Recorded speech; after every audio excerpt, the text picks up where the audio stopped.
Hi everyone, please subscribe to my channel. Blood Immortal Venerable, see playlist for other chapters and novels. I do not translate the novels. Credits goes to original translator and author of the novel. I only make it as an audiobook so it would be easier to just listen while doing other things.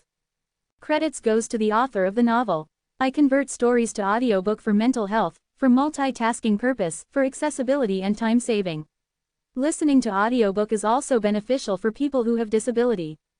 It improves our listening skills and improve our English comprehension, vocabulary and other things. So, thank you for listening. Thank you and thank you very much for your support. Captain, because of you my sister. Jiang Wei, don't call me that. You don't deserve to mourn Sina. Shut up, it's because of you that Sina ended up like that. Are you saying it's not? The rain had been pouring heavily that day. It was Christmas in 2017, a day when everyone should have been happy, but Yian-Wu was going through the worst nightmare. A greater hell had faced him when he arrived at the base after he thought he'd finally left the jaws of danger. Jiang Wei, it was a name Yian-Wu couldn't forget. He pitied the man but also despised him. He was the little brother of the woman he loved and a comrade. He was also the one who had tossed him in the middle of a battlefield under the pretext of carrying out orders. The betrayal he'd felt back then was too painful, and when Yian-Wu returned, he immediately pointed a gun at Jiang Wei. All he had to do was pull the trigger, but many thoughts swarmed in his mind, leaving him with nothing but darkness. In the end, he put the gun down, but everything began to go wrong from that point because his resentment was still there. He wanted to revenge himself and make them go through hell like he had. No, he'd make them go through an even worse nightmare. It went without saying that Yian-Wu was as persistent in his revenge in the past as he was now. It was the beginning of a catastrophe, and none of the people involved could live the same way again if they hadn't died violently. But he's alive, in the tower. He was sure Jiang Wei had died since he'd left him in a remote desert, the same way he'd been abandoned. Jiang Wei had no choice but to wander without any food or water and be swept away by the wind. He'd tossed the cartridge to the pleading Jiang Wei so neither of them would forget the Christmas of 2017. But it had unexpectedly shown up again in Fante's hand. Jiang Wei's the bow god. Fante said he was one of the Qiongwado's martial gods, the prey that the one-horned tribe had been chasing in order to avenge their fallen tribe member. The bow god had suddenly disappeared without a trace, making it impossible to track him, and Fante said he was surprised to see him in the Elohim's outer space. He was still hiding his identity, but Fante could not forget his aura, so they immediately clashed. After many rounds of attacks, Fante lost his right arm, and Jiang Wei lost his left eye. However, although Fante ended up being trapped in the emptiness, he said Jiang Wei most likely escaped. It was a shame he couldn't catch the fast bastard. It looks like he has a strong grudge against you. He'll probably continue to linger around you and become more secretive and persistent.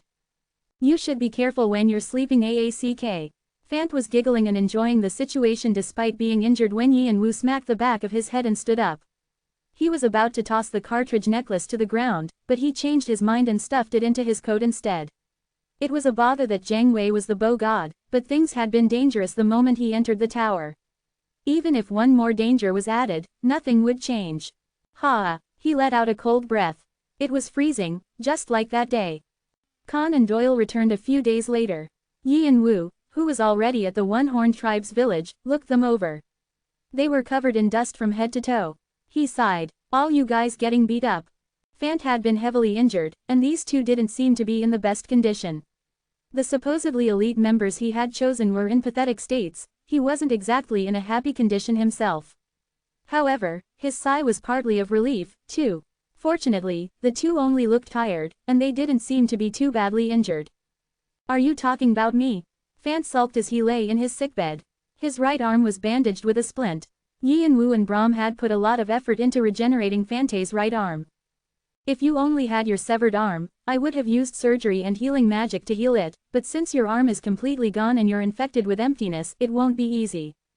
Then what should he do? We have to make a new one and stick it on. Can you do it? What do you take me for? I made a body for my soul in your philosopher's stone. You think I wouldn't be able to make an artificial limb? Brahm patted his body as he explained. But an artificially made limb can never replace a real one. It won't be the same. There's still another way though. Why do you think that? I can tell from the way you're speaking. You brought it up since you have some solution. Darn, you're no fun. Conversations about things like these should be lengthened, but you had to ruin my party. So it's Balak. You completely disregarded the intro and the build-up. Yi and Wu quickly understood Brahm's intent. Balak had succeeded in recreating not only the ancient species of the Elohim but also his brother's homunculus with the emerald tablet that the crawling chaos had given him. It meant that his knowledge of homunculi exceeded Brahm's. Making an arm would be easy for him, and so Yi and Wu immediately activated Purgatory Furnace, one of the powers of the Throne of Death, and began to squeeze Balak's soul. At first, Balak had just scoffed, as if nothing Yi and Wu did could get to him, but he broke down not too long after. Please, please, spare me, ack. The pain of his soul twisting and burning in fire drove him mad. Also, Yi and Wu's resentment of him was too great, so he had no plans to leave the guy alone. His mission was to make Balak regret even his own death. Balak was driven half-mad from the relentless torture and forced to give up the information he remembered and even things he had forgotten a long time ago. Thanks to this, Yi and Wu managed to create a new emerald tablet, and he learned that there was no overlap between this one and the one he'd taken from Walpurgisnacht. From then, Yi and Wu and Brahm racked their heads.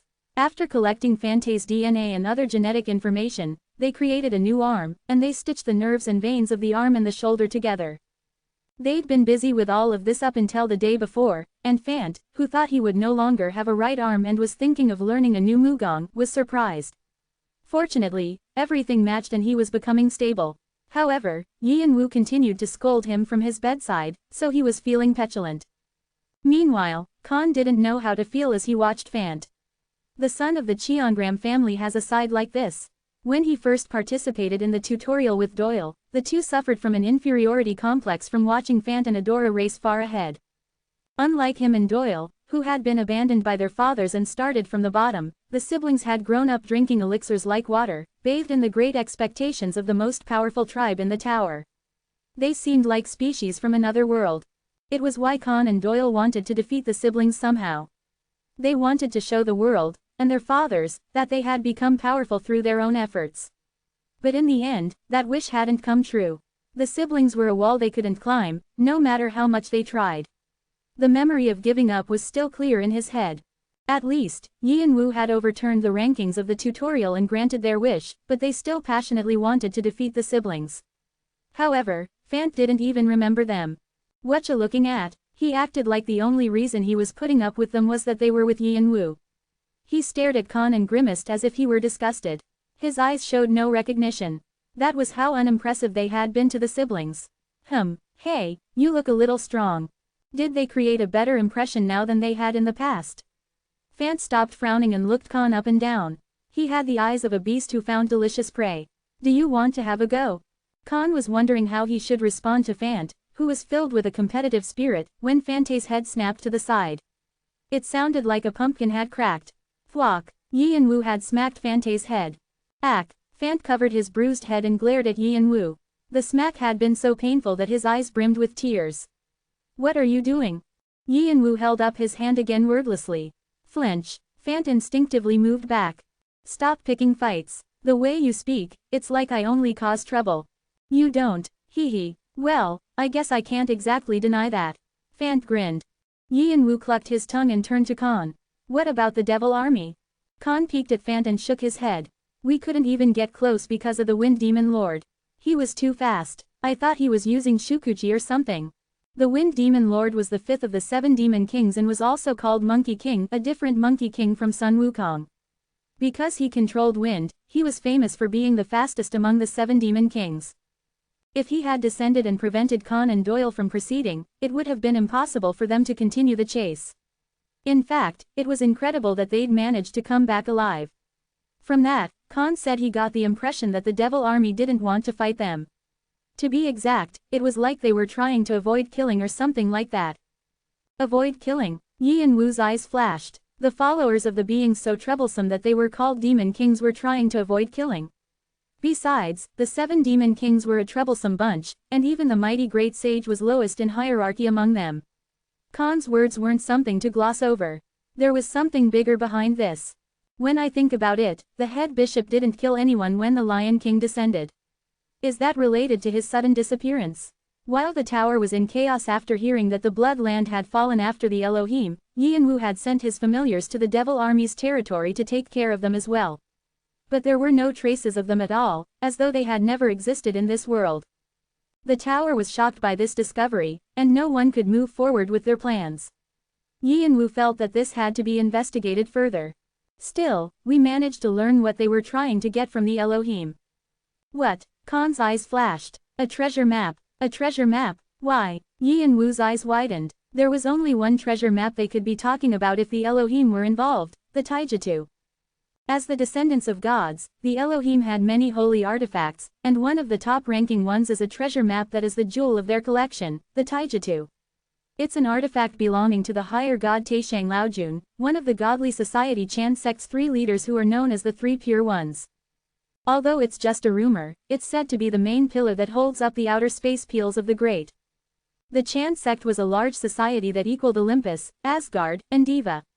The great artifact of the leader of such a society, Taishang Laojun, had the folklore of transforming the face of the person who unrolled the painting into the face of the character in the painting.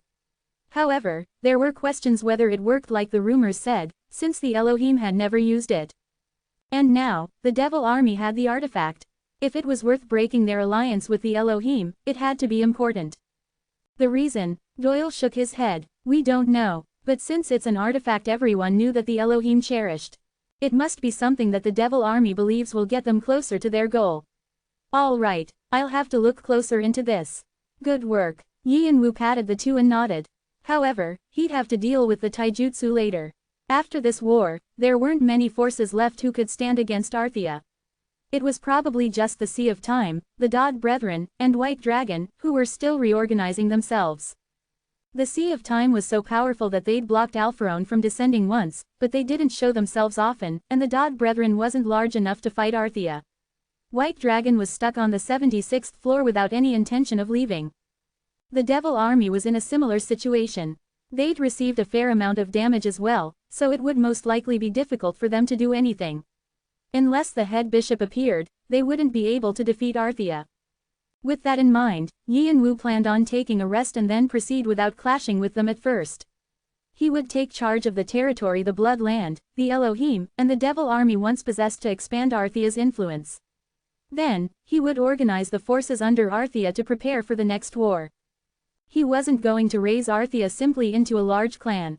He was going to sharpen it until it was a sword that could break the tower. And while he sharpened the sword, he planned on chasing after the clue he'd gained from fighting the crawling chaos, a cautious snake. I have to go to the tutorial. However, the tutorial was a gate intended to test those who hoped to enter the tower, and only ordinary players could approach it. The higher your rank, the more stringent the limits would be. To get into the tutorial, he had to ask permission first. The Bureau. He thought of the place that everyone in the tower despised, whether they were players or natives. His eyes flashed. He already had a backup plan if they refused. Open corner bracket tisk tisk. You made those guardians suffer so much already. Looks like they're all gonna be shredded. Shredded here and shredded there. Reading Yi and Wu's thoughts, Shannon muttered to himself as he shook his head. However, despite his words, he seemed to be holding in laughter. From the inhabitants of the tower, the players climbing it, and the rankers watching the situation to the guardians managing the system and the dropouts who had stepped away from the front lines, everyone could feel it. The rule of the 8 clans that had been in place for hundreds of years was beginning to fall apart. An era of war had come. With Arthea's appearance, many of the large clans collapsed, and the hyenas waiting for their chance began to move. Natives who wished for peace swallowed their tears and grabbed their weapons again. The only thing that could protect them was their own strength. Players began to climb the floors again, and rankers began to gather forces. Mercenaries, alliances, clans, everyone wanted to pull together a group to replace the empty spots left behind by the large clans. The fight didn't stop there. In the territory most players couldn't sense, the heavenly world, chaos had exploded. The spark was the war between Olympus and L'Infernal. The tensions among the many societies grew more strained. It was the beginning of a great war. Boom. Open angle bracket heaven king path close angle bracket. Fant pushed forward with heavy footsteps and violent movements. Waves of sound thundered fiercely through the wind. Each punch made space tremble. He shot his right arm forward following the laws of the extreme fists and crushed the rock in front of him like a pumpkin and even partially blew the forest behind it away. The impact was so great that the ground he stood on quaked. SSSS's. Fant pulled back his right arm with a satisfied expression. The heat still hadn't cooled, and the end of his fist was smoking. How is it? Asked Yin Wu, who'd been watching him train from behind. Adora stood next to him, tears slightly glistening in her eyes. Fant smirked. Need I say anything? That's true. Yin Wu grinned, knowing that his question had been unnecessary. The right arm he and Brahm had created for Fant seemed to be a better fit than expected. They'd made it as close to his original arm as possible, but since it had just been attached, it would take time for Fant to adjust to it and recover. However, he managed to do it at the monstrous speed of just 1 week. In fact, he was even stronger than before. He'd likely learned something from his combat with the bow god. He had smoother control of his internal strength, looser movements, and blazing blood-red lightning. He's reached the peak of skillfully using his thoughts. He was probably at an expert level, demonstrating a growth that was worthy of attention even compared to the other tribe members. It was like the days of the young martial king or head elder. He had always declared that he'd exceed both of them, and it seemed like he was already keeping that promise. If he continued to grow like this, he might really surpass the two. Actually, I think this arm is better than the other one. We put a lot of care into it. Yin Wu and Brahm thought it would be nice if Bu could add more features to the arm and equip it with multiple functions. Most of them were minor, but they would help Fant when he used Mugong. Because of that, Fante's arm was classified as an artifact, and an S-rank one at that. What? Yin Wu's eyes narrowed at Fante's contemplative face, wondering what was going on. Was there a problem? Nothing. I was just thinking that since this has so many good features, I should change the rest of my body too. What kind of new bullshit was this? Yin Wu was speechless as he watched Fant ponder whether or not to replace his entire body. It was clear that Fant wasn't joking. I'm serious. You idiot. Adora stepped up angrily. She scolded him, wondering how he could say such things after his near-death experience. She asked him where he'd left his brain and said that if he were going to act that way, he should have come back decapitated instead of only losing his arm. Fant was flustered at her rapid nagging. His eyes, which had been full of glee just a few moments ago, now shook. Yin Wu felt like Adora's calm composure was being shattered frequently because of Fant these past few days. He smiled ruefully. Okay.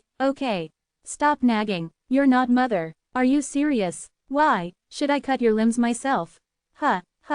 Hey, that's dangerous. Stop. Adora pulled out divine evil and ran towards Fant. Worried that his little sister was serious, Fant quickly escaped, full of fear. Yin Wu shook his head as he observed the noisy training area. Adora continued to chase after Fant. It was a small incident in Laputa, which floated around the outer district.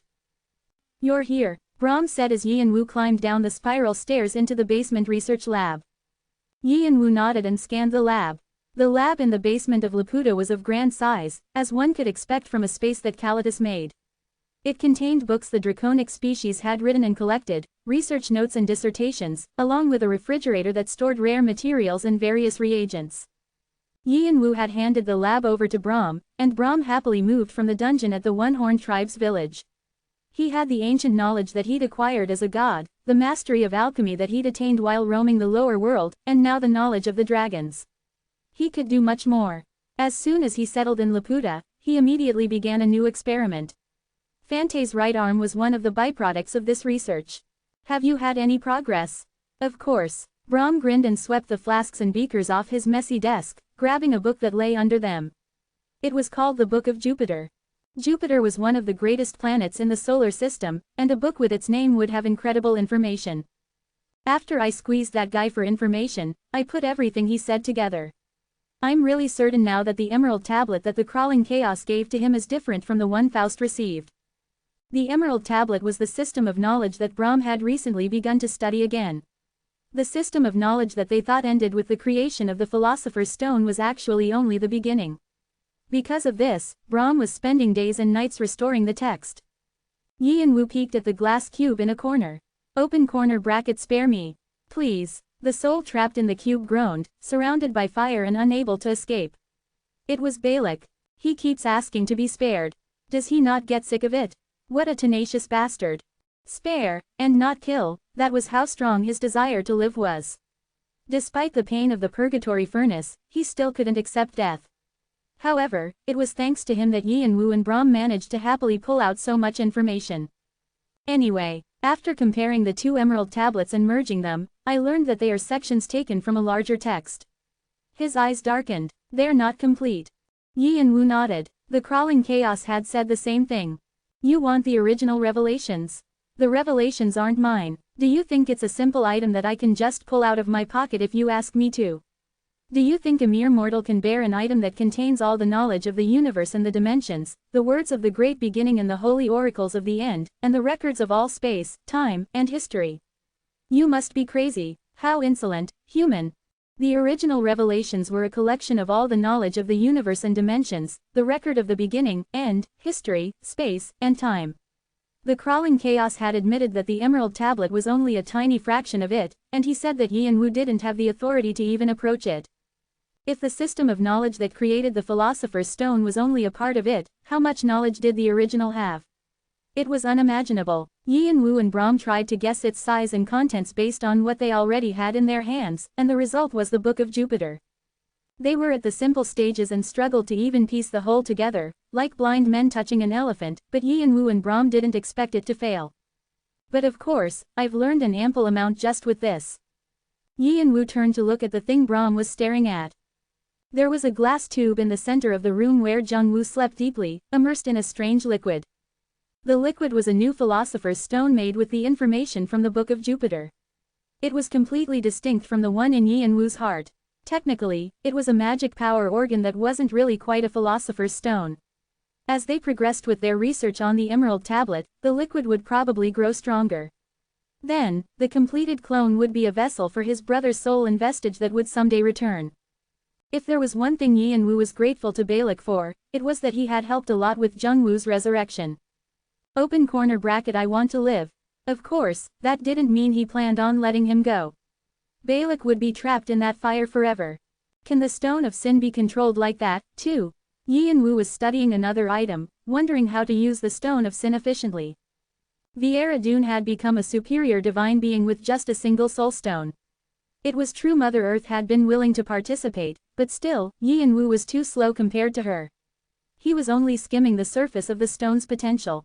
If he could use it properly, not only could he gain the divinity he lacked, but also fulfill his final wish. However, Brahm just smiled ruefully again and shook his head. Unfortunately, the text doesn't have anything other than information on completing the Philosopher's Stone. There's nothing specific about using it, so you'll have to find more information. So that's how it is. Nothing else can be done. I'll have to find a path to the Black King's darkness and search for the rest of the Emerald Tablet. It'll be difficult but necessary. Yes, sir. Yian-Wu nodded solemnly. Brahm nodded back and changed the subject. How do you plan on finding the darkness? I understand you're returning to the tutorial, but don't you need the Bureau's permission for that? Yes, that's what I plan to do. But you probably know already, the Bureau despises you. Even with the system, they're also just people. Yian-Wu had been involved in the destruction of 3 stages and had recently caused a great war. Thanks to him, disorder had spread throughout the tower, affecting even the heavenly world. The Bureau was already so busy, and now they'd have to watch out for the heavenly world as well. If he asked for permission to enter the newly opened tutorial, the Bureau would be furious. If Yian-Wu caused trouble there, the new round would become useless. I have to go to the Bureau and explain my situation politely and reasonably. Brahm felt like the words, politely, and, reasonably, had another meaning. Won't they try to avoid you? I'll make it so they can't. Yian-Wu grinned. There are a lot of ways, right? Looks like another stage is going to be destroyed. Brahm wished luck to the Guardians who'd have to work overtime again soon. This is the 51st floor, the gate of the Mountain of Blazing Fire. The trial of the 51st floor is beginning. Trial. Throughout history, fire has been revered as an element that can purify sins and evil deeds. According to some legends, people all have a flame in their hearts that they burn over the course of their lives. When they die, the flame turns into smoke which floats up to the sky to become a star. In some places, fire is the symbol for the origins of wisdom and civilization, which rejects ignorance and savagery. Fire symbolizes cleanliness, purity, and the soul. Before you stand great mountains filled with the essence of the fire.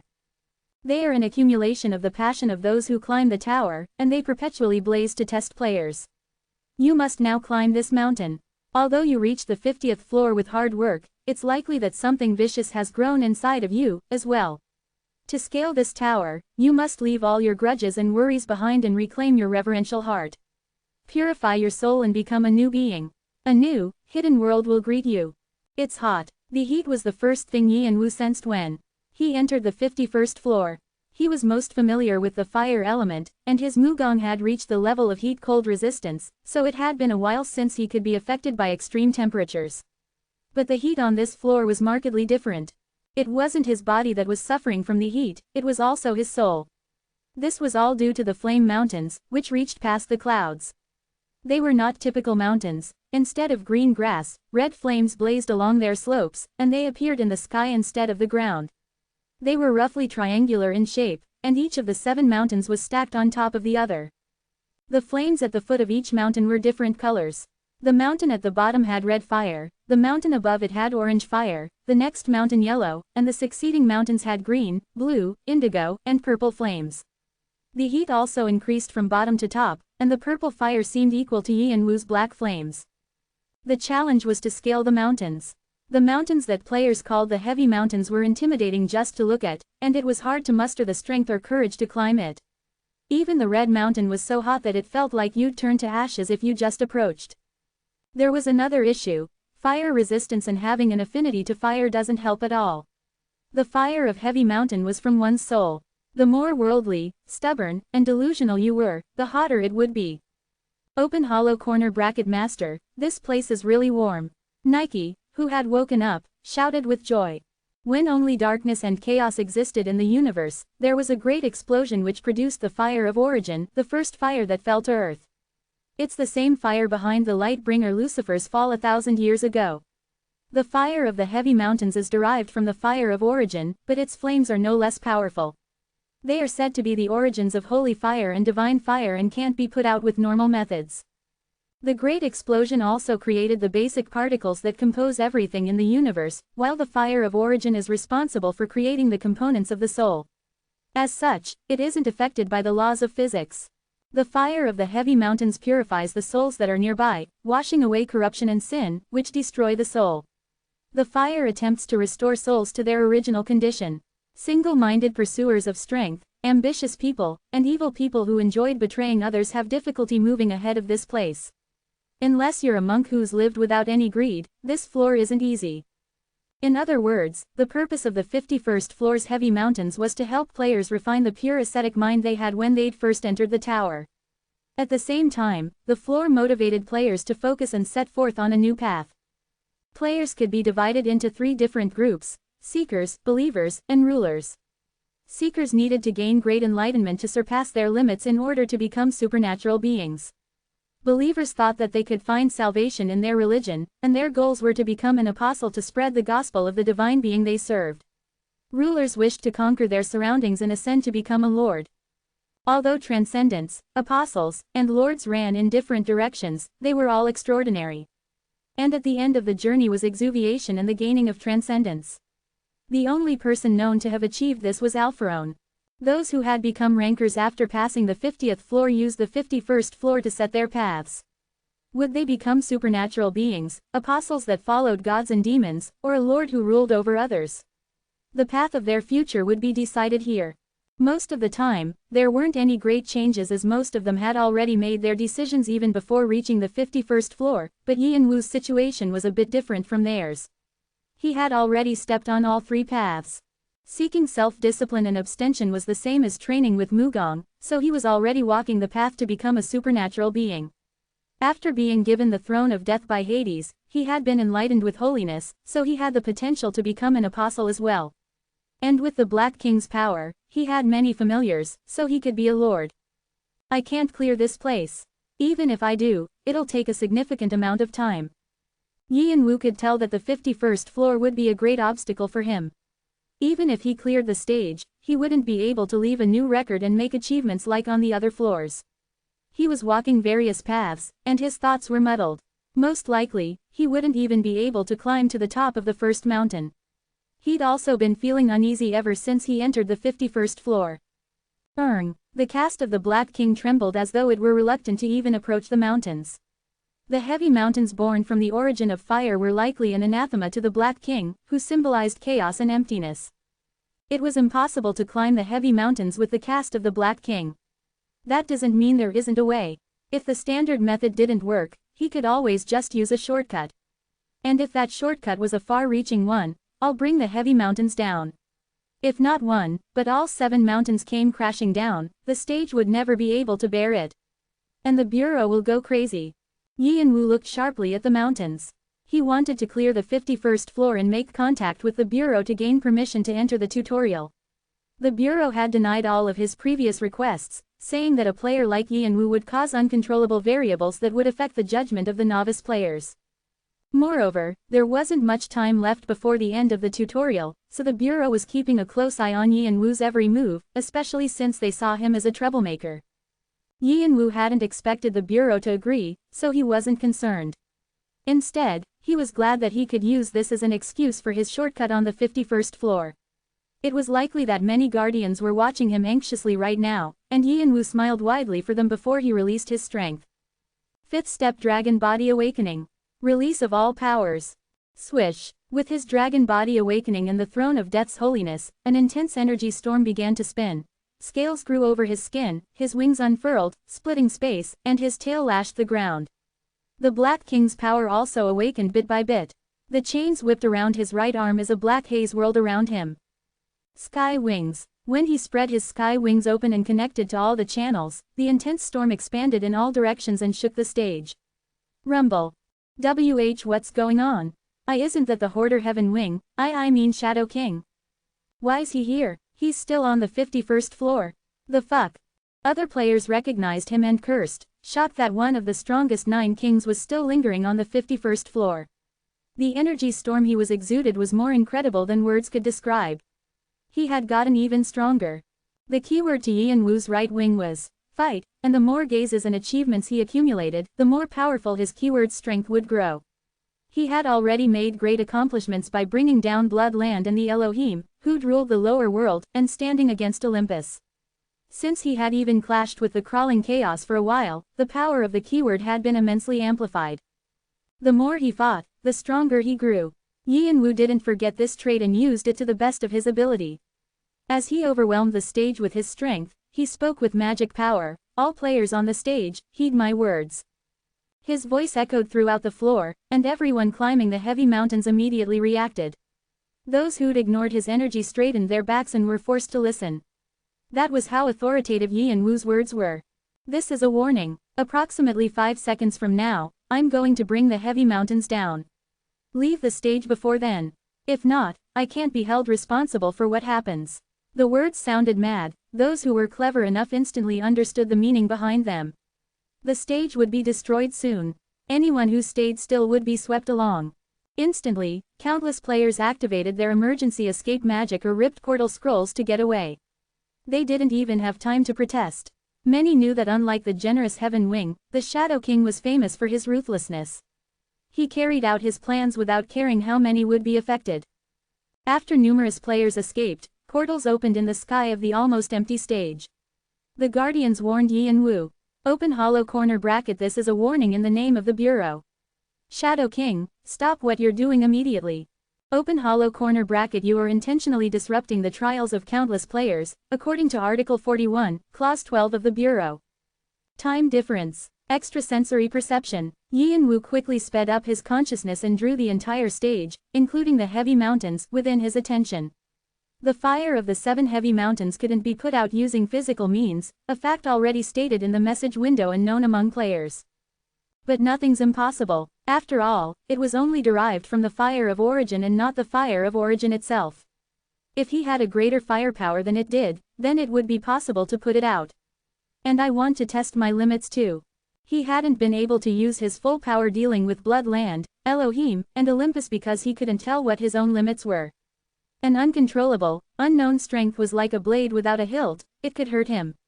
However, this was a place where a hiltless blade could be wielded, and he was confident that he could escape if things went wrong. What would happen if he used his full power?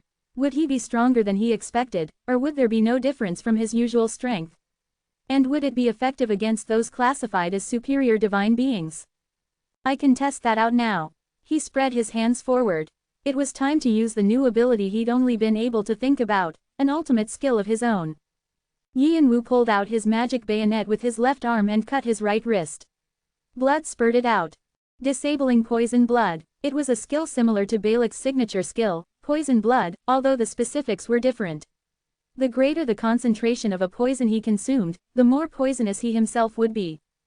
When he'd first gained the skill, he'd taken in Soul Poison and Devil King Poison, which proved effective after he gave it to his spirit Guai. However, since then, Yian-Wu hadn't made any breakthroughs and plateaued. It had been a mistake. He needed to continuously absorb all types of poisons over a long period of time to help his body grow used to it and increase the toxicity of his blood. However, because his body had adjusted to two rare and extreme poisons, it didn't matter how much of the other poisons he tried to absorb. The skill simply didn't respond. He couldn't get rid of a skill, so he gave up on it. It was useless except for training the elements of the spirit Guai. However, the skill's value skyrocketed after he captured Balak, and he managed to strengthen this signature skill to create spirit powder poison. The poison surpassed any other poison in existence, and it could even injure spirit opponents who didn't have physical bodies. The soul poison he'd earned on the 30th floor also had this feature, but its strength couldn't be compared at all. Furthermore, spirit powder poison had three other outstanding features. It was colorless, odorless, and tasteless. One could be poisoned without realizing it until one was already dying. It had all the attributes of the shapeless poison Balak had told Jung-Woo about. It's probably a beta version of his other goal, the shapeless poison. However, even though it was the beta version, the poison was effective enough to give Jung-Woo's clones abilities that equaled Sky Wings. And now, it was in Yian-Wu's hands after he squeezed Balak's soul to learn how to make it.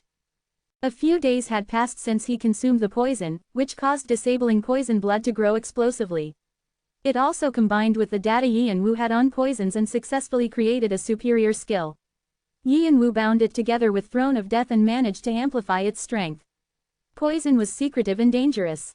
It was never far away from death, so he believed they went well together. And I was right.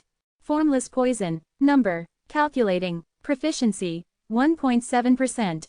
Description. An extreme poison created from combining the power of the Throne of Death and the poison stored in your body with the skill, disabling poison blood. It is odorless, colorless, and tasteless. It is as secretive as the hand of an assassin, and traps the recipient of the poison into the quagmire of death before taking their soul. This poison must be applied to everyone. An assassin's hand does not discriminate and can also allow its owner to rest. Venom blood. Poison stored in the venom factory near your heart will also circulate in your blood. The poison has a medicinal effect, providing your body with inexhaustible stamina and virility. But as soon as it leaves your body, it can melt iron. Spiritual spite. The odorless, colorless, and tasteless poison will always move according to your wishes. The amount of control you have depends on your environment and thoughts. However, when you are weak, it will move according to its own judgment. This is a unique skill. No other skill like this exists in the tower. If it is successfully passed on to another player, it will lose its uniqueness. Instead, additional options will be provided. This is still an incomplete skill. Complete the skill to raise its rank or gain a number. It was the third unique numbered skill Yian-Wu had after the admin system and Sky Wings. That meant the skill had the potential to go beyond a numbered skill in power and become a divine domain or divine authority after it was completed. Yian-Wu had already surpassed Balak if the potential of the skill was also taken into consideration.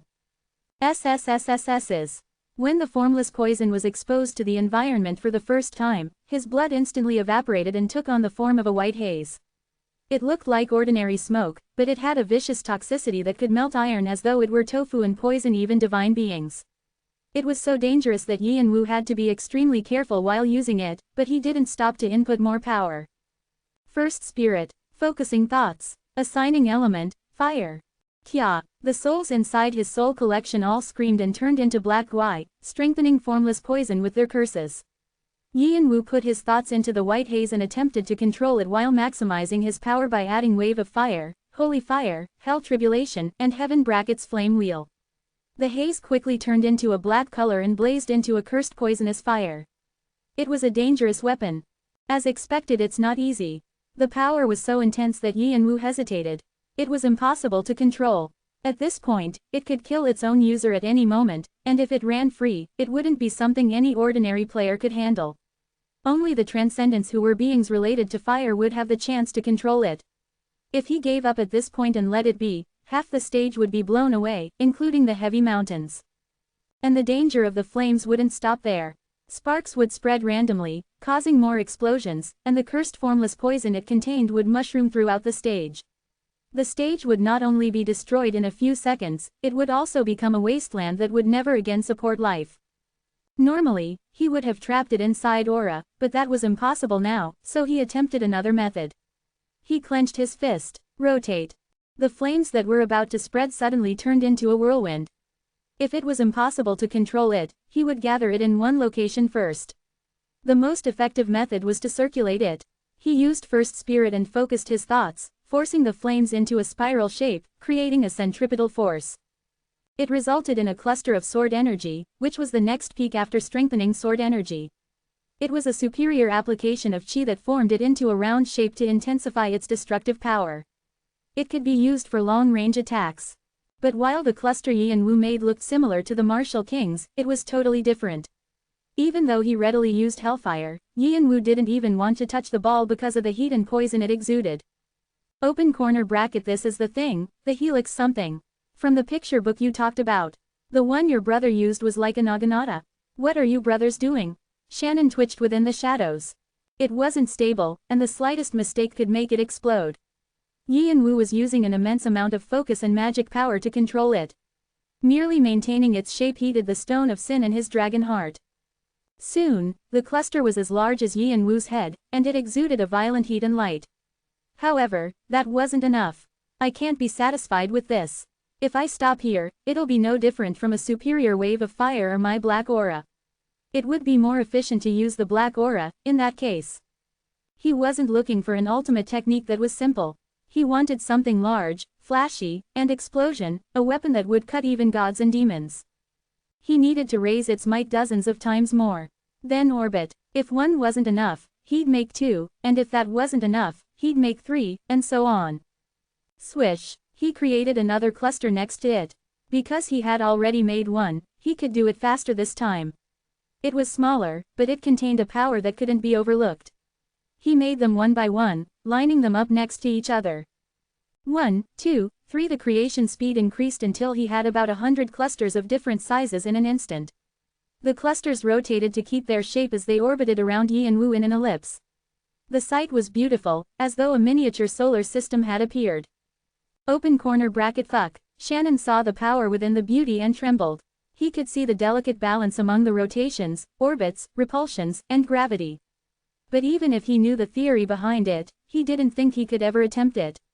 If the balance were shaken just by a tiny fraction, everything would be reduced to ashes. Hanryong, Rebecca, and even Boo, with his unconditional loyalty to Yi and Wu, looked shocked. No one could speak. The slight trembling of their souls was the only thing that expressed their fear. The clusters were resonating together as though they were whining to Yi and Wu that they wanted to run wild.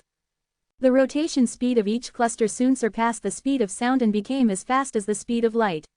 The revolving flames were divided into multiple sections which spun into different directions, causing heat from friction. The brightness and heat filled the stage like a hurricane. Open corner bracket. But master, are you going to leave it like this? This is a bit scary. Of course not. He wanted to create a cloud or galaxy of clusters, but it seemed this was his limit. Oh well, I can work on increasing that from now. Yi and Wu had a plan that would make Shannon faint if he learned about it, and he activated the Black King's power. Emptiness activated. Suddenly, space divided, and a pitch-black abyss swallowed the small solar system. The light that overwhelmed the stage was extinguished. Shannon and the other familiars held their breath, knowing that the eye of the storm was the calmest spot. Black Gubatera. Supporting his right wrist with his left hand, Yi and Wu pointed his fingers at the heavy mountains as though he were shooting a gun. Explode. The simple command had a spectacular result. Swoosh. Instantly, emptiness grew along the sky and about 100 meteors rained down. It was such a beautiful and glorious scene that everyone watching felt like time slowed down. However, as soon as the first meteor crashed into the heavy mountains, time returned to its normal pace. Open hollow corner bracket. And no. The screams of the Guardians were overpowered by the booming explosions. Just one cluster made the center of the heavy mountains topple, and there were still about 100 clusters left. Krrrr. A tremendous amount of dust gushed out, and flaming rocks tumbled down, only to turn to ash from a storm of flames. A sharp sword-like energy condensed with the thoughts and curses of the souls. Crash, crash, rumble. The black flames swallowed up the colorful fire, derived from the fire of origin itself, of the heavy mountains that had decorated the sky of the 51st floor, revealing a charred mountain that began to split and crack. The heavy mountains were being completely destroyed. A cluster of meteors followed, flattening the entire stage. Rumble. The godly society less than Diva greater than is dumbfounded. The godly society less than Asgard greater than has fallen into shock. The godly society less than Olympus greater than is silent. The demonic society less than L'Infernal greater than cheers for their ally. The demonic society less than Gia's sect greater than looks at you with wary eyes. Vimalasitra exclaims with astonishment again as he looks at you. He sends you a present as a token of his appreciation. Cernunos closes his eyes at the flashy event. All gods watch the 51st floor. All demons discuss something. The heavenly world is paying attention to you. It's working. As he watched the stage burn to the ground and read the messages that popped up, Yianwu felt reassured that his ultimate technique would be enough against transcendence. It only took 6 clusters to destroy the heavy mountains. The rest of them were just a waste of magic power since they only fell on a wasteland. However, since he wanted to see his full power on display, he expended them without holding back. It was likely that he'd expose the truth to the gods and demons, who might become his enemies or allies, but he had no inhibitions. That's not the only way to use this technique.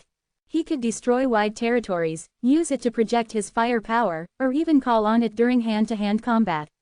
Obviously, he had no plans to show that off now, but beings like Vimalasitra and Cernunos probably already realized what he could do.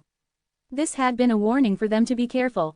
The apostle and protector of the tower watches you. He could feel Alpharone's gaze momentarily turn in his direction. Boom. The explosions didn't stop after the heavy mountains were destroyed. Because of the unextinguishable spark option, the sparks that flew in all directions caused more explosions that had the same power as the first one, spitting out storms of flames as fire lightning beat down from the quaking sky. The ground split dug dozens of meters deep, and lava flowed like red rivers as sulfuric gas spouted out. All moisture evaporated because of the intense heat, and the curses and poison that spread in the atmosphere erased what remained. Everything was blown away, leaving only an empty stage behind. Was this what the end of the world in prophecies looked like? The guardians who'd tried to appear through portals had been blown away as well. It was a mystery where they'd gone. A few of them might have disappeared forever. Only Yianwu and the shadows were left on the 51st floor. The sky was now red, and black winds whirled above the earth. Open corner bracket master, if you're ever upset with me, tell me before it's too late. I'm sorry about everything. Shannon quietly muttered an apology that wasn't an apology. Just then, there was a peal of familiar laughter, and a portal opened behind Yianwu. Yvilk appeared. Ohio. Deliberately destroying stages. Now are you really trying to become enemies with the Bureau? The eye behind his monocle was full of amusement and shock. In contrast, the guardians behind Yvilk all had stiff expressions as they held weapons in their hands. They emitted a violent aura, and it was clear that they were the special police unit of the Bureau, a special forces squad who dealt with players who intentionally broke the rules of the Bureau. It was said that when they stepped up, even Transcendence had to kneel. It was clear how seriously the Bureau treated this incident. However, the unit was nervous in front of Yianwu. They'd seen how he'd blown away the heavy mountains and destroyed the stage. Explosions continued to boom even at this moment, creating cracks in space. They'd only ever seen anything like this during the Dragon Massacre and the battles between Alpharone and the Martial King. As a result, they were very tense. I'm turning myself in, but Yianwu just calmly held his hands out. Yvilki's eyes widened. The rest of the Guardians were taken aback. What do you mean? I messed up the stage, so I'm turning myself in. Is there a problem? It was such a simple and shameless answer. The Guardians felt the urge to slap that brazen face. I'm saying we should beat that bastard up this instant. HMPH. Even though you've already reached this age, your suggestions are always, let's beat him up, or, let's kill him. That's why they say you're ignorant. What, are you saying I'm ignorant? Is there anyone else here spouting horseshit like you? You bitch, shut up. Yawn. The Bureau was no stranger to incidents involving players, but the uproar today was unprecedented because of the player causing trouble on the 51st floor, the Shadow King. Because his name was blurred out, even the Guardians called him Kane, and he had recently been marked as an SSS-ranked troublemaker by the Bureau. He'd lived up to his reputation and blown up the entire 51st floor. For the entire meeting, Klus rubbed his temples as his headache grew. This is why I made a fuss and refused to be director, damn it. The Zodiacs, the 11 High Guardians, formerly 12, shouted at each other during their meeting as they discussed what to do with Yi and Wu. Each Zodiac was assertive, and their personalities so different that they rarely got together like this. However, the severity of the situation demanded an urgent meeting. However, the joy of gathering for the first time in 30-odd years was not in evidence among them. In one corner, some growled as they gripped each other's collars, some bastard was yawning in another corner, one was falling asleep somewhere else, and one was crying. Klus had no idea how to keep them in check. Fuck, should I just? Klus hesitated for a moment. It didn't matter if the conference stretched out for an entire year. They wouldn't be able to get anything done. Klus, code name was Yin. He was a tiger. When he'd been a player, he crushed anything he disliked without a second thought, but now that he was older and in the director position, he was a lot more patient. But if they kept this up, even Buddha wouldn't be able to stay calm. A sharp look flashed in his eyes, and he was about to tighten his grip on the table when Yvilk suddenly clapped his hands together. Clap. The chaos stopped. Oh, since we've already expressed our opinions, how about we listen to the directors? The High Guardians coughed and turned their heads. No one dared to look at Yvilk in the eye. Claude couldn't help scoffing. Even though they were all roughnecks, they walked on eggshells around Yvilk. Yvilk understood why. He and the dragon, Diablo, had the upper hand when it came to strength. However, Yvilk also had an aura that overwhelmed those around him, as though there were an invisible barrier around him that made him unapproachable. He could make you shrink if you stood next to him. As such, people always treated him with respect. He didn't have friends, but he didn't have enemies either. That was the reason Yvilk was the first person to serve 4 consecutive terms as the Bureau's director. If he hadn't said he wanted to rest this time, he would have easily served a 5th. He had also stayed in a High Guardian position longer than anyone else. No one knew how a goblin, the lowest of the lowly species, managed to climb to such a prominent position, but Klus didn't mind, as he respected the strong and the wise. The only catch is that it's hard to tell what he's thinking. The High Guardians usually took care of the Bureau's blacklisted players. Yvilk was in charge of the player at the top of the list, the Shadow King. Nevertheless, Yvilk never imposed any significant constraints on the Shadow King. This was the only exception, although he clearly had his reasons. However, since he always efficiently took care of all his assignments, there wasn't anything to scold him about. In fact, Klus was grateful that Yvilk settled everyone down. He nodded, and Yvilk smiled understandingly. First, our probation of the Shadow King. Klus slowly spoke up as the eyes of all the High Guardians shot to him. Because he input magic power in his words and didn't allow anyone else to act up anymore, he could feel the atmosphere tremble. I think we should do the same thing we did to the Martial King a long time ago. Does anyone have any objections? Plod. Yi and Wu was being escorted by 5 guardians along a narrow, lightless path. Handcuffs were clasped tight around his wrists. They all watched Yi and Wu carefully in case he suddenly tried to attack them, but Yi and Wu didn't have any interest in them at all. Instead, he looked around in a relaxed manner as they walked and examined the handcuffs that were sealing his magic power away. It definitely wasn't divine iron. What was it? If only he knew, he'd have various uses for it. He also checked the messages that popped up in his vision. You have made an achievement that is not easily accomplished. Additional karma will be provided. You have acquired 100,000 karma. You have acquired 150,000 additional karma. Your reward. All trials have been completed. You have set a new record on this floor. Will you register your name in the Hall of Fame? Will you move to the 52nd floor? Fortunately, the bothersome trial of the 51st floor was over, and he'd once more broken all records overwhelmingly. Climbing the mountains was the trial, but since I broke the mountains and stood on top of the pieces, the tower must have judged that it was the same thing. The tower's system was sometimes extremely picky, but it also overlooked loopholes at other times. There was probably a rule to this, but Yi and Wu didn't know what it was exactly. He wasn't concerned about anything since he'd taken care of the tricky trial and contacted the Bureau as he wished. What was more, he was especially satisfied with the new ultimate technique he created. Meteor Sword Art. Number. Calculating. Proficiency. 2.5%. Description. A sword art based on wave of fire, and combines heaven bracket, traits of demonic draconic divine body, the holiness of the throne of death, the Black King's power, thousands of channels, and other powers to create large amount of sword chi clusters. Depending on how it's used, it can be applied to various situations. All gods and demons are paying attention to its explosive power and potential. However, there is space for improvement because of its uncontrollable nature. Cluster creation. As long as you have control and magic power, you can create a large amount of sword chi clusters. The clusters will rotate on their own, maintaining their form, and will grow bigger depending on their rotation speed. Other effects are the same as the options of wave of fire. Stellar system emergence. The clusters will orbit around you. The light and heat that follow will influence other clusters and amplify its power. The greater the number of clusters, the greater the amplification effects. You can control the sword chi clusters, and the moment they stop orbiting, they'll explode. Unknown. This is a legendary skill. You are the only one who can use it, and it cannot be passed on or taught to another player. This is still an incomplete skill. It may be upgraded to a power or divine authority. Complete the skill to make a superior skill of your own.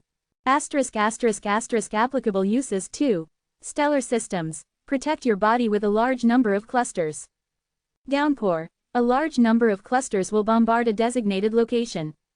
A legendary skill. Yan Wu clenched his fists as soon as he saw the words. It was a skill that could never be shared or taught, so it was like his trademark. Alpharone's Shukuchi and Thousand Li Eyes, the Martial King's Martial Extremes, and the Summer Queen's Blue Summer were all legendary skills. Of course, he still had a long way to go to reach their level, but it was an amazing feat in itself to have the same base. It meant the tower's system acknowledged him. Additionally, legendary skills could be called something else, powers and divine authorities. They were the strengths that symbolize the holiness of the transcendent gods and demons. Once Yan Wu completed exuviation and gained transcendence, this skill would naturally become his own power and divine authority and help him establish his position. It was an incredible accomplishment. He had become that much closer to exuviation. The level of his soul had probably increased too. However, it wasn't just the type of skill that excited him. He was now assured that this skill would work against the other transcendence he'd face in the future. If he refined it well, it would be enough to stand against Alpharone as well. Of course, I have to mess up Master's face before that. As he organized his thoughts, he stopped when the Guardian in front of him paused. This is it. The Guardian looked at him ferociously with a vicious air that could compare to many of the 9 kings. Even if Yan Wu fought with his full strength, he couldn't guarantee a victory. I heard he's a mid-level Guardian. Amazing. The Bureau doesn't usually involve itself with specific events. Their purpose is to watch over each floor in trial to ensure that everything runs smoothly, and they guide the players and carry out what the system can't manage. They're like the spirits of the tower. Maybe that was why some players think of the Guardians as NPCs protected by the system. In my view, they're idiots. Being blessed by the tower and becoming a spirit of the tower, if they thought about it just a little more deeply, they would see the implications. Not much was known about the identities of the Guardians. Most of them used nicknames or code names. However, Zheng Wu had managed to discover most of their identities. In fact, once you became a high ranker, you frequently crossed paths with Guardians, so a lot of them caught on to who they were.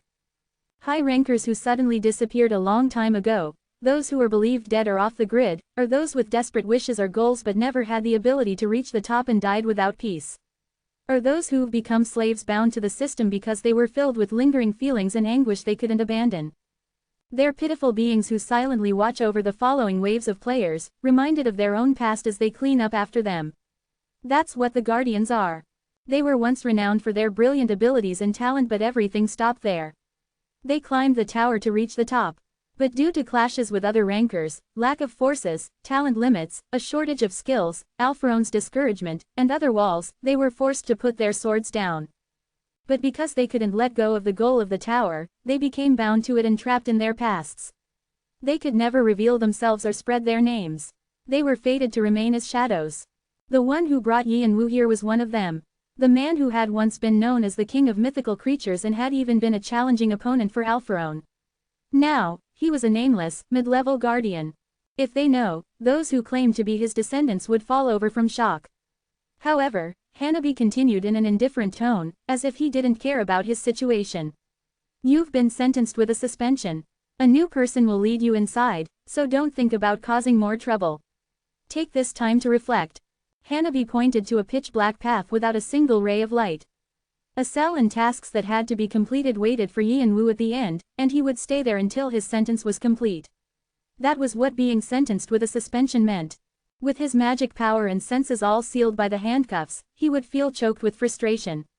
The system that had been assisting him would be blocked, which would make him feel like he'd lost all his power. There was no worse punishment for players who had vigorous physical abilities. It was the reason why players sentenced to a suspension had a hard time taking it after a few days and struggled to get out. However, they would only be stopped by guardians called bridgeheads, skilled people like Hanabi. Yian Wu glanced at Hanabi and entered the prison without saying much. Hanabi looked surprised, as though he'd been expecting Yian Wu to resist. However, Yian Wu ignored him. He actually wanted to enter this prison. He'd done his best to get the guardians' attention only so that he could get into contact with her, the vampiric lord. She was the being who'd terrified everyone in the tower with all her familiars, only to disappear without a trace, the true owner of Batory's vampiric sword that Yian Wu had used well. Erzabet Batory was inside the prison. His brother had discovered the vampiric lord's whereabouts out of pure luck. When the war showed signs of turning into a great war, the Bureau announced their involvement. They couldn't leave it alone any longer. At the time, the other 9 kings and I visited the cave of Yannick, where I met the vampiric lord. The cave of Yannick was the Bureau's prison, where they locked up players who'd caused severe damage to the system or the stages.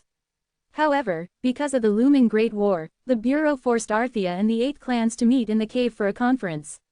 The talks failed thanks to the ridiculous demands of the 8 clans, but Jianwu managed to see an important figure by accident. It was a mysterious woman who'd been imprisoned, but she didn't look like a criminal at all. Since the talks weren't making any progress, I came out for a breath of fresh air and relieve my frustration. It was then that she approached me with a blank face. She'd mistaken me for someone else, and she quickly caught herself with a frown. You're not him. Are you Lana's descendant? Jungwoo had been greatly surprised to hear about his second teacher, Lana, in the cave. He was quick-witted enough to see traces of Lana on the mysterious woman and realized who she was. Lana's mother, who'd gone missing a long time ago. Lana once told me in passing that she was the sole blood relation of the vampiric lord. She was the child of the cursed entity who was feared by everyone in the tower. She hid this information her entire life, although she said she wasn't embarrassed by it at all. The owner of Blue Rose and the Quartz Palace, Lana, was the only child of the vampiric lord. The vampiric lord had loved a man of another species, but she hid the existence of her husband and child because of all her enemies. However, she said that the affection she had for her family was genuine. Jungwoo had been extremely surprised to meet the vampiric lord in the cave, the legendary being who was his teacher's mother. The vampiric lord had approached Jungwoo because he had the same air as Lana, and she hoped that he was her grandson. Although she'd made the wrong assumption, she still cherished him after learning that he was Lana's disciple. It was a wonder to Jungwoo why the rumors portrayed her as an evil and vicious witch. Jungwoo managed to calm himself down thanks to her, and even though they didn't have a chance to speak for too long, it was a meaningful encounter for both of them. Jungwoo had learned 2 things. The first was that the vampiric lord's most prized skill and weapon was located in the tutorial. But because there wasn't much time left until the war, he couldn't retrieve it. And the Bureau wouldn't open the tutorial for him. The second was that she was the longest-serving prisoner, and because she'd been in the cave for so long, no one else knew her identity, not even the bridgeheads, the wardens who prevented prisoners from escaping. She didn't like attention, so she deliberately hid her presence and no one knew that she was staying in the cave. This was why Yian Wu had planned to come to the cave to see her. Since she had been in the cave the longest, she would know it like it was the back of her hand. Yian Wu's goal was to ask her for help to find the deepest part of the cave. That guy will definitely be trapped in there. To enter the tutorial, he needed an entrance ticket from the Bureau. But since the Bureau would never give it to him, so he needed to take it from someone who likely had it. Fortunately, there was one such person in the cave, the rabbit, Laplace. Yian Wu didn't know what kind of sin he'd committed, but he'd gone from a high guardian to a criminal in an instant. If Laplace didn't have an entrance ticket, he'd know how to get one. He was a pervert who only lived for entertainment and pleasure, and he had more tricks up his sleeve than all of the other guardians and players combined. You have entered the hidden stage, Cave of Yannick. The effects of the stage are being applied. Strength is being reset. Dexterity is being reset. All properties and resistance have been reset. All skills and powers have been suspended. The applied functions of the system have been stopped. The Cave of Yannick sealed players' abilities, and the Bureau intentionally built it to be a place where none of the tower's systems worked. It was why the conference between Jung-woo and the representatives of the 8 clans had been set there. At least I succeeded in getting in. What a relief. The Bureau managed a handful of prisons, which were the undeveloped territories in the tower. Although the tower had thousands of years of history, not all of its sections were fully developed, and these hidden stages were managed by the Central Council of the Bureau. No one knew what dangers lurked in the hidden stages, so the Bureau only opened them up after confirming all the systems. The Cave of Yannick was one of these. However, Yin-woo hadn't been too sure that he'd be assigned to the Cave of Yannick. He only knew that criminals were assigned to specific prisons according to the severity of their crimes, and he was even considering a jailbreak if he were put in the wrong place. However, it seemed that everything had gone according to plan. Yavilk is a bit strange. The way Yavilk smiled as he transferred him to Hanabi made Yin-woo feel uneasy. It was as if he knew everything, and Yin-woo couldn't help feeling anxious. But now that he had come here, he couldn't go back. So you're the Shadow King I've heard about. I'm the lead bridgehead, Tarnek. Just as Hanabi said, someone appeared at the end of the path. He had copper-brown skin, and he was at least 3 meters tall. 2 mountain goat horns sprouted from his brows, making him look threatening. The sheep, Tarnek, they said he doesn't show himself often because he's in charge of this place. Tarnek was the most mysterious out of all the secretive guardians. Those who knew the 12 zodiacs knew that the rat Yavilk was the wisest, the tiger Klus and dragon Diablo were the strongest, and the sheep Tarnek was the most frightening one. Although being a sheep might give the impression of gentleness, his horns and hooves were also those of a demon. And he really was a demon king. The mortals of the lower world weren't aware that the tower only maintained its peace because of a delicate balance among the heavenly world, Alpharon, and the Bureau. The high guardians of the Central Bureau were the ones who made this possible. Each of the zodiacs had once been brilliant divine beings who'd been the most powerful in their societies. They only ended up in their positions because their societies had been defeated by other societies, or they'd lost followers, or they'd been exiled. Whatever the reason, as long as Tarnek was in charge of the cave, criminals wouldn't be able to dream of resistance or rebellion. In fact, as soon as the system was blocked, no one would even have the courage to try. Yin-woo could already feel how much heavier his body was, and the other prisoners probably felt the same. Of course, that doesn't mean it's impossible. Unlike them, he had a way to regain his strength. He'd already pushed away the crawling chaos by controlling his own thoughts. If that didn't work out, he could use the Black King's power, although the fact that he had to awaken the demonism made him uneasy. You have been sentenced with a suspension. After you fill up your hours and finish the work given to you, you'll be free. Not realizing what Yin-woo was thinking, Tarnek began to explain the basic tasks criminals had to do. There were 3 meals a day and 6 hours for sleep. Other than those times, prisoners were required to work on the task assigned to them. You'll be mining blood tear stones. Tarnek pulled out a stone as red as fresh blood. It was such a vivid color that Yin-woo would have believed that if he'd said it was a fine ruby. Yin-woo's eyes flashed. What Jung-woo said in the diary is true. He said criminals mine in the cave without pay. Blood tear stones were sold at astronomical prices in the tower since they were an extremely precious mineral that most people didn't even know about. However, among those who did, it was famous for its strength and magic power conductivity. It was named for its color, which resembled tears of blood. The purer the color, the higher the quality of the stone. It's also the main ingredient in making adamantine. Considering how adamantine was rated higher than orichalcum, elementium, and mithril, if the players of the towers knew about this, they'd probably come running. Looks like it's true that this is the only place you can get blood tear stones. Other than the fact that it was one of the territories the Bureau managed, nothing was known about the Cave of Yannick. His brother hadn't found anything in particular, and Yin-woo wasn't that interested in it either. The only thing he knew was that it was a separate space from the tower, and, like the tutorial, it was also connected to the outside. So, you know the value of this mineral. Tarnek noticed the glint in Yin-woo's eyes and raised a corner of his mouth. It looked like a smirk. Well, since some players choose to become prisoners because they know this is the only place in the tower where you can find this mineral, we won't stop you if you try to hide these. It's all related to your accomplishments, anyway. Tarnek returned the blood tear stone to his pocket. However, you must complete your quota every day. Only then will your sentence be completed. Nothing good comes from being away from the system's blessing for too long, right? The longer you were away from the system, the more strength you'd lose. Tarnek was saying that it would be foolish to spend too much time in the caves mining blood tear stones. Learn how to mine the stones yourself. Here, the bridgehead next to Tarnek tossed a bundle of items to Yian-Wu. Inside were clothes for inmates, a small number of snacks, a pickaxe necessary for mining, and other various tools. Yian-Wu silently nodded and slung the bundle over his back, moving towards the other inmates. Tarnek watched him go with narrowed eyes. Ahem, I heard he's like his master. Is he good at knowing his place, or does he have something else up his sleeve? Tarnek was uncomfortable with Yian-Wu's obedience. He had been in charge of the cave for a long time, so he didn't know much about the events outside. However, he'd heard that the Shadow King routinely crushed stages and was a harbinger of disaster.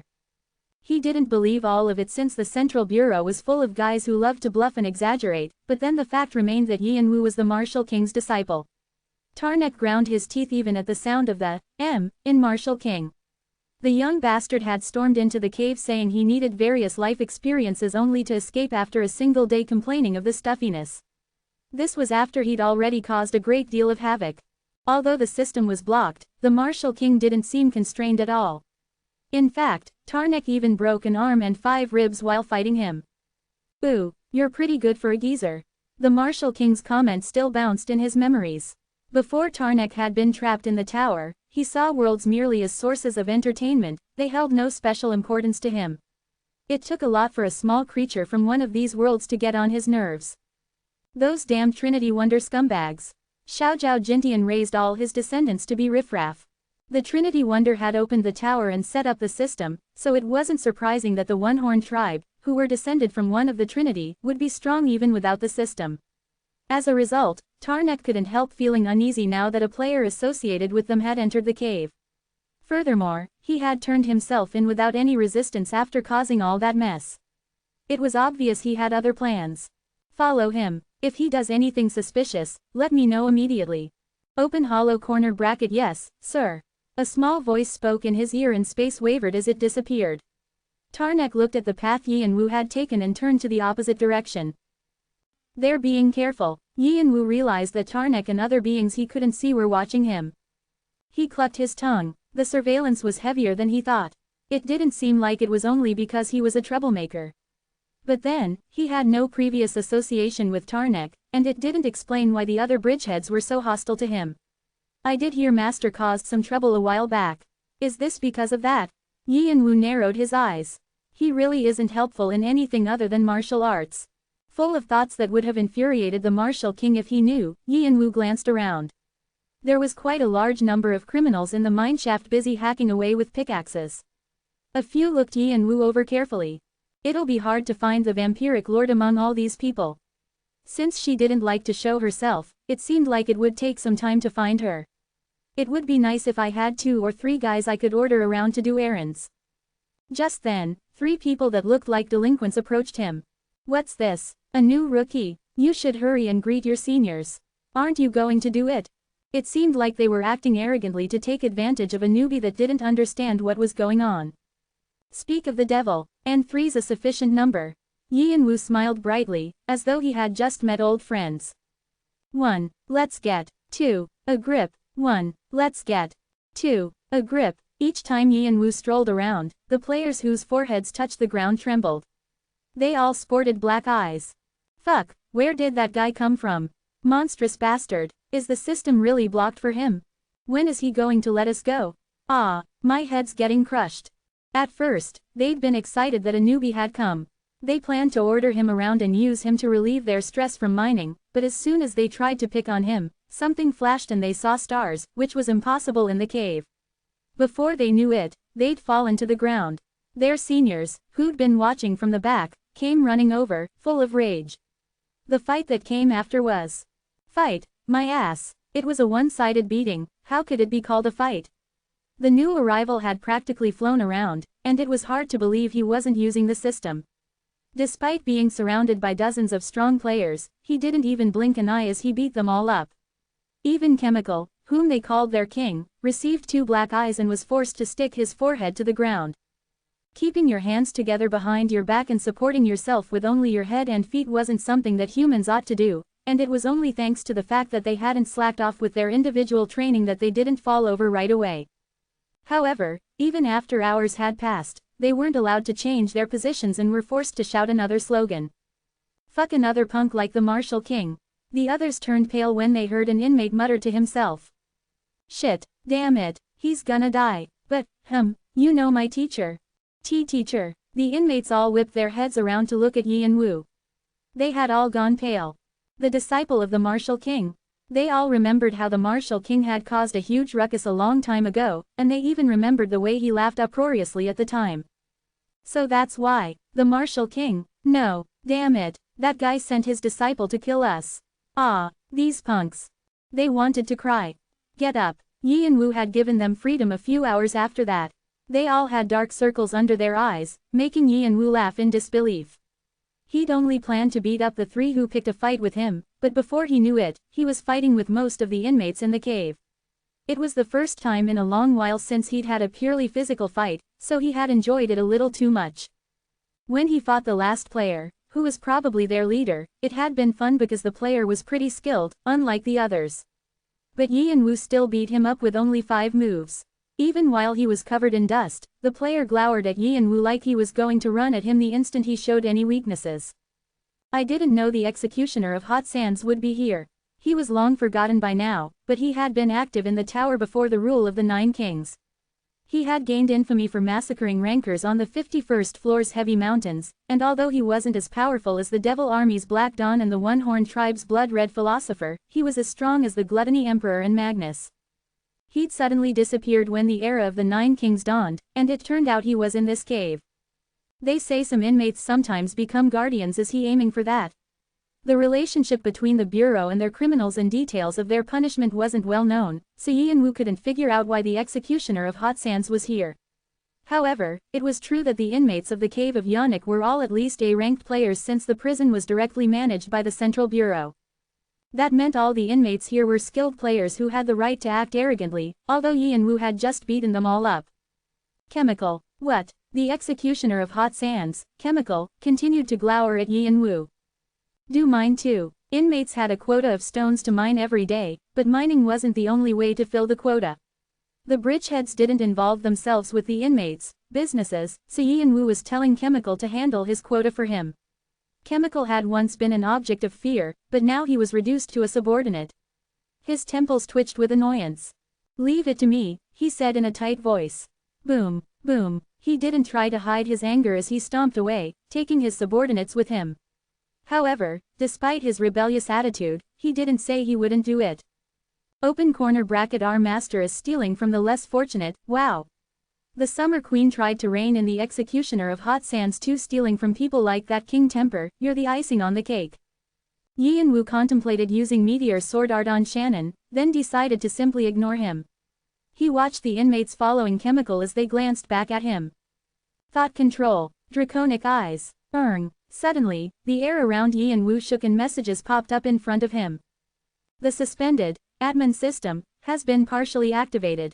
Part of the stage's effects have been removed. You have regained some strength. You have regained some dexterity. The skill, Draconic Eyes, has been activated to observe the inmates. Yi and Wu controlled his thoughts to recover part of his abilities while quickly scanning the inmates. So, this isn't good enough. His brother said the vampiric lord hadn't lost her peak strength. In fact, she had even improved. That meant she was no longer limited by the system. If she tried to hide her presence, no one would be able to find her.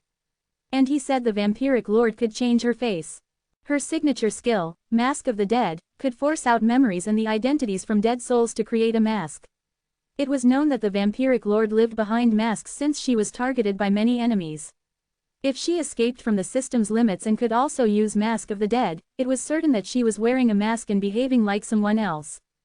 However, she wouldn't be able to completely evade the truth-seeking Draconic Eyes and fiery golden eyes. It would be best if he could recover all his abilities to find her more easily, but nothing good would come from attracting more attention considering the heavy surveillance. Of course, that didn't mean he didn't have a few suspects. In fact, he had 4 in mind. The first was Chemical, who had just been glaring at him. It was said that beacons don't shine on their own bases, so if she took over the identity of a famous person like the executioner of Hot Sands, it would be easier for her to hide. However, after Yi and Wu fought with him, he crossed his name off the list. The draconic eyes would have found something, even though it's in a weakened state. The second suspect was the halfling who followed Chemical, Mary, carrying a basket of stones. She was a girl who ran small errands for Chemical in his group. But she's strong enough to easily defeat Chemical. Under the innocent mask was a hidden strength whose limits Yi and Wu couldn't see. When she met Yi and Wu's eyes, she quickly looked at the ground like she was scared, but her eyes were tranquil. The third was a thin dark elf, Gilvi, who was mining in the corner without any interest in what was happening around her. She was doing things on her own, as though she didn't enjoy mixing with the other inmates. But she's focusing on the center of the mine's veins with her pickaxe. It means her understanding of the blood tear stones is different from others. On the surface, she seemed weak and she hacked away slowly, but her strength control and the quality of the blood tear stones she mined were all on a different tier from others. The fact that the other inmates hadn't taken notice of it meant she was of a high caliber and hiding her abilities thoroughly. If she's not the vampiric lord, she's someone who's obsessed with getting the blood tear stones.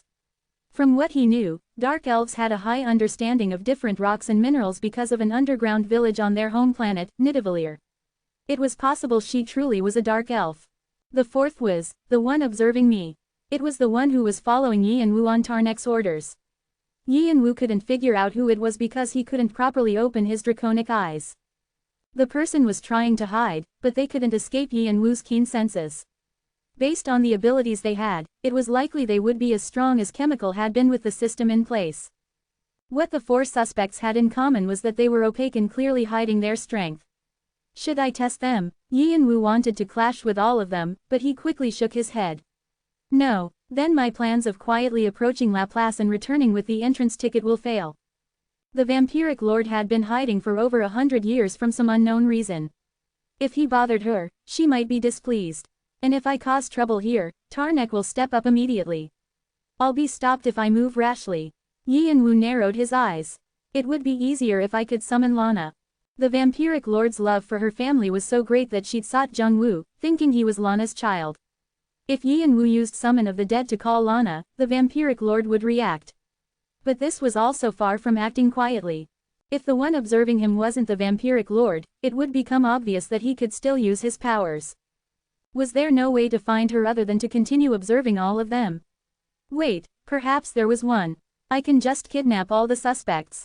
He could prevent Tarnek's interference by doing things away from his sight. However, this would mean really screwing the bureau over. He'd only make them angrier, which wasn't good since they were already furious that he'd destroyed the 51st floor. He didn't want to do it because he didn't want to be marked as an enemy. Open corner bracket. Since when have you cared about things like that? But Shannon wasn't wrong either. Yi and Wu looked up at the ceiling contemplatively. Master was fine even after what he did. The mess I make here will probably be blamed on him, too. Focusing consciousness, he began to move his dormant consciousness to awaken the Stone of Sin and Dragon Heart. The aura he released shook the air. The inmates mining from afar and even the bridgeheads all stopped what they were doing to look at him. The message that the admin system was recovered popped up. I'll be following in my teacher's footsteps, so what could go wrong? His draconic eyes could see the imperfections splitting through the ceiling and the walls. They were the veins of blood tear stones. Yi and Wu put his hand on one of them. Open corner bracket. You said your teacher was useless, and yet you're just going to follow after him. He poured his magic power into the imperfections.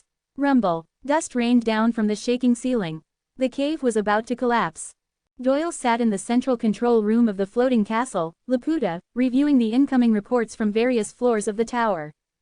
Open hollow corner bracket. We've completed the takeover of the 11th floor. Open hollow corner bracket. The 3 clans that ruled over the 24th floor have sworn an oath to serve us. There are 2 casualties on our side and 241 casualties on theirs. Close hollow corner bracket. Open hollow corner bracket. We have secured the 48th floor. Open hollow corner bracket. We have successfully found all the spies from the other clans outside the tower. The clan leader's suggestion to use Night Watch to root out these spies were very helpful. Thank you, everyone, Doyle replied. Demon Beauty Castle, Illusion Knightage, Iron Throne, and Children of the Forest were known to have the greatest strength among Arthea's affiliated organizations. They were also acknowledged for their loyalty to the Shadow King and their willingness to serve on the front lines during battle. They had grown famous as the Four Black Wings. Before Yin Wu disappeared for his personal reasons, these four forces had already begun faithfully carrying out the order to clear all remnants of the Blood Land, the Elohim, and the Devil Army and seize control of the other clans below the 50th floor. Thanks to this, the lower floors and the areas outside the tower were now firmly established as Arthea's territory. Insurgents who refused to recognize and succumb to Arthea's authority fled to the upper floors. The rest accepted life within the new order. Due to this development, the 52nd floor had become the new battleground between Arthea's forces and those who opposed them. Arthea was currently in the process of rearranging their forces to crush through this barrier, preparing to strike and rapidly advance up the floors. At the same time, the elite members of Arthea were concentrating on advancing up the tower, which they had been postponing. At some point, they would have to confront and defeat White Dragon on the 76th floor. With these plans in the works, Doyle was charged with overseeing these matters on behalf of Yin Wu. Hung, may I ask why you are so obsessed with domination? It seems like you are aiming for a system that's even more secure than the one of the 8 clans. Before Yin Wu had gone to the 51st floor, Doyle had been prodded by his curiosity to ask why Yin Wu was so motivated to dominate the other clans and reconstruct a new order. At the moment, everyone only saw him as one thing, a tyrant. Once, Yin Wu was seen as just another elite player born with qualities valued by the tower. However, as he advanced through the floors and escaped the clutches of death over and over, he seemed to become more vengeful. He seemed to be obsessed with swallowing the entire tower, as though it were the compensation he was owed. It seemed like he was trying to become the next challenger to go toe-to-toe with Alpharon, just like the Summer Queen in the past. However, from what Doyle knew of Yin Wu, he didn't really have a great deal of hunger for power or honor. He took revenge on those who were involved in the unjust death of his younger brother, punishing those who turned a blind eye to his brother's plight. This was why Doyle thought Yin Wu would feel satisfied after revitalizing the legends of Heaven Wing and Arthea. However, the plans that Yin Wu had put into motion were very different from what Doyle expected. Doyle, yeah, it occurred to me one day. What? As long as this tower exists, the warfare will never end. Even after I complete my revenge, the biggest enemy will still remain. Who would that? The tower. Doyle was speechless. I plan to tear down the tower someday.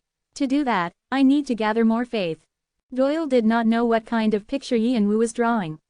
He could only guess that Yin Wu had a plan that stretched far into the future and was much wider in scope than Doyle could imagine. Yin Wu's followers also knew, deep down, that whatever Yin Wu was planning would not hurt them. Even if it is harmful, if it is the will of a god, then I, as an apostle to a god myself, must only observe and carry out his will. Apostles were those who acted on behalf of their god's will. They were the ones who led believers at the forefront so that the god's words could be preached to the world. Arthea would soon become Yin Wu's faithful congregation, and Doyle would be the liaison between them and their god. Thus, he could never have doubts or question the will of his god. For the first time in his life, Doyle had chosen for himself, so he served with all his heart. Furthermore, this moment in time was extraordinary. 5 days from now, as soon as the restoration of the 51st floor is complete, we will build a base camp there. Since it will be an outpost for conquest, each clan, including the Black Wings, must send their elites and rankers to man the base camp. I trust that the children of the forest will make sure that there is no disruption in supplies, Doyle said, conveying Yin Wu's orders. Yes, sir. Yes, sir. Doyle laid back in his chair, his eyes half closed as the answers rolled in. The never-ending work was tiring, but he knew that he'd grow even busier during the lead-up to the actual conquest. Doyle wanted to close his eyes for just a bit. Behind him, the phantasm of the Summer Queen glanced over his shoulder before turning around and disappearing. Silence fell on Laputa. Boss. As Chemical was walking inside a tunnel, one of his faithful subordinates, Pseudo, called out to him after looking at his expression for a while. Pseudo was the leader of the group who'd challenged Yin Wu. What? Chemical asked. As soon as he saw Chemical's sharp eyes, Pseudo automatically straightened his back. Those eyes belonged to a killer who had slaughtered hundreds of players without batting an eyelid. They were eyes that would make anyone feel a cold tingle down their spine. Anyone who defied that gaze would get struck down, their heads chopped off or else turned into a smear of red added to the blood tear stones. Pseudo also felt an icy coldness running down his spine. However, I'm more scared of him than the captain, Pseudo thought as he recalled Yin Wu's unyielding, blazing eyes. His fear of Chemical disappeared. If Chemical was a ferocious beast, Yin Wu was more like a ghost. A ghost that moved silently but devoured its victims completely and mercilessly. Yin Wu possessed something intangible that affected everyone's very core. Yin Wu reminded him of the Martial King, another elite player who'd entered the tower several decades ago and shocked the established order. Chemical, who was the strongest amongst the prisoners in the cave, had suffered the worst beating from the Martial King. In the end, Chemical had to submit to the domination of both teacher and student. It was understandable that he would be in such a foul mood. However, as he looked into Chemical's unpredictable eyes, Pseudo hesitated to speak, even though he felt like he needed to convey the opinions of his subordinates. He gave the halfling Mary a side glance, but Mary continued whistling away as if she neither saw nor cared to acknowledge Pseudo's glance. "Damn messenger kid," Pseudo muttered under his breath, vowing to kick her ass if he had the chance. "What is it?" Chemical screamed, making Pseudo snap out of his thoughts. "Ushish shouldn't we use the blood tear stones?" Pseudo managed to stutter. "Blood tear stones," Chemical repeated, a little bit of madness gleaming in his eyes. Pseudo nodded vigorously. "If we let him continue to run around as he likes, there will be divisions between the brothers. Before that happens, shouldn't we put him in his place in front of everyone?"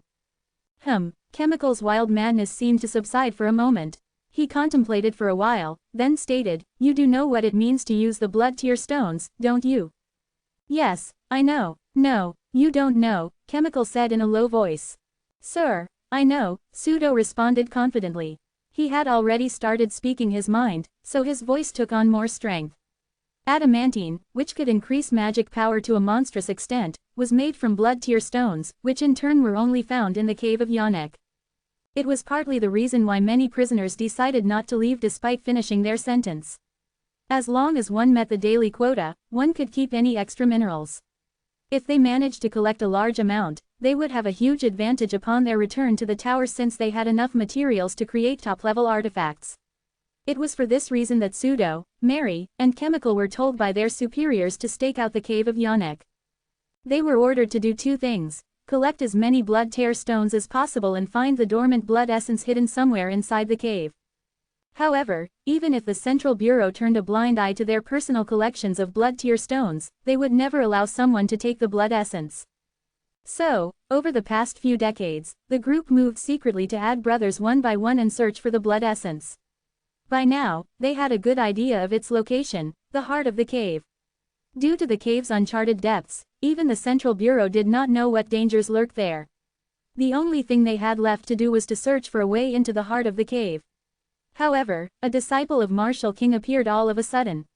Was this really a coincidence? They did not think any information leaked about their activities, but the Central Bureau might have noticed something. Whatever the reason was, the appearance of the disciple had thrown a big wrench into their plans. The heavier surveillance from Tarnek and the other bridgeheads meant that their movements were restricted.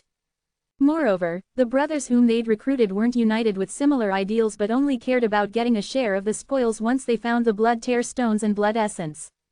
If their Chemical lost his authority, it was highly probable that their hierarchies and alliances would fall apart.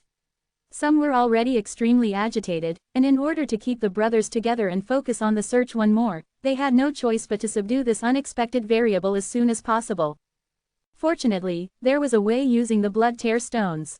The upper management already figured out how blood tear stones could be used to circumvent the system limitation on their powers, and they could regain their skills as rankers.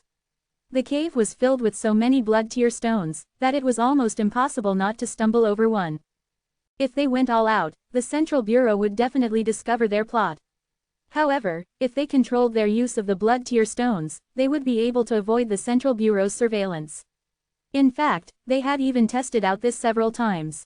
Still, if they wanted to challenge Yin Wu, they would have to take on this much risk, at the very least. This might even become a rebellion, Pseudo thought. "Are you all of the same mind?" Chemical asked as he looked at the other brothers. Since he knew what Pseudo knew, he understood Pseudo's intent and meaning. Everyone nodded with firm expressions. All right, let me consider it. I will give you an answer within the day. Thank you for considering our opinions. I need to organize my thoughts. Leave Mary and take the others away. Pseudo glanced at the halfling girl. Chemical always conferred with the halfling when it came to making important decisions regarding the Brotherhood's movements. Chemical probably relied on the unique competence that halflings possessed. The lesser races tended to develop traits in order to survive. When only Chemical and the halfling Mary remained, Chemical suddenly went down on his knees, pounding his head on the ground. Bam! Blood splattered as his forehead tore open. His sudden actions did not match the image and prestige associated with the executioner of Hot Sands. His wild and fierce eyes softened into those of an innocent sheep. If someone who knew Chemical or if the brothers saw this scene, they would have been in turmoil.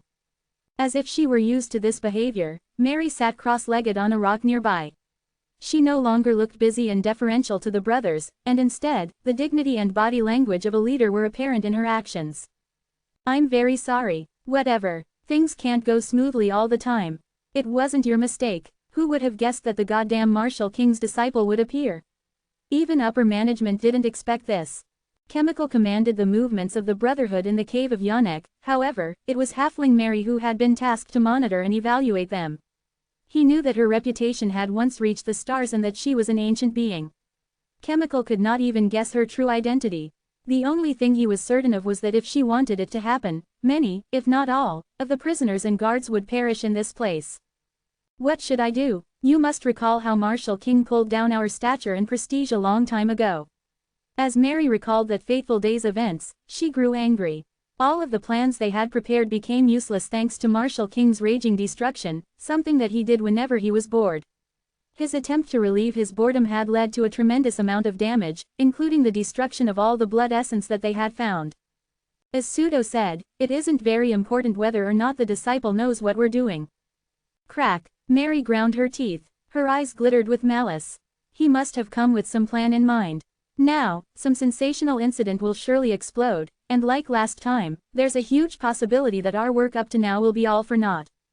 If that's the case, we should definitely use the blood tear stones against him. No, it's not enough, Mary said as she cut Chemical's words off. She shook her head and continued, it's obvious that he's circumvented the limitations of the tower's system just as my teacher has done. We won't be able to survive by just from using the blood tear stones to increase our magic power.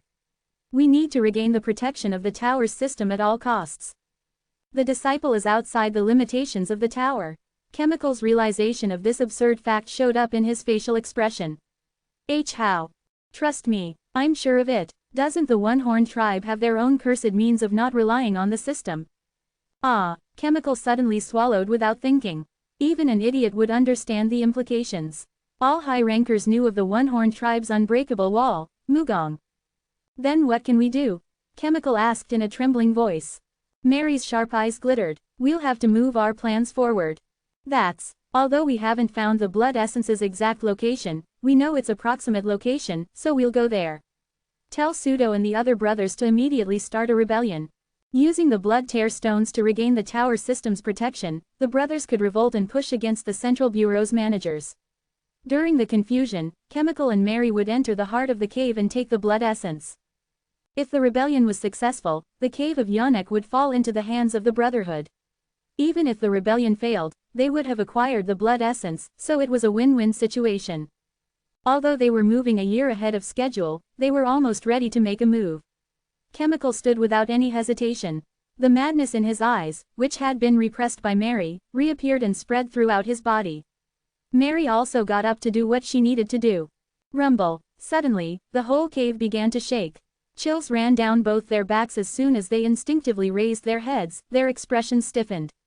Bits of stone and dust descended, and cracks started to appear and spread across the ceiling as the quaking intensified. No way, this fucker has already made his move. Although they expected a disciple of the Martial King to act without any concern, neither of them expected that he would cause a commotion only a few hours after arriving. The Guardians like Tarnek would be closely monitoring any developments from now on. They had just been planning their own rebellion, but in that short period of time, the unthinkable had already turned into reality. The disciple of Martial King even was crazier than his teacher. Quang, clatter. Clunk. The cave shook as though it were starting to collapse. Fuck. Mary's screams were swallowed by the roar of the cave's shaking walls. What? Say that again, Tarnek said with a frown as his subordinate OHN delivered her report. OHN bowed her head and responded, "We tried to take him by force but he was too powerful, so we were forced to retreat. There is no other excuse. I am sorry." Tarnek was left speechless. He gulped. OHN was apologizing for her failure, but she had served him for countless decades, successfully completing all her tasks with precision. Tarnek knew that the situation was serious if OHN couldn't handle it. At first, he'd also thought that the report he heard was absurd, so he could understand how embarrassed and surprised she must have been when she saw the events unfolding before her own eyes. They say that the student is better than the teacher, so this guy is more terrible than the Martial King. The Martial King's old nickname was Walking Disaster because he caused havoc in every place that he visited and left it a disaster zone. But even that guy was quiet for 4 days after entering the cave of Yannick. However, this new guy had already caused a ruckus after only a few hours. He did not stop at beating up prisoners or the guards, he was destroying the entire cave. When he was told that this new arrival had touched the main vein, Tarnek had let out an involuntary sigh. What a crazy guy. Didn't he know that if this place caved in, he would die along with everyone else as well? Exclamation mark. Of course, hoping that Martial King's disciple would possess common sense was wishful thinking, so Tarnek had to push that thought out of his mind. The question how this disciple of Martial King escaped from the limitations of the system also briefly crossed his mind. However, again, he felt it was pointless to use common sense to find an answer. Tarnek had to quickly organize his thoughts. For the Central Bureau, the cave of Yannick was a very important place that could not be damaged since it was a mine that contained important minerals like the blood tear stones, the main material of adamantine. It was an indispensable source of funds for the Central Bureau, which was always in constant need of money. It was also a place where one could obtain clues about outside beings, including the otherworld gods. It wasn't supposed to be ruined like this. Losing the cave of Yannick would be a fatal financial blow for the Central Bureau. Tarnek was also worried that he would lose Laplace before getting all the information out of him. Apart from all this, Tarnek thought, this is unacceptable. As the once revered Devil King, his pride would not allow this failure. If he were pushed and toyed just as he'd been during the Martial King's time, he might just as well bite down on his tongue and die. Open hollow corner bracket. From this point forward, all guards are ordered to assemble at the locations I have designated. Keep the prisoners at bay with a minimal amount of manpower. Everyone else must arm themselves for combat.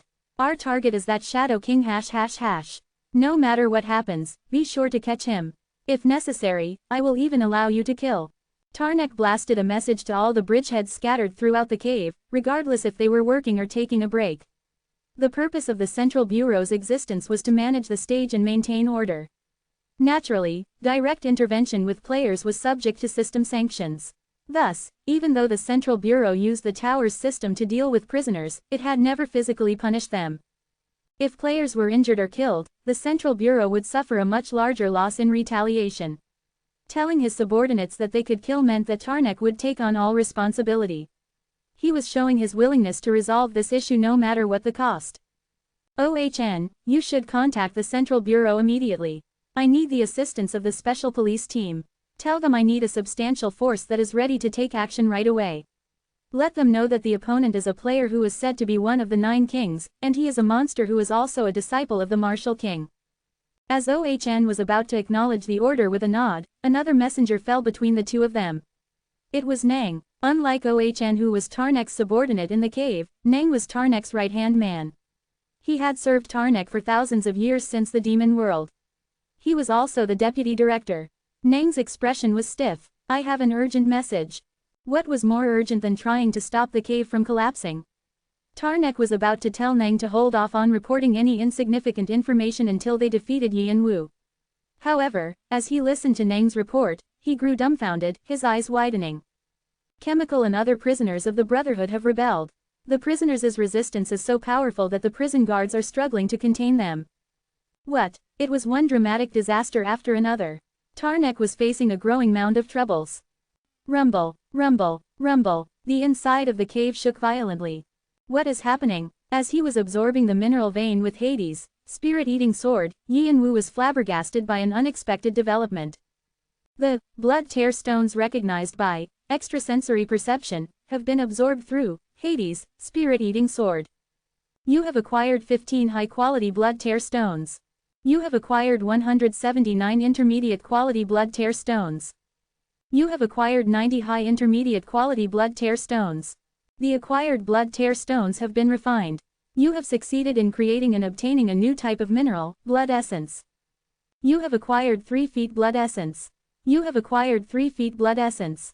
Blood tear stones were the main ingredient of adamantine, so Yianwu was planning to take a lot of them if the chance presented itself.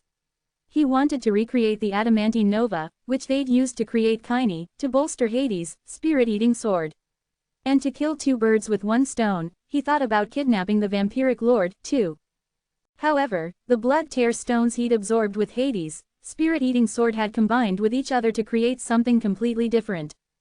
Blood essence. Category: mineral. Rank: X. Description: a completely new mineral created from the concentration and purification of many blood tear stones. The color of the mineral is deeper than that of blood.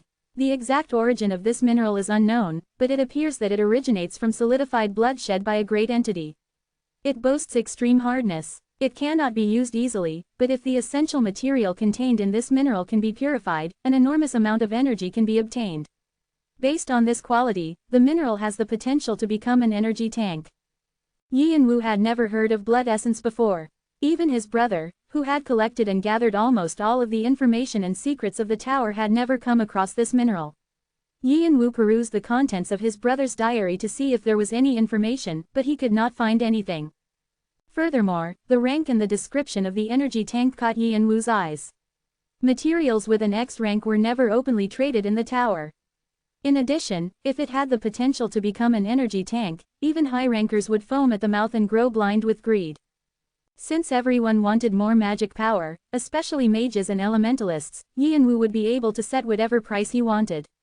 Thus, the appearance of this new mineral was not something bad for Yianwu. It might not become the adamantine that he wanted, but if he brought it to Brahm and Heneva, they would be able to experiment with the mineral and make a lot of good items. However, there was something about the energy in the blood essence that felt familiar. It was divine power. However, it was not the divine power of a god in the tower, but of a god with a completely different characteristic. It possessed chaos. And just as he couldn't understand how the crawling chaos appeared in the tower, Wu did not understand why this otherworld god's divine power was here. It really looks like coagulated blood essence from a living being. The blood essence seems to have come from something living yet not living at the same time. Why aren't the Central Bureau people doing anything about this? Very little was known about the origin of blood tear stones. Those who knew of its existence only knew that the blood tear stones came from mines managed by the Central Bureau. However, in Yianwu's eyes, the blood essence was the true state of the material, the blood tear stones were just fragmented parts. So Cave of Yanek, what exactly are the coordinates of this place? Yianwu strongly felt that the realms the Central Bureau classified as unexplored lands might actually contain secrets bigger than anyone knew. Maybe they even held the key to understanding the meaning or origin of the tower. In any case, it seemed that he unexpectedly peeked at one of the secrets of the Central Bureau. It was a welcome surprise. Although he'd been taken aback at first, it wasn't something detrimental. However, something else confused Yianwu. A rebellion. The cave walls had shaken as if they would collapse at any moment while he was absorbing the veins of blood tear stones at a rapid rate, and the prisoners began to behave strangely. Instead of being terrified and confused, they'd begun moving in an orderly fashion, as though they'd been waiting for this moment. They gathered into formations, and those in the rear began to support the attack on the guards by bringing out weapons and supplies from somewhere. Additionally, most of the prisoners had shoved handfuls of the finely ground, powder-like blood tear stones into their mouths, releasing the magic power that had been restrained. The tower's system and its functions returned to all the prisoners, and as they regained their skills, the impressive effects of various skills filled the cave, making the bridgeheads suffer injuries. No matter how strong the bridgeheads were, the sheer number of prisoners overwhelmed them. Also, since they were in a narrow tunnel, there wasn't much room to maneuver. Still, the bridgeheads did not easily crumble. Drive out the prison guards. You dare treat us like slaves all this time? You're all dead. In the name of the Brotherhood, we will punish the Central Bureau for monopolizing the blood tear stones and taking control of the tower. The prisoners' side used pickaxes and bamboo spears as weapons while calling out their skills. Damn it, stop them. How did they escape the constraints on the system? Is that important now? These damn players. If anyone heard what they're saying, they'd think we were exploiting them. You were the ones blinded by money and wine to stay here. Tarnek is coming soon. Hold on until then. On the bridgehead's side, the guards tried to reinstate the system constraints and restrict the prisoners once more. In the meantime, they used their authority and rights as Central Bureau prison guards to quickly build up a defense. There was an impasse between those who wanted to break through and those who blocked them. No one seemed to care about the bits of rock and cave matter that fell all around them. Open corner bracket kya. This is pure chaos, pure chaos. How come these things happen everywhere our master shows up? His ability to bring utter chaos and destruction is no longer an art but science now, right? Shannon added his usual comments, but Yi and Wu just ignored him and frowned. My kidnapping plan has failed. He'd intended to use the chaos of the impending cave implosion to kidnap those whom he suspected to be the vampiric lord and quietly exiting. Tarnek would be distracted with rectifying the confusion after part of the cave collapsed, allowing Yi and Wu to slip through. Yi and Wu would have then used the chance to find Laplace. However, his plan was now in shambles. There was confusion here, for sure, but it had created the opposite of the effect he desired. It was clear that the prisoners had been planning a rebellion for a long time, and they had coincidentally rebelled at the exact same time that Yi and Wu planned the collapse of the cave. He felt like he had been hit on the back of his head. Moreover, the prisoners had figured out an unconventional way to free themselves from the constraints of the system, so trying to kidnap anyone during the chaos was now impossible. Things are becoming too complicated. Where the hell are you? Who can pull off something of this scale while avoiding the watchful gazes of the Central Bureau? Yi and Wu had two suspects in mind, the Dodd Brethren and Sea of Time. Both were classified as large clans, but players considered them secret organizations since they rarely engaged in external activities. Unsurprisingly, not much was known about their movements or purposes. Jung Woo did not have much contact with them either, so Yi and Wu found it difficult to understand their objectives. It may have also been the vampiric lord's doing. Even if the vampiric lord had managed to hide her identity in Cave of Yonek, it was possible that she was now openly using her skill in playing a hidden ace. Or, it could be both. Yi and Wu could not ignore the possibility that the vampiric lord was taking advantage of the situation for her own purposes. Yi and Wu had planned to sneak in and sneak out without causing too much of a stir. However, in the end, with such a complicated situation unfolding, Yi and Wu decided that he had to act. Where are these guys? Using his extrasensory perception, Yi and Wu realized at once that the main culprits of the chaos, Chemical and the halfling Mary, were nowhere to be found. Yi and Wu quickly expanded his extrasensory perception to encompass a larger area. He found a group of 5 deep in the cave, hurrying to the unexplored area that Tarnek had warned them not to enter. It was also a path to the heart of the cave. So, they're using their pawns to rebel and deflect attention while they seek out what they truly want. Make others look one way while they go another way. It's a good strategy. At least, it would have been a good strategy if he weren't here. Yi and Wu raised his head as he refrained from saying what he thought out loud. He had already absorbed all the blood tear stones from the veins. Only the dregs remained, so he was no longer interested in absorbing more. Even if he didn't do anything, the cave would probably soon collapse due to the constant shocks. Shannon, Hanryong. Open corner bracket ha ha ha. Are we finally able to cause our own havoc? Do you know how painful it is only being a spectator while the master has fun? Open corner bracket please give us your orders. Pull Gilvy and Tarnek's forces over here. In the meantime, I'm going to pursue the party of 5 who are heading deeper inside the cave. Open corner bracket I will execute your order. Open corner bracket understood. SSS's. The 2 shadows separated from Yi and Wu's shadow and traveled through the cave at a high speed. Boo. Open corner bracket I await your orders. A red portal appeared beneath Yi and Wu's feet for an instant before his surroundings completely changed. Below his feet, Yi and Wu saw 5 people, including Chemical and the halfling Mary, sliding down the tunnel. Then, as if they suddenly felt a deathly aura, Chemical and Mary stopped running and raised their heads. Sky wings. Swish. Yi and Wu descended as his wings extended out. He did not know when Tarnek would manage to find him, so Yi and Wu wanted to quickly suppress this group and hide. He didn't have time to engage in any conversation. His first target was Chemical. Chemical had already regained his skills, and with a twisted face, he attempted to counterattack. It was an opportunity to repay the humiliation that he had received just a moment ago. Chemical wasn't sure if he could withstand Yi and Wu if he were still constrained, but now that he'd regained the powers that gave him the name Executioner of Hot Sands, he thought he could break that arrogant person's neck. Bang! But Chemical didn't even have the chance to lift a finger, he had already fallen to the ground, foaming at the mouth and unconscious. His body was quickly sucked into the shadows. That's one, Yi and Wu muttered as he moved on to his next target, Mary. He looked as though he were only walking leisurely in the park. Swallow him, right now.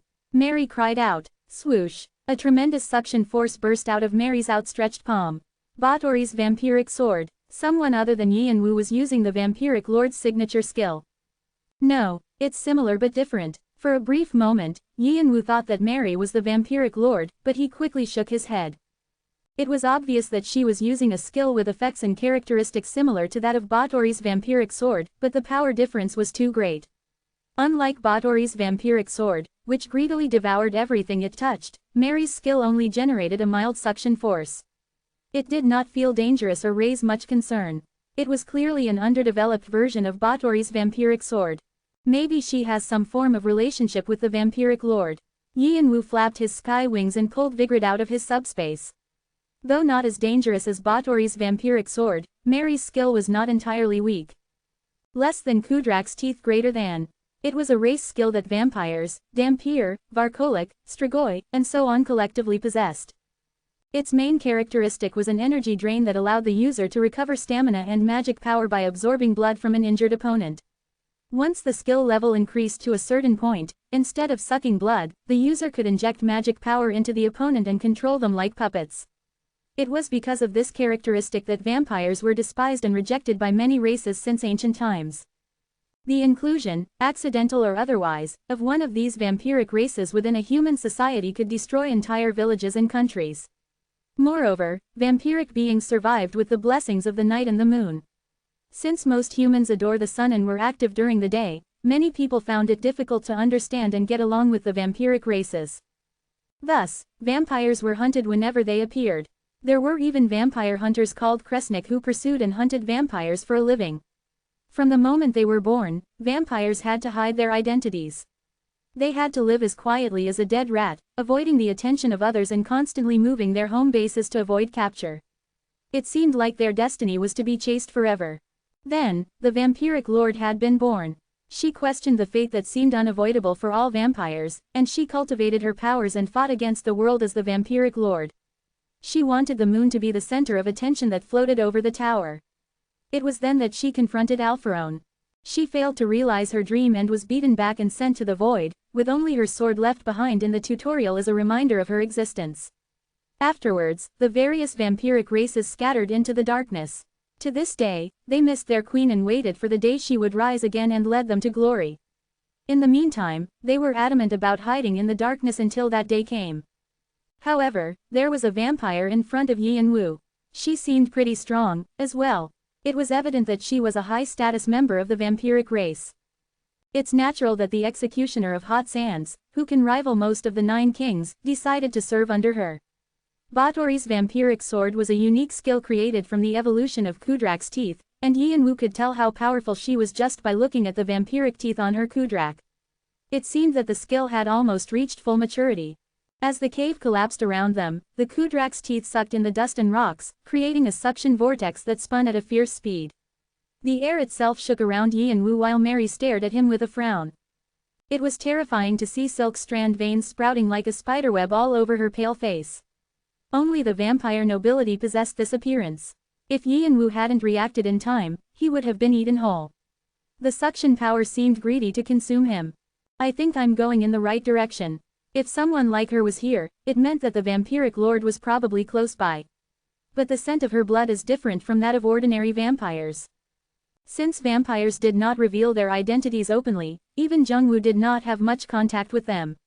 However, the ones that he did encounter all possessed a similar scent that was reminiscent of the night's sweetness. Yi and Wu had grown familiar with this type of smell because he often clashed with his younger brother's light property, which was opposite to his own.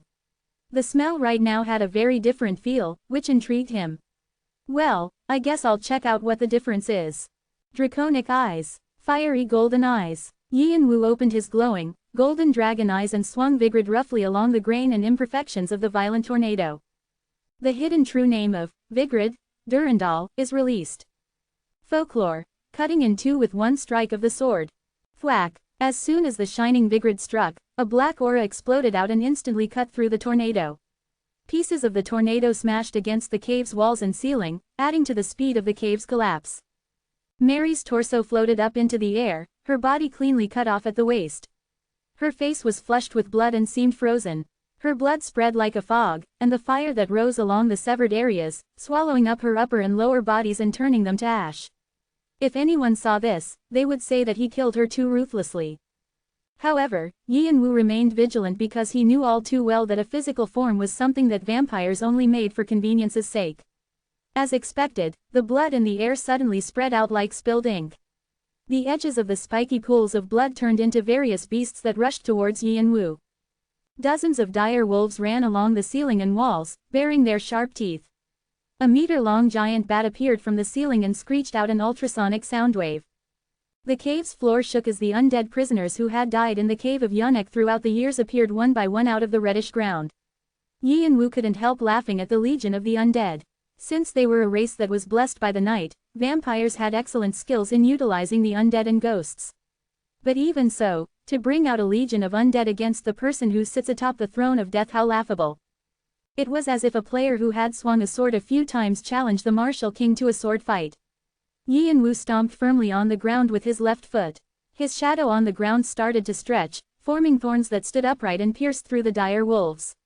If one thorn couldn't do the job, then 2, 3, or 4 more sprang up to pierce Mary's undead. They flew up like flickering flames and turned everything into ash. All of a sudden, Mary appeared through the thicket of shadowy thorns and brought down her fingernails down his temples. Bang! Yin Wu quickly lifted Vigrid up to stop Mary, and he sank into the dirt from the force of her strike. His wrists tingled from the impact. Although she was small in stature, her strength and power were immense, enough to contend with any of the 9 kings. It seemed that her skills were not confined to just magic and race-based abilities. 8 extreme swords, secret skill explosion. Yin Wu pulled Vigrid in as he attempted a counterattack. As he expected, his sharp and powerful attack didn't meet a counterattack. Poof! Mary suddenly turned into a bloody haze and escaped Vigrid's blade. Bam, bam, bam. This time, she reappeared around Yin Wu's ankles and continued her attack. Blood mist swirled around her hands as she attacked. As the walls started to shatter and collapse, more rocks and dust rained down. Oh, she's even using physical combat skills. Yin Wu's eyes widened as he avoided her strikes. Although her attacks could not be considered a martial art, the skill level was not something that could be acquired and properly executed with just a few days of practice. In addition, she incorporated her bloodline properties into her attack, multiplying its force effectively. This meant that she had accumulated a lot of experience through battle. A person with this ability could not have escaped everyone's attention or avoided rumors. However, Yin Wu could not guess who she was. The name she used, Mary, had to be fake. If not, maybe she's an ancient existence that no one remembers. Throughout the thousands of years of the tower's history, countless figures appeared and fell, including those who left a strong myth behind while others flamed brightly for a brief moment before fading into obscurity. Most beings belong to the latter category, and the longer the time passed, one was inevitably forgotten. Maybe this halfling vampire had suffered the same fate. Yin Wu guessed that she had to be at least 800 years old. Just like Alpharon or the Summer Queen, she was a living ancient monster. Bang, bang, bang. However, despite that, Yin Wu didn't encounter any difficulty. His sword skills had already reached a level that not only allowed him to easily take Mary's physical attacks but also to counterattack from time to time. In addition, the black flames that sparked and spread out each time they collided tempered her ferocious aura. Boom, boom, boom. The tense confrontation between the two continued without pause. The impacts of their clashes spread out and hastened the collapse of the cave walls. The others who followed Mary had long been buried in a pile of rocks, screaming with their last breaths. Slash! Yin Wu neatly cut Mary's left arm off. It floated into the air as Mary frowned. Her blood mist covered the wound on her shoulder and attempted to regenerate her arm. She could fight without pausing because she had the ability to regenerate quickly. However, this wasn't something without limits. How much of her blood had she used up by now? It seemed to be around 2/3. Her recovery, as well as all sorts of other vampiric skills, including blood-based magic, consumed her blood instead of magic power. If it were any other battle, she would have already absorbed this bastard's blood and replenished her supply. However, she was struggling too much, and the fog, which could be called her actual body, was starting to fade. She hadn't been able to accumulate too much blood in the cave over the past few decades. Mary realized that Yi Wu was strong. When she left the tower decades ago, she thought only the martial king, summer queen, and the head bishop could contend with her. She could not make sense of her current predicament and the impossible existence in front of her. Eventually, Mary's tiny body was marked with cuts and bruises as she slashed non-stop against Vigrid. Yi Wu was aware of her condition and continued this battle of attrition, slowly depleting her supply of blood. Shish. Then, in a brief moment, Yi Wu's left hand tore through space and struck Mary's face. Explode. As soon as she instinctively had that thought, Mary cut her own neck with her razor-sharp nails. It was a terrifying sight to behold, a childlike halfling cutting her own head off without any hesitation. As her little head bounced into the air, the explosion that she'd feared blasted it into smithereens. A distance away from the explosion, blood mist clumped together, and Mary reappeared. Her complexion was ghastly pale, and a dry sweetness fluttered in her mouth. "Ha ha, are you even human? How dare you put me in this state?" However, as if there was no need for a conversation, Yi Wu fluttered his wings and activated Blink. He instantly appeared behind her. Mary instinctively straightened her back and moved to the side while clenching her jaw, but Yi Wu was in close pursuit, his vertical pupils glittering as he stared at her coldly. Mary finally understood what the strange feeling she'd felt when they first clashed was. He was looking at her as prey, something to be hunted. She became extremely annoyed. How dare he? Who does he think he is to do this to me? As a noble of the night with a lifespan of thousands of years, she had always been a winner and a predator. Even when her people were chased by the Kresnik, she was always a person who looked down on them from above. However, she was being thoroughly embarrassed at this moment. Eventually, Mary pulled out a blood-tear stone from her belt. She wanted to avoid doing this as much as she could. However, there was no other way. Devour. She finally unveiled her vampiric skill and unleashed Kudrak's teeth. 4 large fangs appeared on her palm and munched on the blood-tear stone, cracking it open. She sucked in the essence at a rapid pace. "Ah!" Mary exclaimed instinctively as a warmth spread along her back. A seemingly infinite amount of power spread throughout her body as her blood haze regained its color. It was said that blood-tear stones were made of blood shed by an otherworld god, and it possessed the qualities of a divine being's blood. After draining the energy in it, her vitality returned. Ha ha ha, Mary laughed openly. A fang as big as a thumb popped out between her lips, glinting hideously in the light. She felt an urgent desire to bite off the throat of the cocky guy in front of her. Once she located the blood essence, she would have a chance to glimpse what it was like to be a divine being. However, I'm not in possession of it yet. Still, she reassured herself that she'd be able to find it soon. She achieved a form of awakening by swallowing the blood-tear stone with Kudrak's teeth. With this, a new vampire sword would be born, and furthermore, the foundation for transcendence was set. She had been cooped up in this cave for decades for this exact reason. And now, she had to quickly get rid of the guy in front of her who was tying her down. "So that's how you use it." Yi Wu smiled as he observed Mary's actions. Mary frowned, not knowing what he was talking about, but soon, she saw the things he was pulling out, her eyes widened in disbelief. Wait, is that? Why was the blood essence that she'd been searching for over the past few decades in his hands? For a moment, Mary's mind grew completely blank. She could not fathom what had happened. Hades' spirit-eating sword has broken the blood essence and absorbed the divine power within it. The blood left behind by the otherworld god has been taken apart, and divine factors and divinity are slowly being absorbed. Be careful, it is a substance that does not belong to the tower. You are risking the status infection. The energy drain, which appeared to be more powerful than that of Kudrak's teeth or even the vampiric lord's signature skill, was being activated. He was casually doing what she had always dreamed of doing for so long, and with such a smug expression. Crack. At that moment, something snapped in a section of Mary's mind. She realized why Yi Wu hadn't quickly overpowered her. He wanted to observe her using the blood essence and blood-tear stone. He had only been toying with her to gather information. Furious that she was being mocked all this time, Mary raised her magic power to its limits and exploded towards Yian-Wu.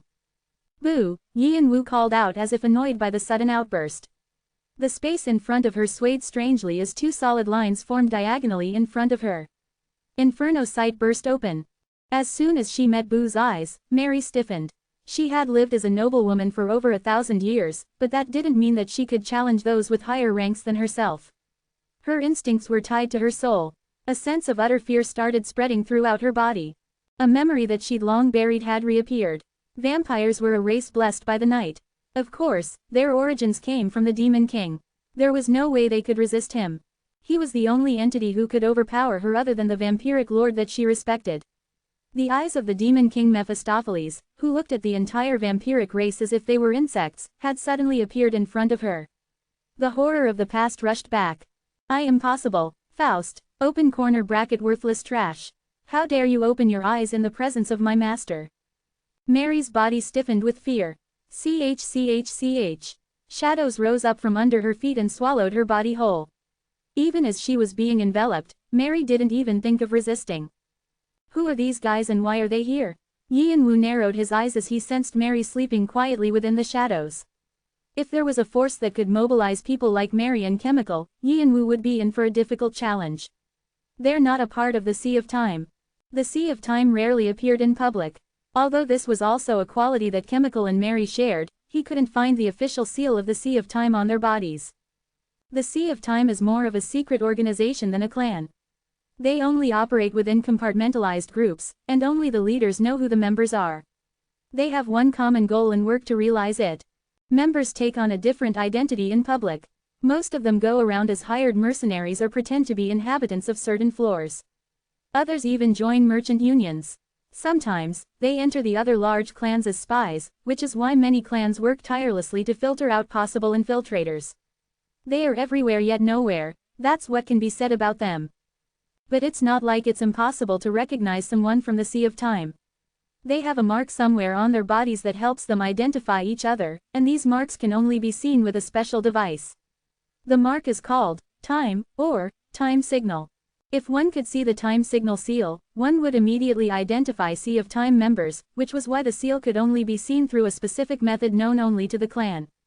However, Yonu had a method of finding the seals: Shadow Domain. Shadow Domain. Rank, Power, Proficiency, 72.6%. Description: a unique form of power created by the Throne of Death which utilizes the dark powers and properties. The user could manipulate shadows freely, and it was an easy power to handle because it worked well with other powers. It also contained a large void that could be used for storage of both people and objects. The caster could also extract information from anyone or anything inside the shadow domain. Using this power, he discovered that neither Chemical nor Mary had Sea of Time seals on their bodies. It would be better if he could obtain detailed information, such as whether they were vampires or not, but it seemed that the function had not yet reached that stage. Regardless, Yian-Wu was able to exclude the Sea of Time as the cause of the prisoners' rebellion. Then there was only one possible clan left, the Dodd Brethren. The Dodd Brethren are like the Sea of Time, but in terms of characteristics, they are at the extreme opposite. They are little more than a terrorist organization. In some ways, they are crazier than the Blood Land or the Devil Army because these two clans are at least guided by their beliefs. The Dodd Brethren don't even have that. They derive pleasure from pure destruction and madness. Like the Sea of Time, which was formed with a goal in mind, the Dodd Brethren also had a goal when they were first formed. However, as the years passed, the goals faded and only destruction and madness remained. These became the sole purpose of all their deeds. The crazy thing is that these guys won't hesitate for a moment to destroy the tower just to feed their desire for destruction and madness. Outside of Red Dragon, the Dodd Brethren was probably the clan that had moved the most aggressively against Arthea. Yian-Wu recalled the words that Jung-Woo exchanged with the Black Prince, the leader of the Dodd Brethren, from the diary. Kahaha, you're asking something really funny.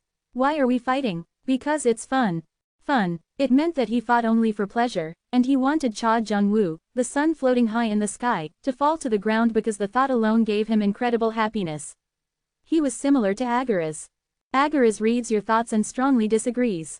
Agaras is upset, saying that it's unpleasant to be compared to such a madman. Agaras frowns and urges you to change your mind. Agaras is irritated. Agaras encourages you to change your mind. Agaras seeks to continue a discussion on this topic. Agaras. Agar's messages have been temporarily blocked with the player's authorization. The Central Bureau warns Agars regarding his excessive messaging. A certain person whose messages are temporarily blocked complains violently. The Bureau ignores a certain person's complaints. The demons of less than l'infernal greater than ignore a certain person whose messages are temporarily blocked. Ball sticks out his tongue as he sees a certain person whose messages are temporarily blocked. Well, Agaras is probably better than the Black Prince. Even though Agaras was obsessed with his brother, Agaras did provide Jungwoo some help. Furthermore, Yeonwoo was able to develop his magic powers thanks to Agar's gifts. Yeonwoo was hoping that Agar's powers would be a great help this time as well. A certain person whose messages are temporarily blocked nods happily. The complaint has been withdrawn. The demons of less than l'infernal greater than shake their heads. Ball sighs deeply. On the other hand, the Black Prince focused solely on tearing off Jungwoo's wings. As soon as his younger brother fell, Black Prince disappeared immediately again. Due to this, Yeonwoo decided to eradicate the Dod Brethren, just as he did with the Blood Land and the Elohim. However, the Dod Brethren's movements were so secretive that it was difficult for Yeonwoo to find them, and he'd postponed his plans. So, I've stepped on their tail in a place like this. In addition, the Dod Brethren knew how to use blood tear stones, something which he did not even know about until now. They used vampires and their unique vampiric skills to drain the energy contained in the blood tear stones. The idea seemed simple, but it was only possible with a good understanding of the blood tear stones. The Dod Brethren must have been aware of the properties of blood tear stones and the secret hidden in the blood. Secrets related to the otherworld gods. The blood tear stones and blood essence originate from the blood they shed. They coagulated and turned into these stones an essence. While the blood tear stones are bits and pieces of this coagulated blood, the blood essence is the pure form that contains the divine factors. The main questions Yeonwoo had were why the substance remained in the form of mineral veins within the cave and why there was so much. Also, how did the Central Bureau find this place? The otherworld gods were outside beings who were not subject to the tower's rules, and even though this was an unexplored area, it was still within the limits of the tower. It was a place where traces of the otherworld gods should not be present. Even the crawling chaos was only able to project its intentions within the tower. Have there been wars with otherworld gods or demons in the past? Or, Yeonwoo's thoughts were interrupted as the cave continued to quake. He realized that the tunnel, which was wide enough to accommodate dozens of people walking abreast of each other, was glowing bright red. He also noticed that the tunnel didn't have any sharp turns and looked like a passage through which something had flowed through violently. Wait, a theory popped into Yeonwoo's mind, but he got goosebumps just thinking about it. He shook his head. If he was right, then, the otherworld gods are loftier entities than I can imagine. If his theory was correct, it would become harder to guess the identity of the Black King, whom the crawling chaos was searching for. However, Yeonwoo left these thoughts behind and spread his sky wings while shaking his head. He'd managed to kidnap Chemical and Mary, two of his suspects, and additionally, open corner bracket I've completed your orders, Master. Open corner bracket I locked him up in the shadow. Hanryong and Shannon sent messages confirming that they had completed their missions. This meant that OHN and Gilvey had also been kidnapped. Now, all Yeonwoo had to do was find a secluded space that the Central Bureau administrators would not be able to find and summon Lana to search for the vampiric lord. All of a sudden, Yeonwoo straightened his back. Already, Yeonwoo thought it would take them a little longer to find him because of the general confusion and chaos. Shadow King. Bam! Tarnik appeared, the ground cracking beneath him. His aura was so bloodthirsty that the rocks falling down from the ceiling turned into powder and scattered even before they hit the ground. After his entrance, many others with the same bloodthirsty aura appeared. It was the Special Police Unit, the most formidable frontline force of the Central Bureau. Only combat-type high-rankers who had risen high within the tower could join. You've decided to act just like the Martial King, huh? And in my area, not once, but twice. Do I look like a pushover to you? How dare you? It looks like he's pretty angry. Tarnik exuded a power and aura comparable to those of Agaras. Yeonwoo felt his chest cramp, and he spread his sky wings to withstand the pressure. However, he could not fight one-on-one with Tarnik for long at his current power level. In fact, it was ridiculous to even think about taking on the Special Police Unit. Even if one was lucky enough to beat a member, one would not be able to avoid the system sanctions and the Bureau's pursuit unless one left the tower for good. I'll have to get out of here. If there was anything fortunate about the situation, it was that the Bureau's forces could not easily leave their respective zones. Yian-Wu spread his sky wings and moved. At that moment, Tarnik's magic power lashed out like a whip. Deep grooves appeared in the spot that Yian-Wu had just vacated. The rate of the cave's collapse began to speed up, causing the area to shake even more violently. On top of that, Tarnik was pointing his horns forward as if he were about to charge. Just approaching him would leave you overwhelmed by its sheer pressure until you imploded into a pool of blood. In front of this great show of force, Yian-Wu looked kind of pitiful. Even if he used sky wings to their maximum, Yian-Wu did not know if he could withstand this level of force. "Master, I'm right here," Yian-Wu screamed urgently, like a man who found an oasis in the dry desert. He stared at a spot behind Tarnik. What? Tarnik stopped running forward and suddenly turned his head back in surprise, believing that the Martial King appeared. The Martial King was the only person who had ever defeated him, and Tarnik was also sure that some conspiracy related to the Martial King was involved in Yian-Wu's presence in the cave. Naturally, Tarnik reacted immediately. However, the Martial King was not there, only bits of rock falling from the ceiling and brisk, cool wind. Tarnik belatedly realized that he had been deceived and looked back with a deeper frown as if asking what this stupid boy was doing. He then twitched with surprise to see magic clusters with the properties of condensed chi and sword energy orbiting around Yian-Wu. They looked like fireflies flashing their lights and dancing, but their appearance was enough to leave Tarnik and the other special force members speechless. Only half a day had passed since Yian-Wu had destroyed the heavy mountains with just 6 clusters, closing down an entire stage. However, Yian-Wu had pulled out 100 or so of these crazy magic spheres. Was he thinking of using them all in this tunnel? All members of the special police unit felt their backs cool as a chill ran up their spine. Their suspicions had been proven true. The Shadow King was an even bigger lunatic than his teacher, the Martial King. "This crazy Ba!" Tarnik screamed as he realized what Yian-Wu was planning to do. Explode. Hundreds of magic spheres burst with light at the same time. Just before his vision was obscured by the blinding light, Tarnik sensed that Yian-Wu was laughing evilly. Open corner bracket this guy's personality. It's going to explode, Shannon gleefully cried out. The heat expanded as it filled the cave of Yannick. The screams and surprised gasps were quickly buried and silenced. Guo. Just before taking the portal to leave the cave, Yian-Wu seemed to hear a cry of agony as if the thing that formed the cave were struggling in pain. Wall of Souls. There was a rumbling somewhere in the unexplored territories. Is it over? Yian-Wu had used layers of shadows and formed a wall of souls to protect himself as he waited for the earthquake to end. Once he felt the shaking subside, he nodded and quietly recalled the wall of souls. The surrounding area was covered with dust and fallen rocks, so it was difficult to tell which direction he'd just come from. Still, Yian-Wu managed to move around by finding some small pockets of space. Whack! Yian-Wu widened the shadow domain and cleared a path, shattering and scorching the rocks as black flames erupted over the expanding shadows. As he moved around, Yian-Wu became more confident about his theory. This place was not an ordinary cave. He had concentrated the meteor sword art in one spot to make the stage collapse. An ordinary cave would have completely disintegrated, and Yian-Wu was ready to use blink to escape if that happened. However, the cave managed to retain its structure, which meant only one thing: this isn't an ordinary cave mine nor a normal hidden stage. Yian-Wu's eyes glittered brightly. Bits of red light glistened through the ruined ceiling. They seemed to be part of an exterior wall. This is a cadaver. This must be the body of an otherworld god. This discovery was too immense. Many gods are shocked. Many demons are stunned by this incredible revelation. Yian-Wu could sense the astonishment of the gods and demons through the channels. They were usually very composed and collected, but this time, their shock was so great that they could not hide it. If this place were truly the body of an otherworld god, the gods and demons could infer where they were located within. Based on the residual blood tear stones and blood essence spread all over this place, I'm probably in an artery or vein. Nearly 100 prisoners had toiled decades just to build a path to this area.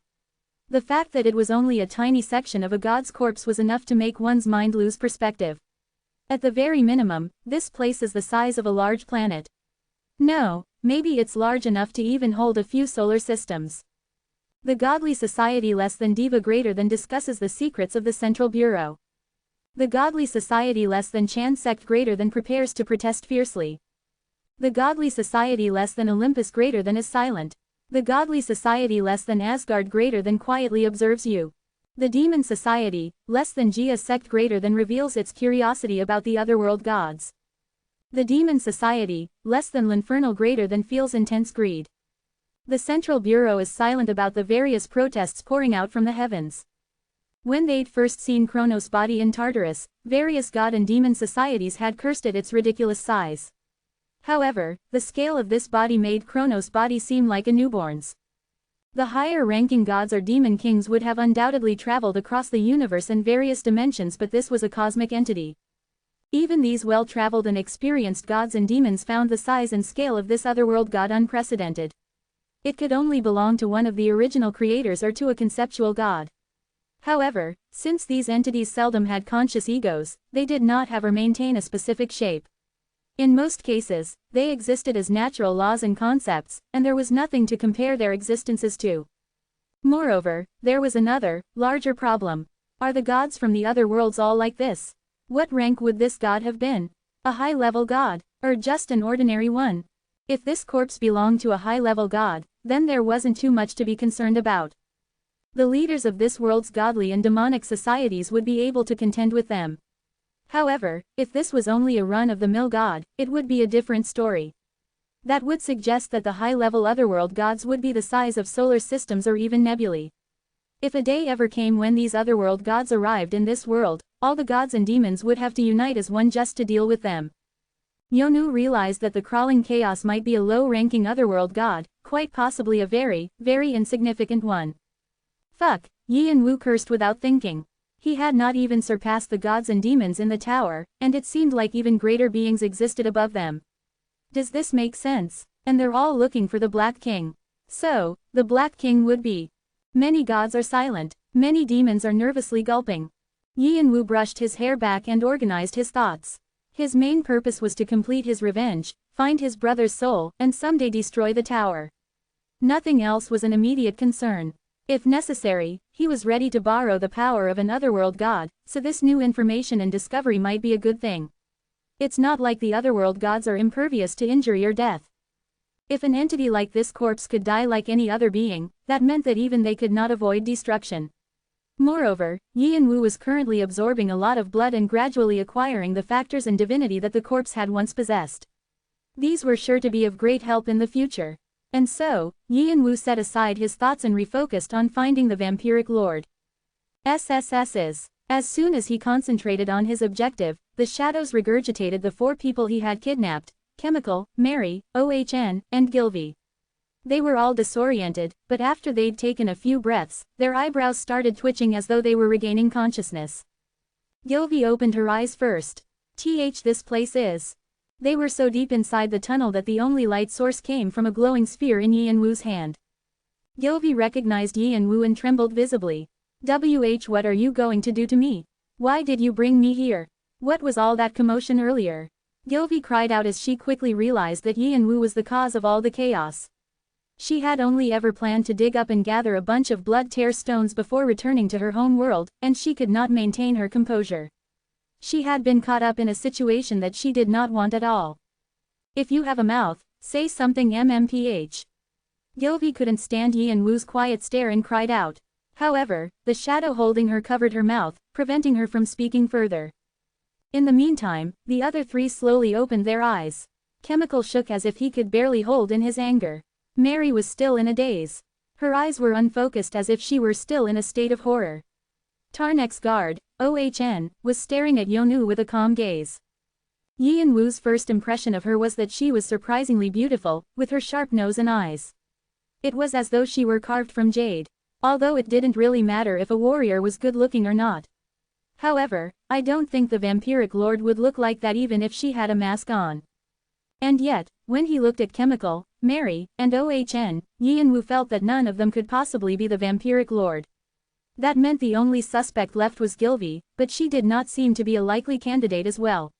Had the vampiric lord chosen an unworthy candidate? Yin Wu felt anxious as he stared at his 4 suspects, thinking he might have to go back to that mess of a tunnel once more. I guess I'll find out after I test them. Hoping he wouldn't have to retrace his steps, Yi and Wu touched the pendant around his neck. His brother's second teacher, Lana, had given him the pendant as a token of her gratitude. It was the seawater charm, Sito's holy artifact. Summon of the dead has been activated. Whom would you like to summon? Lana. Using the powers of the Black King, the dark, flowing air currents united and formed the shape of a person. Lana slowly opened her eyes. This place. It's been a long time, Lana. Yi and Wu cheerfully greeted Lana, whom he had not seen for a while surreptitiously looking at the reactions of the four suspects. Yi and Wu thought that the vampiric lord would instinctively react when her daughter, who had passed away long ago, suddenly appeared. However, the four just stared at Yi and Wu without understanding or knowing what was going on. He did not sense any agitation from them. Yi and Wu lightly clucked his tongue and looked back at Lana. He asked for her patience and began to explain his situation, making sure that he was speaking to her through his consciousness so that the others could not overhear. He shared all the discoveries he had made so far while searching for his brother's soul. So, in simple terms, are you saying that in order to find Jungwoo's soul, you have to go to the origin of the Black King's darkness and you need my mother for that? That's right. So that's why you needed to call this good-for-nothing daughter. I never even imagined a reunion like this with her. Lana smiled bitterly and slowly moved forward. Meeting her mother as a soul went beyond being disrespectful to one's parents. Nothing broke a parent's heart like seeing their child die. However, because she understood Yi and Wu's circumstances, Lana moved without hesitation and stood in front of one of the four suspects. As soon as she'd appeared, she sensed a very familiar scent. Since she had parted from her mother at an early age, it was a childhood scent she knew intimately and had longed for. Mother, we meet like this. Please forgive your disrespectful daughter. Lana stood right in front of OHN, whose eyes trembled faintly. Eventually, she made a deep sigh. Pursuing me is not enough, people have used other family members and people of the same race against me. And now, even my daughter to have fallen to this state. OHN brought her delicate hand to her face and ripped her skin off with a tearing sound, revealing an entirely different appearance underneath. Her tall and slim appearance transformed into a small figure about 140 centimeters in height. However, just looking at her sharp eyes, one could immediately perceive the soul-crushing arrogance contained in them. The gentle yet tremendous aura that she emitted made Yi and Wu's skin tingle. She was the vampiric lord, who had ruled over the tower's night and the moon. Shatter. The vampiric lord forcefully broke the white mask that had allowed her to disguise herself as OHN. It was useless now. She reached out her little hand and stroked Lana's face. With her fingertips, she felt the slippery texture of Lana's spirit body. Why is the moon so heartless? Mother. Well, the moon was always like that, in the past and even the present, the vampiric lord said as she made another heavy sigh. She then glared at Yi and Wu with her cold, deep-set eyes. She hadn't seen her daughter in such a long time, and she had a mountain of things she wanted to share with her, but right now, she wanted to understand what Yi and Wu's motives were to show Lana to her. Why are you looking for me, to the point that you'd even set up this bizarre reunion? As he touched the nape of his neck with his hand, Yi and Wu felt that there was a similarity between his and the vampiric lord's auras. However, his energy originated from death, which had a sense of burning with depth and fiery fervor. On the other hand, her energy represented night, so it was subtle and very cool. It was a night that was so deep that its depth could not be measured. He thought it was more apt to call it an abyss as he tried to peer into her.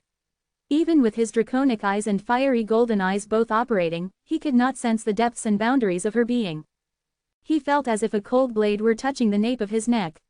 His skin tingled, his back became cool, his instincts were warning him that he was in danger. She's at least at the level of the 9 kings, possibly at the level of my teacher, the Martial King. The real monster was right here in front of him. Yi and Wu had never even considered the idea that someone who had power comparable to his teacher's existed in the tower. Yi and Wu was forced to pull up the power of Black King to counteract the overwhelming aura that the vampiric lord projected. He slowly began to speak. Before you speak, choose your words carefully. That child, Jung Woo, gave me a good impression a long time ago. Even if he did the same arrogant acts as you, I would have forgiven him for creating a scene.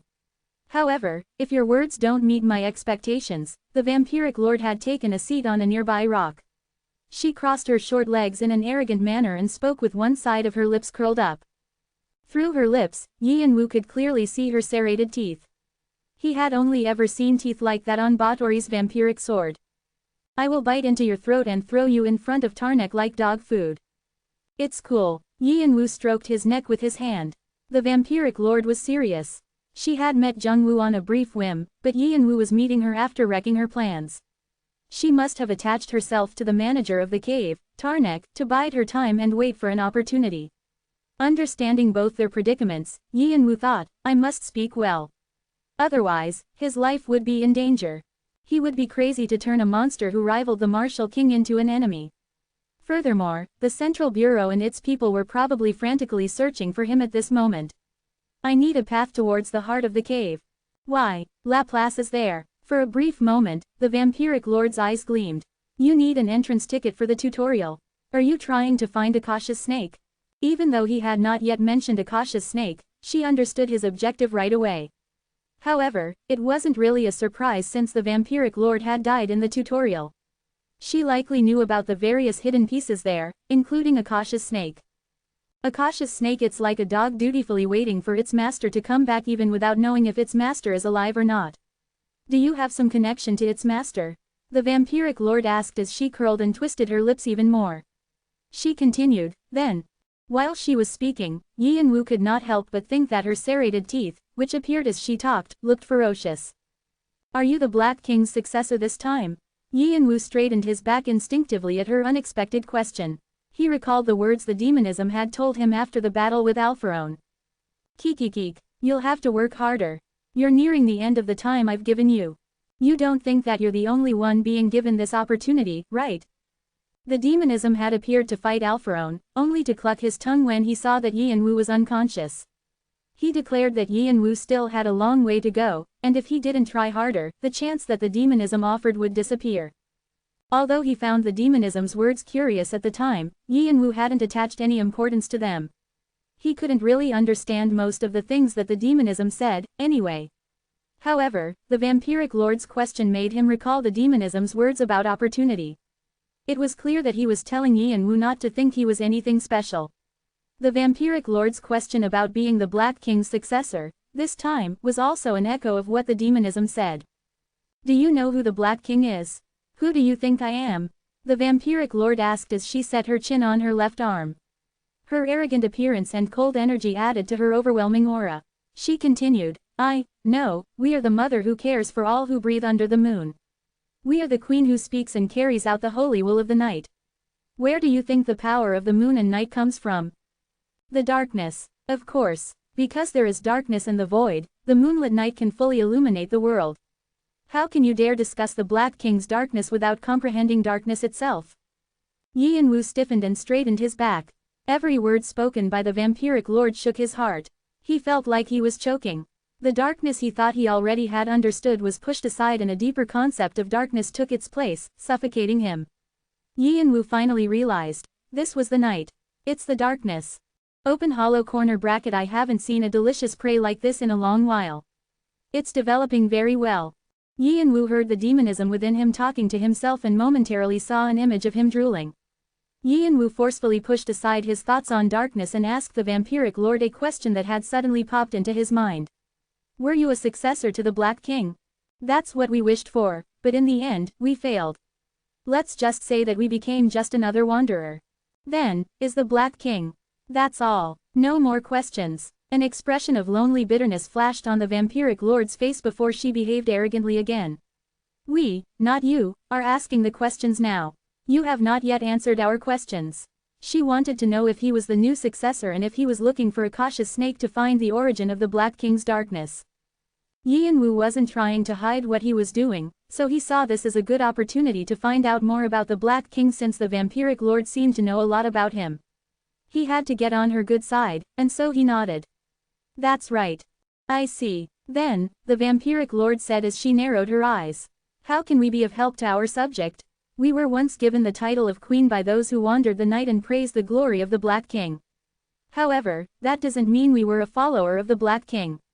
We have no reason to help, but we will listen to what our subject can offer should we sacrifice our plans and assist. Yi Yanwu did not miss the fact that the vampiric lord now addressed him as her subject. She recognized him as the Black King's successor, meaning she would at least be willing to negotiate. Fortunately, Yi and Wu knew well what the vampiric lord wanted.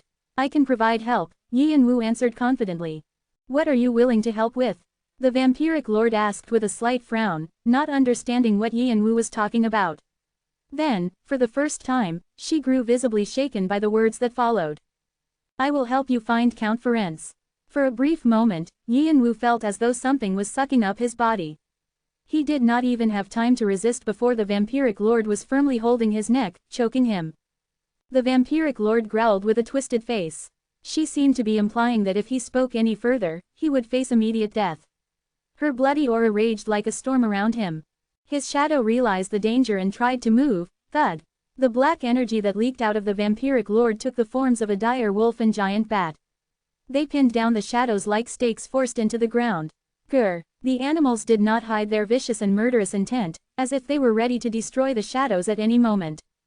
Morgrim and Roost were the creatures she used as though they were her hands during her reign. They possessed the combat power of high rankers and could easily battle anyone of that level. They were on a completely different level from the ones Mary had conjured. Shannon and Hanryong, who were struggling to emerge and help their master, knew that the two beasts would be tough opponents, so they prepared themselves. How dare the lower ones run wild in the presence of elders? Magrim's and Rust's howls were clear in their intent. It was as if they were warning the familiars not to intervene in the queen's plans. Ch. At that moment, two lines appeared behind Yi and Wu and a pair of eyes filled with anger burst open. Open corner bracket. Do you want to die, Bathory?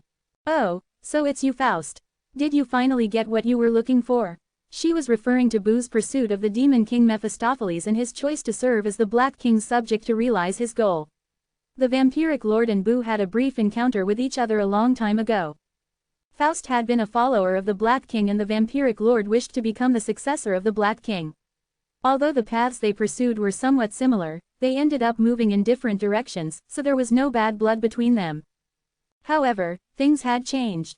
Hundreds of years had passed, and Boo had not yet regained all of his powers, so he was not at the vampiric lord's level. However, his anger was real. Faust, it is certainly true that your madness and obsession in seeking out the Black King was commendable, and our empathy for your passion is strong. However, don't interfere in this situation. There's also a limit to my patience. Open corner bracket. You dare. Boo's inferno sight began to rage and grow larger. Suddenly, Yi and Wu reached out to Boo to show that he was fine. Boo glanced at Yi and Wu, and when he saw Yi and Wu shaking his head, he guessed Yi and Wu's meaning and stepped back quietly. Shannon and Hanryong also retreated. The vampiric lord burst out into laughter. Ha ha ha, your subordinates listen well. You've raised faithful dogs.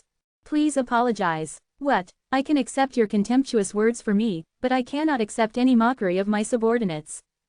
Ha! Even though she was holding onto his neck and had his fate in her hands, the vampiric lord was exasperated by Yi and Wu's ridiculous reply. However, Yi and Wu continued to stare straight into the vampiric lord's eyes impassively. She could sense his will. He was not going to give in and seemed poised to strike her at any moment. The vampiric lord clucked her tongue and loosened her grip around his neck, realizing that it wasn't just a show. His consideration and care for his subordinates were characteristics of a true lord. Indeed, he seemed to really be this generation's successor of the Black King. She felt a fleeting sense of envy for a moment that she hadn't obtained the title herself. Perhaps this was why she felt that his words carried some weight. Fine, I apologize, the vampiric lord said as she looked at Yi and Wu's shadow. The space around Yi and Wu trembled. Boo was surprised. The vampiric lord that he remembered was unpredictable, always on the cusp of madness. She was not someone who would easily submit and apologize to anyone. On the other hand, Boo greatly respected Yi and Wu for showing how much he cherished his subordinates. Shannon and Hanryong were also feeling the same sense of pride in their master. But you know that you won't end up with an apology from me for your actions, right? Count Ferenc was the only person the vampiric lord had ever loved in her life. He had been her husband and the reason she had fallen from grace. He's also the reason why she's wasting decades here. She's looking for him secretly. Lana also looked at Yi and Wu. She never thought that she'd hear her father's name from his mouth since her father had gone missing a long time ago. As he observed both mother and daughter, Yi and Wu slowly opened his mouth to speak. He was going to divulge the secret that only he knew. After he finished speaking, the vampiric lord gazed quietly into space with her mouth in a grim line. In the heavy silence, no one dared approach her. Lana looked at her mother with a sad expression. The vampiric lord had never been able to find her husband. After hundreds of years of searching, she learned that he had gone to the cave of Yannick from an unexpected source.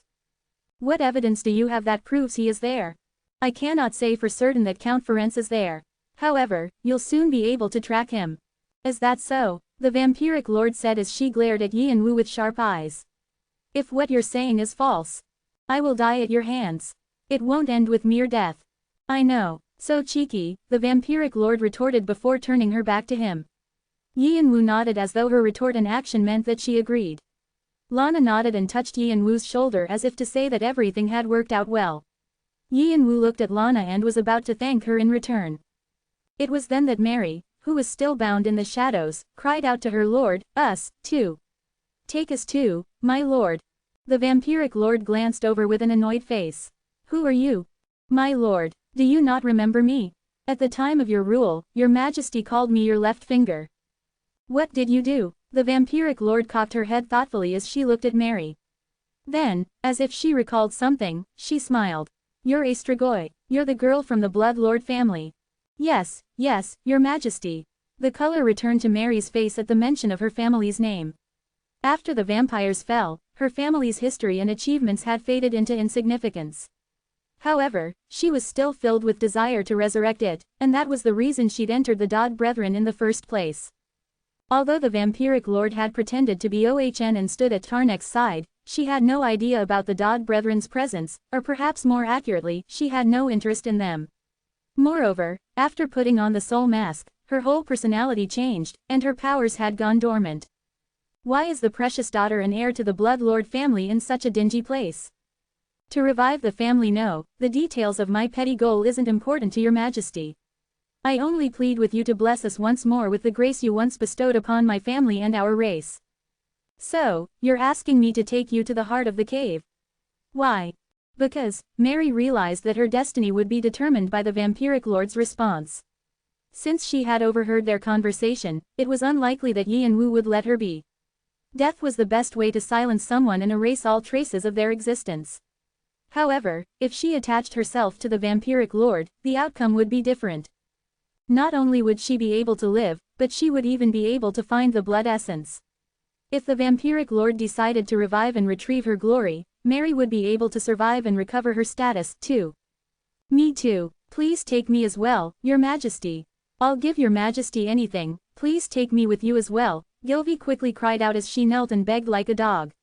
Chemical was also bowing as he realized what was going on. The vampiric lord looked at the three and stroked her chin. Since I've decided to make a move, it will be helpful to have some additional hands. The expressions of the three grew clear and bright. Don't you remember the Blood Lord family's contributions and dedication to your majesty? I will do whatever your majesty asks of me, Mary continued to say. Dark elves specialize in all kinds of handiwork. We are good at dealing with metal, would just leave it to me, your majesty, Gilvy quickly added. I am confident in my strength. Please feel free to use me freely, Chemical added. A sinister smile appeared on the vampiric lord's face, but the three were so busy bowing that they didn't see it. Good, I accept. You'll do anything, right? That is so, then die. Huh, SSS is. WH what? URK. Before the three could even react, the vampiric lord made a hook with her right hand and lashed out. Three heads with confused expressions soared into the air as blood splashed violently around them. At the same time, the darkness around them revealed a vicious set of serrated teeth that bit into their heads and made crunching noises as they chewed. Less than Batory's vampiric spirit greater than. The unique skill was an evolved version of the vampiric sword that she had left in the tutorial.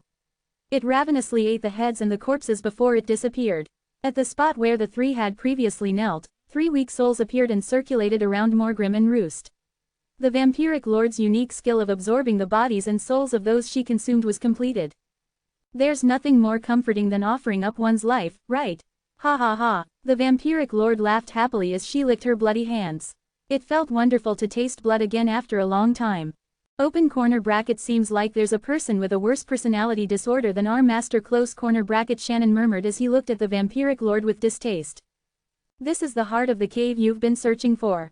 It's pretty big. After he followed the vampiric lord to a new location, Yi and Wu found himself in another world. Aren't we inside an otherworld god's corpse? How was this environment created? It had been a grueling journey that he'd never experienced before, and he'd had to use blink and teleport multiple times. If they had been on Earth, he would have already gone halfway round the globe. He kept seeing the same environment over and over, which made it appear that they were walking around in circles, but at least, the coordinates kept changing, which meant that they were moving forward. Also, his mind was put at ease because of how familiar the vampiric lord seemed to be with the journey. The place in front of him was a wide space so vast that he couldn't even see the horizon. There was light coming from somewhere in the red sky even though he couldn't see a sun or a moon. Strange-looking grass grew on the plains, and he could see hills and mountains in the distance, interspersed with rivers. It was evidently a stage. Yi and Wu was a bit confused. You have no idea where this is and what kind of place it is, Yi and Wu nodded. He couldn't help feeling surprised that an environment that looked like something one could find in the tower would appear in a corpse. Perhaps he'd made the wrong guess, but looks like you already caught on that this is a god's corpse. Yes. Then that makes it easier to explain. We are in the stomach. Stomach. Yi and Wu's eyes widened at the unexpected answer. They were in a digestive organ. What was even more bizarre was that he'd been seeing strange-looking monsters dashing through the grass and floating in the sky. Each one had such a bizarre appearance that he wondered how they were evolutionarily possible. Beasts that ran without feet, translucent life forms, and tentacled monsters 5 meters high which roamed in groups of 10. The auras they exuded would make anyone sit up and pay attention. He wasn't even sure he could defeat them. A few could even go toe-to-toe with most divine beings. Those who seemed to be leaders could be compared to superior divine beings. For a moment, Yi and Wu wondered if he was in Tartarus or a worse hell than that. The vampiric lord smirked as she watched Yi and Wu stare at the monsters. They're old ghosts who have lost their identities. They were once great beings, but they've been reduced to remnants in this stomach since this colossal existence failed to digest them completely.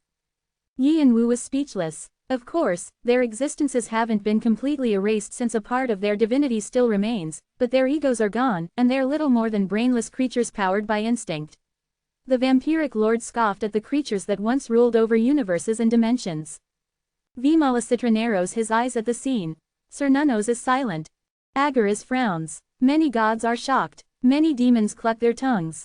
A few gods ask what the Central Bureau is hiding. A few demons attempt to contact the High Guardians. The reactions of those in the heavenly world as they watched through Yi and Wu varied: disbelief, shock, and even suspicions about the Bureau for hiding something like this.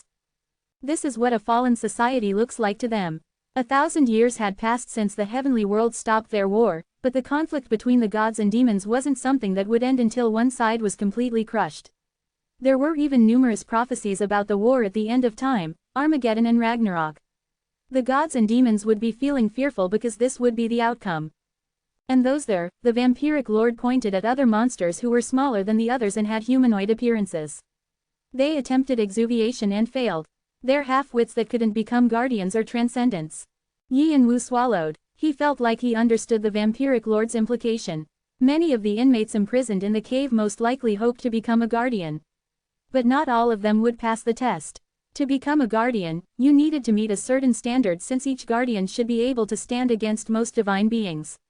Exuviation was one of the basic requirements. But it's limited by the system because of Alpharone. And transcendence is even more so. If a player failed to become a guardian through the administrative system, they would be trashed and sent to the garbage heap, in effect, the heart of the cave. Still, one can't look down on them either. They've probably grown after being exposed to this stomach with all its divine factors. Since there was a significant amount of divine factors in blood tear stones and blood essence, this environment was filled with divine factors. It was only at this point that Yi and Wu fully appreciated just how unbelievable this place was. Just what are otherworld gods? Gods of knowledge and discovery begin to confer about the otherworld gods. Demons who desire strength take a deep interest in the otherworld gods. Anyway, be careful not to make contact with them. It will be a huge bother if you get involved with them. Yes, ma'am. If the vampiric lord said it was a bother, it meant that it would be truly hard to deal with. Curiosity would only kill the cat. Yi and Wu planned on hiding his presence as much as possible since nothing good would come from attracting their attention. He tucked his magic power into his body and used wind path to hide his presence. Then I'll start the search. The vampiric lord spread her hands open and mumbled something. It was a language that Yi and Wu had never heard, but it sounded like she was saying, activate. Whoosh! An upside-down crucifix appeared on her palms, glowing with a black light. A spherical protection barrier appeared around it and disappeared. Yi and Wu's eyes flashed. That's the shield of the dead, part of the vampiric lord's signature spear and shield. Her familiars, Morgrim and Roost, cornered allies and enemies alike with fear, but she was also famous for her martial technique that utilized two weapons. The spear was the vampiric sword that allowed her to swallow souls and bodies, and the shield was the shield of the dead that led the souls and bodies to death. The shield had transformed into a new unique skill as the vampiric lord awakened. Open angle bracket Batory's witch defense close angle bracket. Clatter. The crucifix began to spin like the hand of a clock and stopped when it pointed to the northeast. Then, it scattered into small pieces and left a long trail, as if guiding them. I've met Laplace many times. A long time ago, I also had to go back to the tutorial. Batory's witch defense showed her the location of the being she was looking for. The greater the being, the easier it was to find them. It also had the ability to erase her presence, so at the same time, the vampiric lord could evade her enemies. But she couldn't find Count Ferenc even with this. All she learned was that he came to the cave. It meant the shield wasn't all-powerful. If they used a different method to hide their presence, there was nothing the shield could do. Just as its name said, the witch defense was specialized to defend, not track. Let's move again. The two followed the trail of the witch defense more quietly and discreetly than ever before. How much time had passed? Yi and Wu guessed that it was about 4 to 5 days. In a world without day or night, the two continued to move without rest. Along the way, they had to avoid creatures that sensed their presence. At every instance, the vampiric lord repeated that he shouldn't make contact with them. She said even the beings he thought he could defeat might be hiding some strength. This place was like a savanna. If one monster noticed them, so would the others in a domino effect. Whenever they occasionally snuck past the territories of large creatures, Yi and Wu would feel his back turn cold. The creatures that looked like leaders were so menacing that he wouldn't even dream of fighting them. The gods and demons watching the situation through him were shocked beyond belief into silence. They must be scared. If this was how powerful dead otherworld gods were, how powerful would the otherworld gods be? The lower-level divine beings wouldn't even be able to touch them. Maybe it would be possible for the progenitor gods or conceptual gods to mount a defense, but they couldn't even guarantee that. The world that existed in this stomach overwhelmed the scale of most stages, and considering that those stages were like small planets, it was unbelievable. Open corner bracket wow. Shit. All I can do is curse. Open corner bracket this world is vast. I thought the tower was the peak of all universes and dimensions, but that was just the assumption of a big fish in a little pond. Shannon and Hanryong were surprised over and over again. It stops here. The two reached the tip of a precipice. The trail of the witch defense continued but at the bottom, where the waves of a sea made pleasurable splashing sounds. However, the sea wasn't inviting at all. It was an acid sea with a dark gray shine that boiled as though it were being cooked by all the fires of hell. The heavy fog above it had such a potent poison that just looking at it made them dizzy. Open corner bracket that's all gastric acid, right? This is crazy. Is this guy really dead? Yi and Wu collected his thoughts as he listened to Shannon's voice. Ing. The philosopher's stone and dragon heart moved furiously as they noticed their owner's abnormal state. An extreme toxicity has entered your body. You are being poisoned. You have been afflicted with the status, stun. Warning. Move away from the geographical feature. Subjugation is nearly impossible with your current abilities. Your trait, cold-blooded, has helped you maintain composure. The status, stun, has been removed. You have gained a resistance to poison. Formless poison, skill proficiency has dramatically increased. 12.6%. You have acquired the trait, 1000 poison immunity. Gaining a trait and increasing proficiency just by being exposed to the environment. Yi and Wu laughed in disbelief. How was he supposed to cross an acidic sea stronger than soul poison and formless poison? However, Laplace was somewhere beyond it. Through the fog, he could see a few islands created from stacks of corpses disintegrating slowly in the gastric acid. It seemed that Laplace was on one of them. What was the Bureau thinking by trapping Laplace in this crazy place? Did they think this was the only way to prevent his escape? But then, they would be right. He made an even more horrifying discovery when he spread his extrasensory perception. He sensed countless lifeforms in the sea of acid. Some were so large that he couldn't even guess their size. They might be even larger than the ones he'd just seen. All Yi and Wu could think were the vampiric lord's description that they were impossible to subjugate. Even she would have difficulty with this. Let's move away from here for now. I think we'll have to think of a way to cross this sea. Just when Yi and Wu was about to turn back, the vampiric lord shook her head with a mysterious smile. No, it's too late for retreat. It already knows we're here. What? Yi and Wu was about to ask what she meant when his eyes widened. A creature burst out of the sea with a cry that seemed to shake the world. Its shadowy figure was obscured by the thick fog, and it was so large that Yi and Wu couldn't see where it ended. What is that? Yi and Wu's voice trembled. The creature was overwhelming even in this place filled with all kinds of monsters. Nessie. The vampiric lord smiled in amusement. The king of this demonic sea. The demonic sea was an apt name for this body of water filled with demonic creatures. The creatures that swam in it were stronger than any of the monsters Yi and Wu had seen so far, even though he only skimmed it with extrasensory perception. The deeper he went, the more horrific and gruesome monsters he encountered. They could easily swallow the ones on land, and their appearances were so strange that he wondered if they were truly lifeforms. He couldn't muster up the courage to sink even deeper. His soul felt shaky just from the monsters' energy. It was also dangerous because a few curious creatures noticed Yi and Wu's senses and tried to make contact with him. He couldn't even dream of the types of creatures that lived in the depths of the sea. It didn't seem like the creatures had any feelings of solidarity or camaraderie either. They were always wary of each other, looking for weaknesses and preparing to rip another creature's neck off if given the chance. It was evident they were trying to grow their individual strength through predation. They were monsters that exemplified survival of the fittest, and they had no choice but to grow strong. In fact, Yi and Wu felt the only thing the monsters had in common was their strength, which seemed to originate from chaos or emptiness. Their explosive strength was so disorderly that he feared even approaching it. The creatures managed to maintain their appearances because of the corpse's divine factors, but the power was so volatile that it might explode at any moment. And that one is even more incredible than all those other unbelievable monsters. Is that why it's called the king? The monster the vampiric lord called Nessie was horrifying. How could a creature like that possibly exist? Its approach was more than enough to make him tremble. Even my channels are shaken. For the first time ever, Yi and Wu felt the communication with the gods and demons becoming weaker. Vimalasitra glares at Nessie with a stiff face.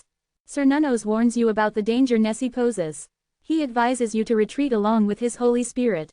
The temporary ban has been released with Agar's authorization. A message from Agaris has arrived. Message. The chaos stuffed in that thing is on the verge of exploding.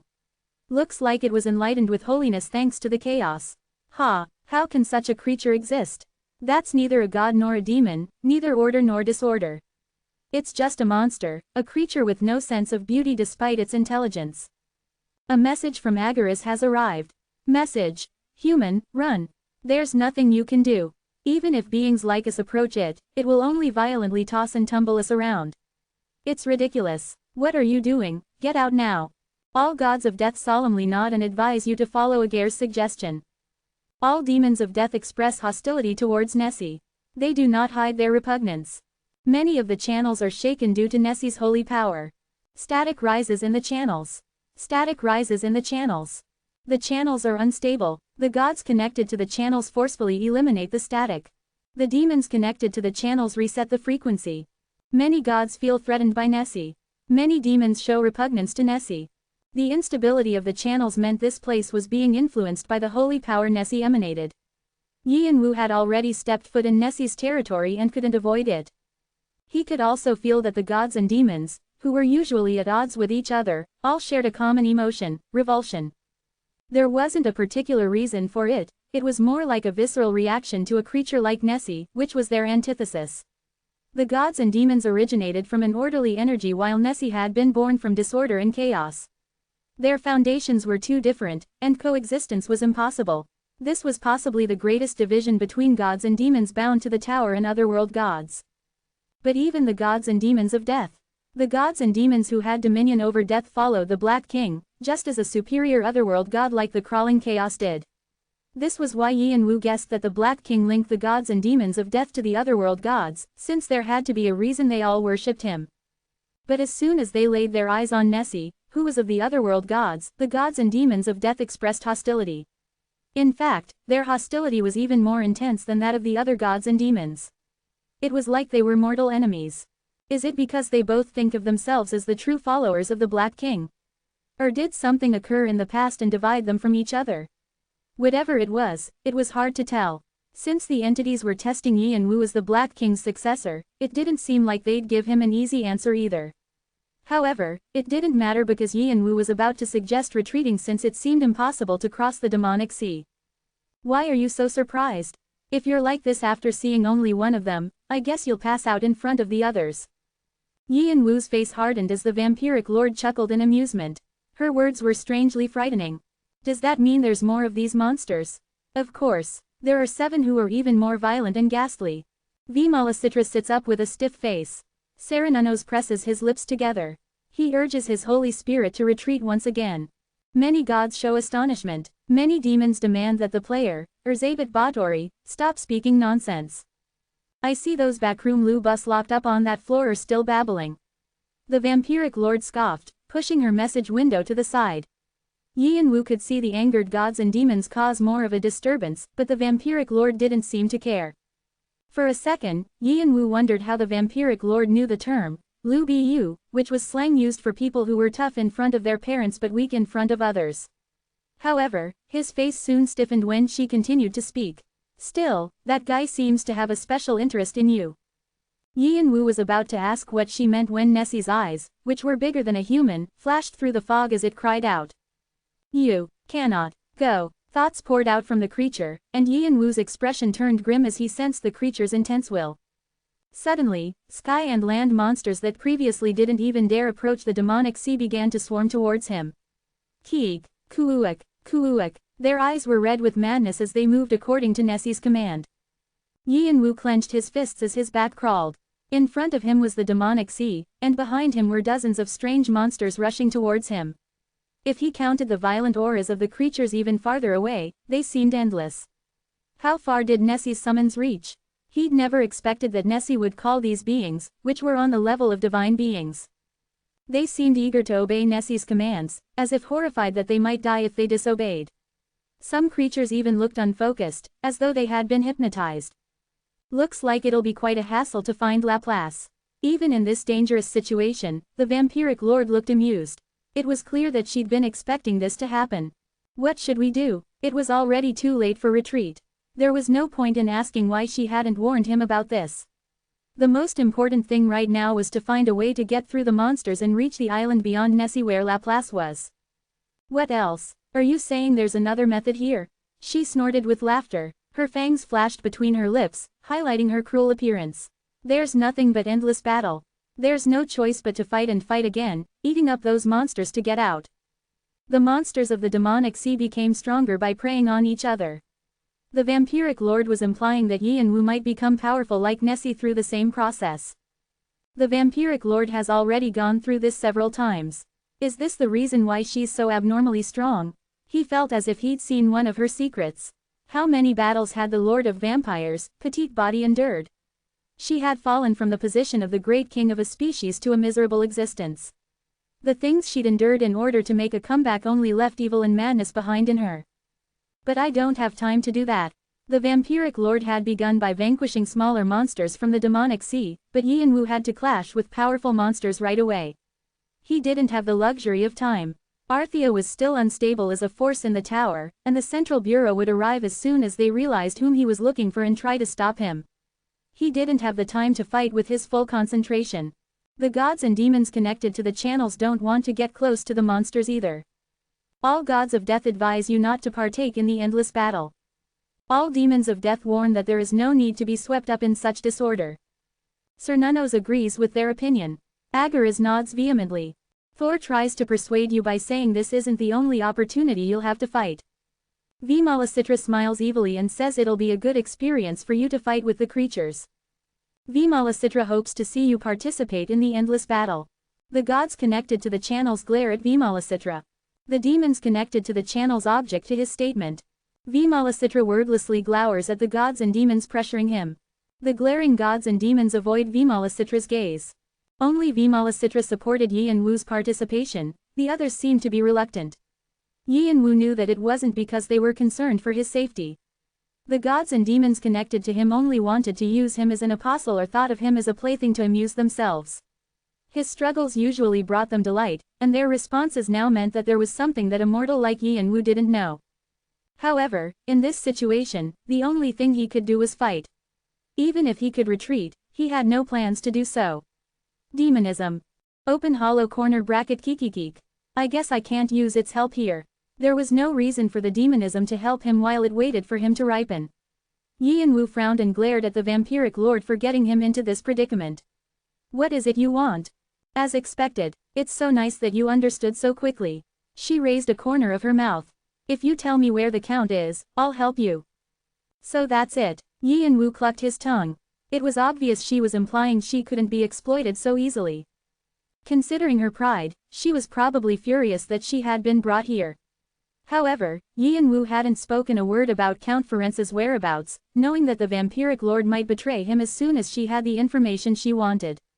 He had Lana, but that didn't mean he could unconditionally trust the vampiric lord. Lana. He decided to call Lana, who'd been quietly following them. She nodded heavily, reading his intentions through their connection. You. The vampiric lord stiffened, not realizing her daughter would side with Yanwu and not her. Open corner bracket sorry, Mom. Saving my disciple is more important to me. Just as the vampiric lord was about to respond, Yanwu sped up his thoughts. Time difference. His expanded mind linked to Laputa quickly began to calculate the information. As he predicted the movements of the demonic sea, Nessie's location, the number of monsters, the monsters, movements, and the things that would come after that, he spread his sky wings wide and activated all his powers. Fifth step Dragon Body Awakening. All powers have been released. Sky wings. Dragon scales appeared on his skin and the Philosopher's Stone and Dragon Heart resonated together. Boom. He kicked off the ground over the demonic sea. Waves soared up dozens of meters high. The monsters waiting below the surface jumped out, and the creatures flying in the sky descended in hordes. If I die, she loses a clue to the Count's whereabouts. She won't want that. It was a game of chicken. Open corner bracket the scaredy cats can go ahead and die. You're right, Shannon. For the first time, he was right. Yanwu smirked and shouted, explode. Hundreds of clusters of sword energy began to form in his wake and explode. Rumble. The light and heat that the explosions released made the demonic sea quake. The cave collapsed. Yannick. The High Guardians were shocked as they gathered once more for an emergency meeting at the Central Bureau. Only Yvilk was smiling calmly. The director Klus rubbed his temples silently, and the other High Guardians were hesitant to speak up. Tarnek, who had reported the incident, was covered in dust from head to toe, proof of how worrying the situation was. They didn't blink an eye at most incidents and sometimes even chuckled when stages were destroyed, but this time they couldn't let things slide. The cave of Yannick was an important location managed by the Central Bureau. The cave was only a red herring to hide the truth, along with mining blood tear stones and blood essence. In reality, it was a corpse of an otherworld god, and not an ordinary one, either. An otherworld god who fell a long time ago from battling the heavenly demon before the tower was even created. It was also a mystery that held the secrets of the tower's foundation and origin. When the Central Bureau first discovered the otherworld god's corpse, they took great care to ensure it wouldn't be revealed to anyone else while they carefully investigated it. However, because there were too many eyes on them in both the heavenly world and the lower one, they had to come up with a cover story. They decided to reveal some information about it as a distraction and called it an unexplored territory. The Central Bureau especially took care to hide things from Alpharone. Of course, some still managed to sneak into the depths of the cave, but since they were usually eaten by the remnants in the otherworld god's stomach, they weren't too concerned. This was why they hadn't thought anything of the reports that the Dodd brethren were staking out the area and plotting something. However, had their negligence gone too far? It was the same attitude that created this outcome. He's worse than the Martial King. Tarnek spit out the worst curse he could think of and ground his teeth. The others nodded. Even the rooster, Lapis Lazuli, who normally objected to crude speech, stayed silent. You can probably tell from my condition that this isn't something we can overlook. The cave has been exposed to the gods and demons connected to his channels, and we're in danger of losing Laplace. Before the situation grows worse, we need to stop him. It was obvious that the heavenly world would step forward, and when that happened, so would Alpharone. The balance would shake once the Central Bureau's secret was revealed. The Shadow King had probably crashed around without much thought, But the Great War could move from the lower world and the heavenly world to the Bureau and Alpharone. They had to prevent this from happening. Which crazy idiot suggested we stick the Martial King's disciple in the cave? Even after knowing that so many gods and demons are connected to him. What, are you saying it's my fault for suggesting it, huh? HMPH, he's not wrong. If you didn't bring it up, we wouldn't be in this mess. You bastard, do you want to fight me? Nothing's stopping me. What, stop, boom, Cluse slammed his hands on the table before the commotion grew worse. An overwhelming release of magic power stopped the noise. He growled as if he wouldn't condone any more commotion. No one thought that he'd be able to use his power since the system was blocked off, so everyone, shut up. Is there anyone here who expected the Shadow King to be an Arhat enlightened with the ability to control his thoughts? There was no reply. Our priority now is to stop the Shadow King before he makes contact with Laplace. Fortunately, the location is filled with monsters, and it'll take some time for the Shadow King to move through it. The only variable is that unexpectedly, he has a guide who knows the secret as well as we do. Everyone nodded silently. We've tried to restrict players, but this time will be an exception. The Central Bureau will take care of the laws of causality. We will form a squad to chase after him. I will brook no objections. Cluse turned to Tarnek. Tarnek, I'll give you the entire special police unit and allow you to release your power. Will you be able to stop him then? Tarnek's eyes flashed at those words. This meant he would be able to tap into his strength from when he had been a demon king and that he could also use his familiars. On top of that, he'd have the special police unit. It was more than enough. Wouldn't he defeat even the Martial King with that power? Tarnek believed so. However, Cluse didn't seem to agree, because he turned to the guardian sitting at the very end of the table. Loopy. Why yes, Loopy, the pig. The short guardian cautiously looked at Cluse with his shoulders hunched. He looked frightened but no one was fooled. There was a gruesome monster behind that mask whose greed could never be satisfied no matter how much it consumed. You go too, but, I give you my permission to handle Laplace's punishment. A hideous smile full of gluttony flashed on Loopy's innocent face. But he quickly put on his frightened expression. All right. And as for the rest, Cluse assigned tasks to the other High Guardians. Normally, they would have refused to accept these orders, but no one complained. After he finished, Cluse scanned the High Guardians and said coldly, prepare as much as you can so that this incident doesn't spiral out of control. Be especially careful of the heavenly world's movements. But what about the Dodd brethren who caused a revolt? Their clan will receive a penalty, but it's not the time to focus on that right now. Cluse shouted again as he slammed his palms on the table. Everyone, get to it, now. The High Guardians disappeared. Yvilk was the last one to leave, and he paused when Cluse stopped him. Yvilk. He adjusted his monocle. What's wrong, Director? What are you thinking? Ohio, what do you mean? Cluse wrinkled his forehead. Are you fine with Laplace? Never mind. That was an unnecessary question. Talking about it would only exhaust them. Cluse knew that Yvilk would be circumspect, as usual, so he gave up asking. However, as if he read Cluse's thoughts, Yvilk smiled widely. All the decisions and choices are up to the director, that means you. I'm only following your orders. Ohio. Sure, I'm sure you are. Go on. Yvilk was about to disappear with his strange laughter when he smiled mischievously. And Director, even if I have other thoughts, they won't harm the Bureau. Cluse waved his hand as if he didn't want to respond anymore. Ha! Sitting at the empty table, Cluse slumped in his chair and sighed. It didn't seem like the wrinkles between his brows would straighten out soon. The vampiric lord called the fight against the monsters that Nessie had summoned an endless one. Yi and Wu had to agree. Meteor sword art. Rumble. The heat from the explosions of energy clusters pushed away the waters of the demonic sea again and again. Waves of fire that were meters tall would rise from the water and evaporate in an instant, creating a mist around them. The monsters about to attack Yi and Wu were not only pushed away but also burned to ashes. Endurance, durability, powers, none of that mattered in front of the exploding clusters. Even if they managed to block the explosions, the aftershocks and the chaotic vibrations swept away everything in the vicinity. Barriers were useless in the face of their power.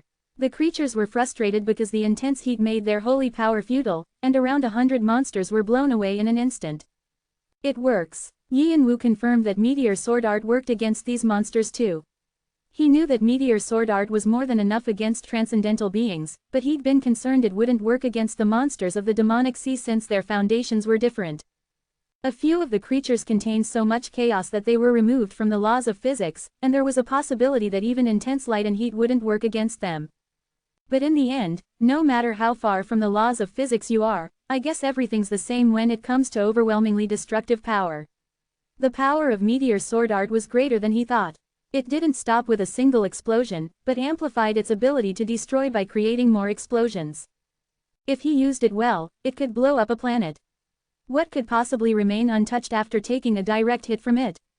Some creatures were still alive, but none of them had escaped injuries like burns or dismemberment from pieces of sword energy. The curse took effect immediately after. Black Gubatera, blood flowers. Wave of fire, fire lightning. The burns on the bodies of the monsters suddenly glowed with a blinding red light and spread to the rest of their bodies in the shape of a flower. Blood flowers were the signature skill of Asura King Vimalasitra. They twisted around their host's neck until the soul was dead. The creatures cried out as the chaos in their bodies was painfully twisted. A new attack took place when they paused. Rumble, KRRR. The red sparks that filled the atmosphere pulled down fire lightning from the sky towards the blood flowers on the monsters' bodies. Queek, Chiak, Chiak. The monsters couldn't withstand the attacks, and they began to scatter in all directions. Open corner bracket fuck. Shannon seemed speechless at the sight and muttered the only word he could think of. Meteor sword art was beyond shocking. It was powerful enough to open the skies and split the earth. Shannon didn't understand how Yi and Wu still hadn't undergone exuviation, the path to transcendence. If those who could cause so much destruction weren't gods, then who qualified?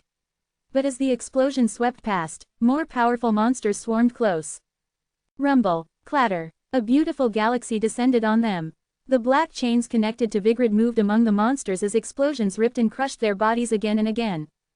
Piesh. The magic power in his dragon heart fell by 30% after he killed a massive number of monsters, but even if he replenished it with the blood flowers, he was also under a lot of psychological stress. It wasn't easy to predict the movements of so many creatures at the same time, and meteor sword art consumed too much power. He didn't understand where all the monsters were coming from. They were endless. All gods of death are satisfied with your strength. All demons of death are pleased with the death you bestow upon them. The appreciative messages of the gods and demons of death raised his spirits, and when he continued forward, brandishing the chains, he grew closer to Nessie. Vimalasitra watches your fight with an uplifted face. Sir Nunnos observes Nessie, who is watching you. The vampiric lord was also observing from the sidelines, her arms crossed. She didn't bother to help him, but Yi and Wu thought that it was for the best. Meteor sword art was more destructive than he'd first thought, and his physical abilities were enhanced because he could control his mind. He realized how incredible the demonic draconic divine body was, and he grew more confident. He was surviving even in this hellish demonic sea. If he were dropped in Tartarus right now, he wouldn't have to run away like last time. I can do it. Clatter. Yi and Wu pulled the chains to retrieve Vigrid while using Blink to appear above Nessie's head, who was his next target. He planned to kill this creature. Otherwise, he couldn't see how he could end the battle. Nessie hadn't moved and likely hadn't noticed Yi and Wu's movements. Thanks to that, Yi and Wu saw Nessie's body hidden in the fog. It was as large as a brachiosaurus, with an equally long neck. Yi and Wu came face to face with an eye that was as large as his body. Boom. How impudent. Just before Vigrid struck Nessie's head, Yi and Wu felt the world around him stop. His body was immobilized, as though something strong were holding him. There was a clacking sound as he was pulled towards something. Crunch. When he opened his eyes again, he experienced the pain of his soul being torn apart. It wasn't the pain of just one soul but of dozens, hundreds, thousands. He wanted to scream but he couldn't muster up a sound. What happened? Yi and Wu looked down. The monsters he had killed were tearing his body apart. The dead creatures had come back to life to tear him apart as if returning the pain that they'd received from him, their eyes filled with hostility. Yi and Wu was back at the shore of the demonic sea, not too far from the vampiric lord. Had time been turned back? Yi and Wu looked into Nessie's eyes. It was still hiding in the fog far away, and he finally understood what happened. Illusory change. It was a supernatural strength that affected everything within an illusory world, even changing the laws of physics. Through illusory change, Nessie had not only brought back the dead monsters, but entirely changed the laws of causality so that he would be the one to die. Blood spurted from his mouth. This was what an endless battle was. The vampiric lord looked on with indifferent eyes as death loomed over Yian-Wu. Boom. Yian-Wu increased the resonance of the dragon heart and stone of sin until the monsters tearing at him could feel it, and he released his power in an instant. Black flames exploded around him as the monsters were blown away. Ha ha! He panted heavily. His skin had turned sallow in seconds, and his flesh was torn and bloody. An unidentified substance has entered your body. You have been afflicted with the status, poison. The skill, formless poison, attempts to detoxify it. It has failed. The skill, formless poison, attempts to detoxify it.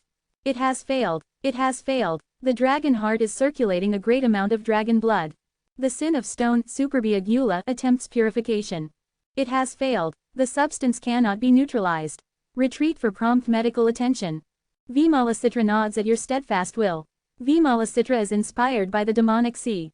The proficiency of regeneration is diminished due to your poisoned state. Yian-Wu grit his teeth as he checked the messages in his condition. I'll really die at this rate. An unknown poison had entered his body. The poison that had raised his skill proficiency with its scent alone was now viciously attacking him. Everything was a mess. His limbs and internal organs were crushed. His torn body was recovering too slowly, and his magic power couldn't circulate properly. He now understood why the gods and demons had been reluctant to see him fight the monsters of the demonic sea. Coexisting with the demonic sea is impossible for them. It was like the relationship between light and dark. No, it wasn't as simple as that. Their very roots were different, and the gap between order and chaos was greater than Yian-Wu expected. Naturally, his stamina and channels were affected. Your trait, cold-blooded, has helped you maintain composure. All gods of death witness your death. All demons of death wonder how you'll overcome death. It was the worst possible situation, even the gods and demons of death believed he would die. There was only one consolation. The divine factors of blood essence have successfully neutralized the substance. Formless poison, skill proficiency has slightly increased. Formless poison, skill proficiency has slightly increased. You have gained new factors. The factors fuse with your current factors. It was a relief he had collected the components of blood tear stones and blood essence, but there were limits to this too. At the moment, his priority was to secure a safe route. Time difference. Yian-Wu tried to analyze his situation as quickly and rationally as possible. I have to postpone neutralizing the poison. There are limits to the magic power I can use right now, so I need to heal my body first. While Yian-Wu was deep in thought, Shannon felt cold shivers as he read his thoughts. His master was treating his own body as if it were only a tool. Shannon had always known that Yian-Wu saw even his own life as a tool to help him get to his goal, but he never got used to it no matter how many times he saw it. Whoosh! Yian-Wu paused the circulation of his magic power, which was conducting multiple processes at the same time, and focused on healing his right arm. He didn't need his lower body because he could stay steady with sky wings, but both arms were crucial for using a weapon. I have no way to win this endless battle if Nessie has illusory change. My chances of being victorious are zero. Yian-Wu immediately changed his plans. He decided not to obsess over the endless battle and look in another direction. He gave up on the idea that the vampiric lord would help if he were endangered. It wasn't the time to gamble with his life. My target isn't Nessie, but capturing Laplace. He gripped Vigrid in his regenerated right hand while his left hand held the chain. Then, he quickly scanned his priorities one more time. He activated Meteor's sword art. Hundreds of energy balls clustered around him like stars. His magic power wasn't circulating properly and wasn't as hot as it had been, so he chose a different method this time. Explode. Random shooting. Yian-Wu replicated the skill Jung-Wu had used in the past. The skill cast magic that he'd stored through perfect adaptability and amplified its destructive power. Its path couldn't be predicted, so enemies found it troublesome. The only difference was that Jung-Wu used standardized magic while Yian-Wu used pure clusters of sword energy. Rumble, rumble, black flames split through the sky once again. Some soared, while others plummeted to the demonic sea. Flames exploded and filled the sky. Time resumed its normal pace, and the monsters attacked. However, they were blinded from the explosions and couldn't move forward because they were surrounded by a sea of fire. The atmosphere was heavy with heat and fog, confusing their senses. Then suddenly, Yian-Wu's presence completely disappeared. Cruo. The monsters realized his plan only then and moved. They needed to find Yian-Wu no matter what. However, the blazing firestorm and falling bolts injured them, so it wasn't easy to expand their senses. A few managed to clear through the explosion and the fragments of flesh to chase after Yi and Wu. Boom! Yi and Wu wasn't headed for Nessie, but someplace else. What are you after? Ku. Nessie realized Yi and Wu's target had changed to the island where Laplace was and quickly gave a new command to the creatures. Stop him, and, if possible, eat him. The monsters swam through the air to catch Yi and Wu, but they found it difficult. The flames from random shooting were too threatening. More than 30% of the demonic sea had evaporated from the heat. However, Nessie had given orders to stop Yi and Wu even if the monsters lost their lives. The king's command contained absolute authority, and the monsters of the demonic sea couldn't oppose him. Many monsters faced the fire directly as they headed for Yi and Wu. Flesh poured down as monsters died, turning the demonic sea into a dump. Clank! Yi and Wu sensed a monster flying through the pieces of flesh in the air and quickly pulled the chains, tying them around the creature's claws as he brandished a scythe-shaped vigrid to slash its neck. A liquid that was like blood spurted on Yi and Wu's head. White steam rose as his dragon scales melted. The poison that entered his body instantly wrecked his magic power circulation again. It was a dangerous development, considering that his condition was already shaky, but Yi and Wu only burst out in laughter. Ha ha ha.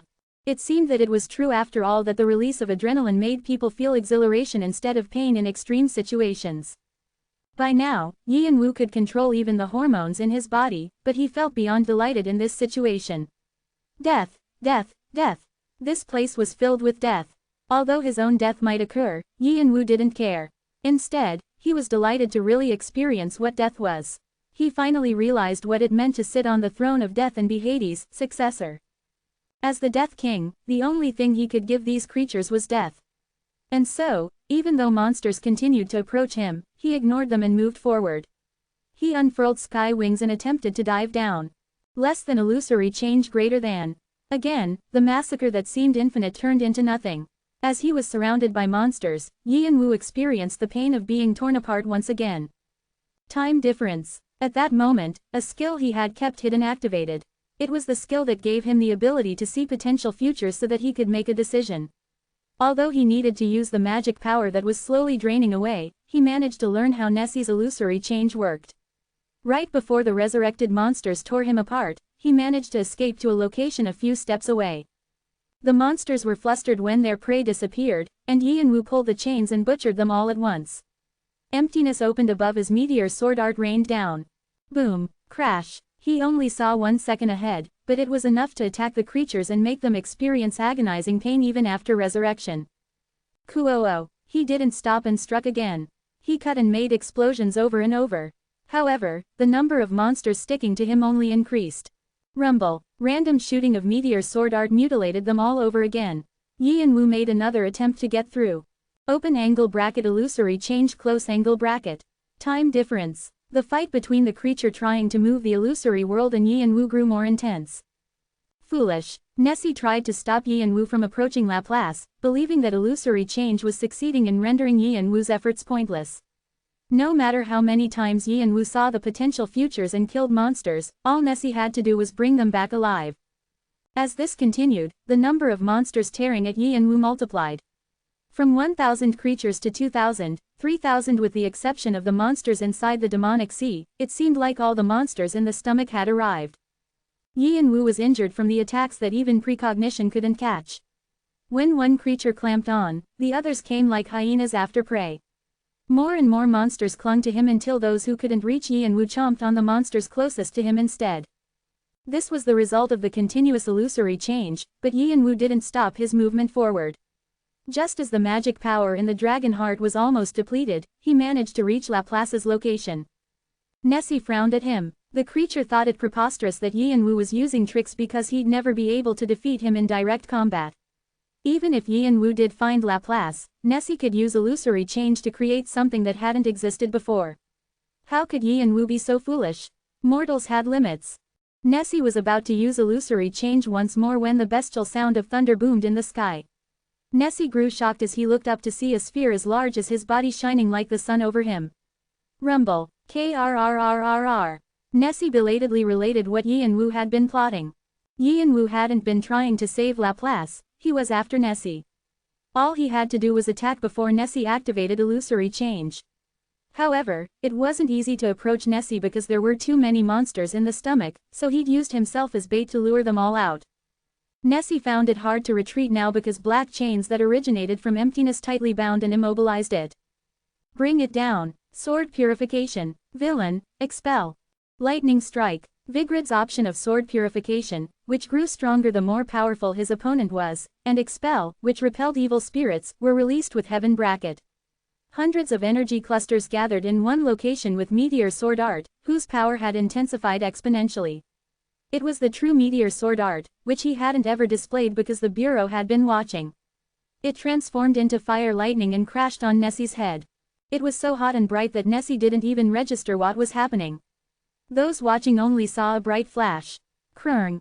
A column that connected the sky and earth landed, piercing through Nessie's throat into the demonic sea all the way to the bottom. Half of the seawater evaporated from the intense heat, and the earth around the column was swept away by black flames. It was the first appearance of a variant of Meteor Sword Art, Meteor Sword Heaven Thunder Art or Sword Thunder for short. Yianwu didn't use himself as bait just to persuade Nessie to let down his guard. He'd used Sword Thunder as part of a calculated plan. He'd noticed that Nessie would take a big breath before he activated each illusory change. He secretly condensed hundreds of sword energy clusters into a sphere of light before opening emptiness to bind Nessie. Although it was possible for time to turn back, all he had to do was tie up Nessie for one short moment. The sphere rotated almost at the speed of light, which meant that Sword Thunder also fell at the same speed. No matter how quickly Nessie could produce illusory change, he wouldn't be able to outpace it. Sword Thunder and random shooting decapitated him.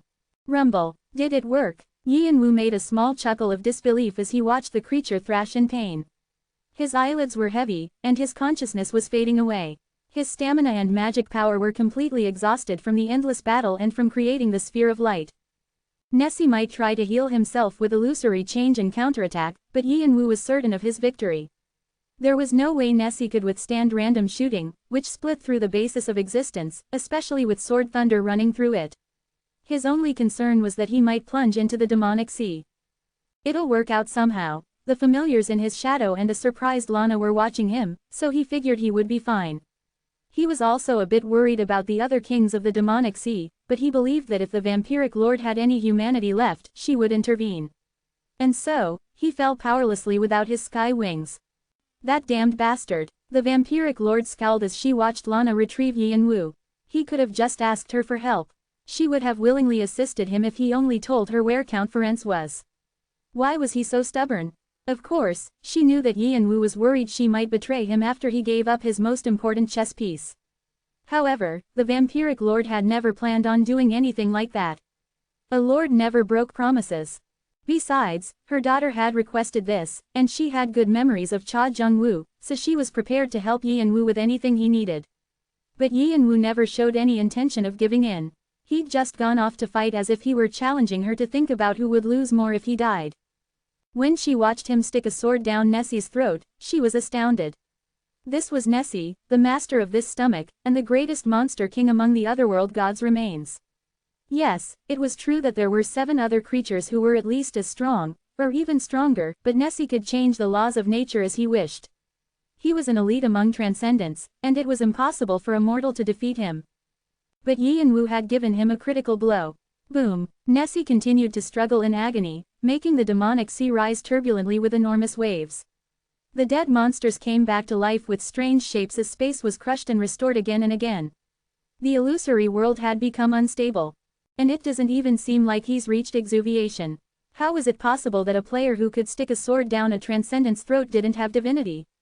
It was impossible. He should have gained it already. In her eyes, Yianwu already satisfied all the qualifications: the size of his soul, the quality of his level, his accomplishments, and his ownership of pieces of holiness. In fact, he had more than enough qualifications. She could see that a part of exuviation had already begun, too. When it was complete, he'd probably become transcendent soon after. But the fact that he hadn't completed exuviation yet, it's got to be an external interference. She thought she knew who was responsible. Alpharaon, it's his bullshit. As long as Alpharaon limited the system and accomplishments, no one in the lower world would successfully exuviate and gain transcendence. She was also one of his victims. Thanks to his machinations, she had failed to become the Black King's successor, a goal she was desperate for. She had fallen and was forced to separate from her husband. The system was a tool that helped players grow, but it could also be the chains that bound them. This was the reason she had tried to remove herself from the system. Even if she had to abandon everything she achieved, she wanted to escape its limits and search for a new path, and so she had ended up in the cave of Yannick. She had broken free from the system's constraints and from Alpharon's meddling, and she finished excavation and gained transcendence. But it wasn't easy to return to the tower. Alpharon would instantly notice the presence of a mutation and try to interfere. And now, she saw someone who reminded her of her past self. A player who should have been searching for a path to the heavenly world on the 98th floor was also stuck here. She laughed in disbelief. How many people were struggling, tied to the lower world without being able to grow like Yin Wu? There was one reason behind the extinction of the draconic species and the downfall of the giants and vampire, Alpharon. Everything he'd done in the past thousands of years had led to this. And if this guy can exuviate and become a transcendent, no, if he can just find the path to exuviation, although it had never been her intention, Yin Wu was technically her successor. It looks like he's the person who took the vampiric sword I left behind. She had left the vampiric sword in the tutorial to consume all the players looking for it and use it as a blood bank. But not only had he taken it, he'd increased its level. She actually liked what he'd done with it. I shouldn't watch on as my successor falls. What was more, her daughter was here too. Although Lana was already dead, the vampiric lord couldn't bear to see her precious daughter be hurt again. She also risked losing the chance to learn her husband's whereabouts. Shit. She had to acknowledge that she lost the bet this time. It appeared the string of her fate was being pulled by someone else this time, but she didn't feel all that displeased despite her cursing. Whoosh. Nessie suddenly straightened his neck. The injury he'd received from Sword Thunder was almost healed. Sword Thunder had snipped Nessie's thread of life, but contrary to Yin Wu's expectations, it wasn't enough. Transcendents were also called immortals. That meant unless a being's foundation was pulled out by the roots, they could come back alive because they existed as conceptual beings without any physical forms. This was also Nessie's holy territory, and it wasn't unusual that he'd be able to resurrect. However, Sword Thunder had left an effect. Nessie's aura had changed completely because random shooting had struck the basis of its existence. He seemed to find it difficult to maintain his presence. Even if he returned to the demonic sea, it seemed unlikely that he would remain a king. He would have to defend himself against challengers and other kings. Nessie ought to have focused on healing himself, but his pride was hurt from being injured by a mortal. He exuded a deadly aura, clearly ready to kill Yin Wu. Lana protected Yin Wu and confidently stood in front of Nessie. Open corner bracket, I'll protect you any way I can. She muttered to herself that she'd be successful this time as she gripped her spear. She'd been forced to witness her disciple's death and fallen to ruin as a result. She promised herself that she wouldn't repeat any of the mistakes of the past. Yin Wu was the brother of her only disciple. Helping him was like helping Jung Wu. Even though she was a weak spirit, and her original strength wasn't a match for Yin Wu's, her determination was stronger than ever. Her blazing eyes looked straight at Nessie. Next to her, Shannon, Hanryong, and Rebecca appeared. Open corner bracket, I like you. Open corner bracket, the old master of the Quartz Palace, ruler of all seas, and mother of all things in the ocean. I heard the king of the Blue Rose was courageous, and it's true. Open corner bracket, if you get in the way, I'll remove you even if you're Kane's familiars. Lana growled at the army of death, Dis Pluto, who surrounded her, tightening her grasp on her spear. Crew. Nessie frowned as though they weren't even worth looking at, and he made another attempt at illusory change. You don't have to put yourself through that again, my daughter, the vampiric lord murmured as she took a step forward. No parent could accept their child's defeat. Since Lana was choosing to fight like that, she had to follow. Also, the fact that Yin Wu wasn't fighting for personal gain but to find his lost brother was similar to how she'd suffered to find her husband and daughter. She was sympathetic to his cause. In the end, the vampiric lord came up with some excuses to release her hidden level. Whoosh. Nessie, Lana, and all the familiars turned to the vampiric lord as a whirlwind of intense energy rose around her. They were all shocked. Open corner bracket WH, what's that? Open corner bracket Hades. Open corner bracket mother. Shannon made a huge fuss, and Hanryong's voice trembled. The level of the vampiric lord and Hades were so similar that he thought Hades had appeared.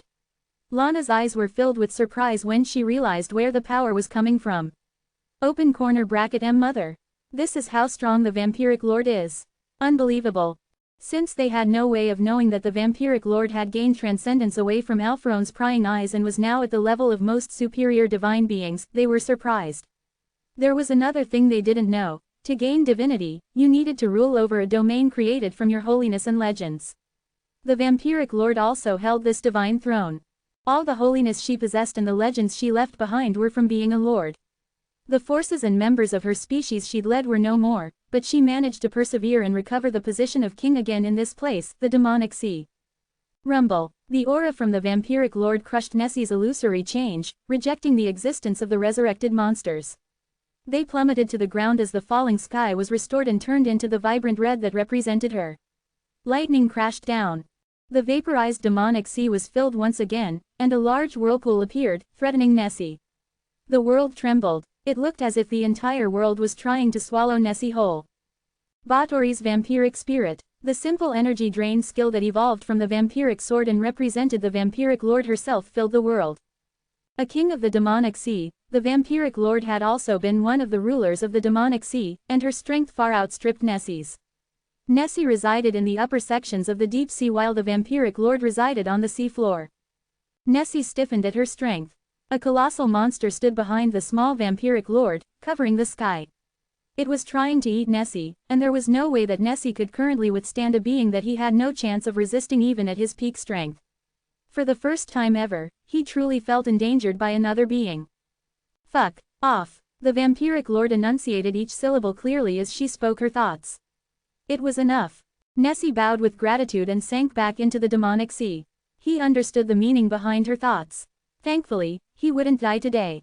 However, before disappearing, he didn't neglect to shoot a glare at Yin Wu, who was in Lana's arms.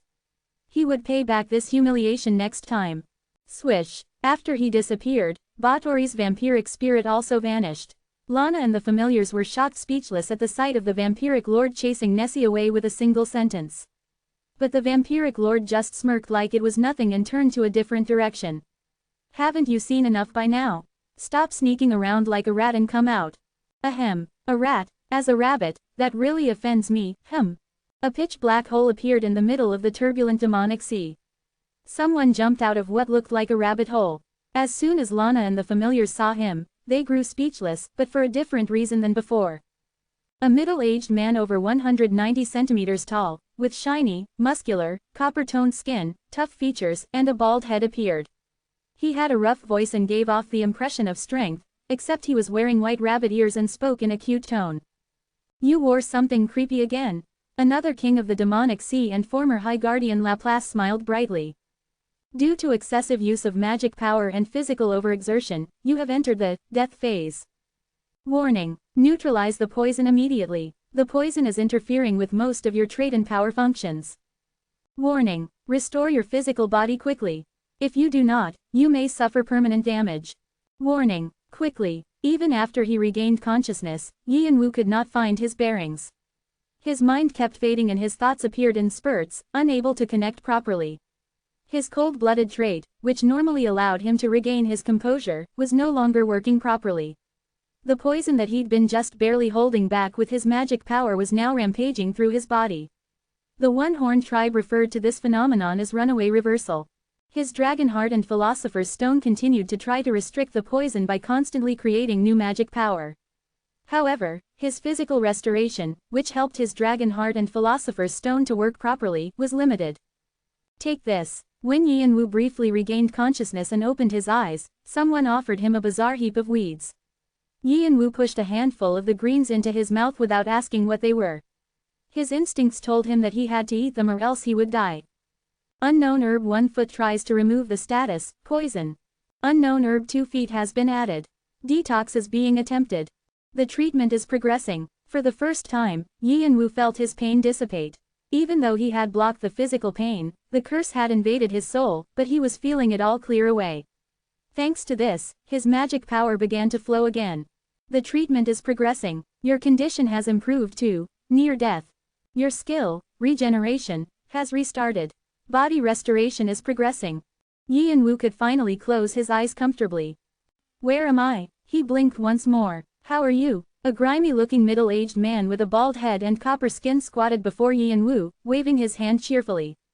The white rabbit ears on his head flopped cutely. For a moment, Yi and Wu thought he was still dreaming and wandering around in his subconscious. Otherwise, his eyesight was deteriorating at a rapid pace. Open corner bracket master fuck, please fuck, if you're awake, can you do something about that? I've had to look at that guy for the past 3 days. You can blame everything on me, so please do something. Shannon cried out urgently. He was swearing like usual, but for the first time, Yi and Wu felt bad for him. Since this weirdo was his master's savior, Shannon could not do anything, and to make it worse, he had to hold back his curses while watching the weirdo act weirdly. Judging by their silence, Yi and Wu could tell that Hanryong, Rebecca, and the rest felt the same way. The emotions they all projected were irritation and mental anguish. Even though he wanted to swear as well, Yi and Wu suppressed it and instead asked, Laplace. That's right. We met each other on the 11th floor, right? It's been a while. Although he had a weird air, Laplace possessed considerable power. Yi and Wu had only made his guess because they were still in the same place, but he hadn't been certain. Did this guy always have this kind of personality? Yi and Wu felt his mind going into a tumble cycle. His thoughts grew muddled and chaotic. His younger brother mentioned in his diary that players had to be most wary of the rabbit and snake guardians. However, his brother was talking about their insidiousness, not their appearance. The rabbit Laplace was naturally playful and curious, and so, unlike the other guardians who maintained their neutrality, he was known to intervene in other people's business often. This was why many players were wary of him. However, Yi and Wu had never heard stories or rumors of Laplace's weirdness. You were just a green rookie back then. It gives me so much pride to see you all grown up and developing so well. For a brief moment, Yi and Wu felt conflicted. Was this Laplace's true personality or was it a test to elicit an impulsive response from him? Or was this a carefully planned move to set up a grand scheme? Open corner bracket master, can't you do something about that guy? I feel like my ears are rotting close corner bracket Shannon cried out again. Yi and Wu felt that Hanryong, Rebecca, and even Boo were nodding. Why aren't you say anything? Are you embarrassed? Teehee, teehee. Contrary to what I've heard, you seem to get embarrassed easily. Bam! At that moment, someone slapped the back of Laplace's head so hard that a bump formed almost instantly. Stop using that disgusting tone. I think my ears are rotting. And stop that crazy way of speaking, the vampiric lord said with an irritated expression. Yi and Wu never thought that he would hear such welcome words. However, Laplace only laughed without giving in to her harsh criticism. Do you know how cute I am? Do you want to die? Kahaha. Bottori, whether in the past or present, you don't understand what it means to be cute, search as you might. Is. Do you really want to die? The vampiric lord said in a low voice. Her face was twisted as she raised her hand. A black haze started puffing out of her palm, revealing a set of ugly, serrated teeth. The vampiric spirit seemed to be waiting for its master's order to come out at any time. Well, looks like you've found out what it means to be cute. Of course, I'll change. It would be an honor to change for you. Pong. Laplace stopped fooling around and revoked his polymorph magic. With a deflating sound, he appeared as the anthropomorphic rabbit that Yi and Wu recognized. Is this better? His appearance resembled that of the white rabbit from Alice in Wonderland. The red eyes were cute, but Yi and Wu shuddered when the image of a middle-aged, bald muscle man kept overlapping with Laplace's current appearance. HMPH. In the past, you weren't so frivolous, but look what's happened to you ever since you arrived at the demonic sea. Tisk, the vampiric lord said in an irritated voice as she clucked her tongue. However, even after Laplace returned to his original form, the smile on his lips remained. What do you mean frivolous?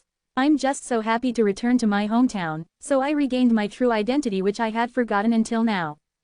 If that's your true identity, you should crumple it and feed it to the dogs, the vampiric lord spat violently, but Laplace still laughed and did not seem hurt by her words.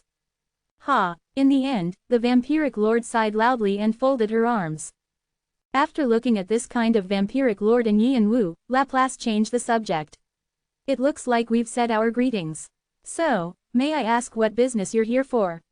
I never knew there would be a place like this in the demonic sea. As soon as Yi and Wu exited the room where he was staying, he gasped softly. The island where Laplace lived was beautiful enough to be called a paradise. The sky was blue, and the wind was cool. Beautiful flowers bloomed and danced all over the garden and fields. White and black rabbits pranced around a picturesque field. Small larks flew in the sky and large and small fish swam leisurely in the stream. It was a world where one could relax by just sitting still.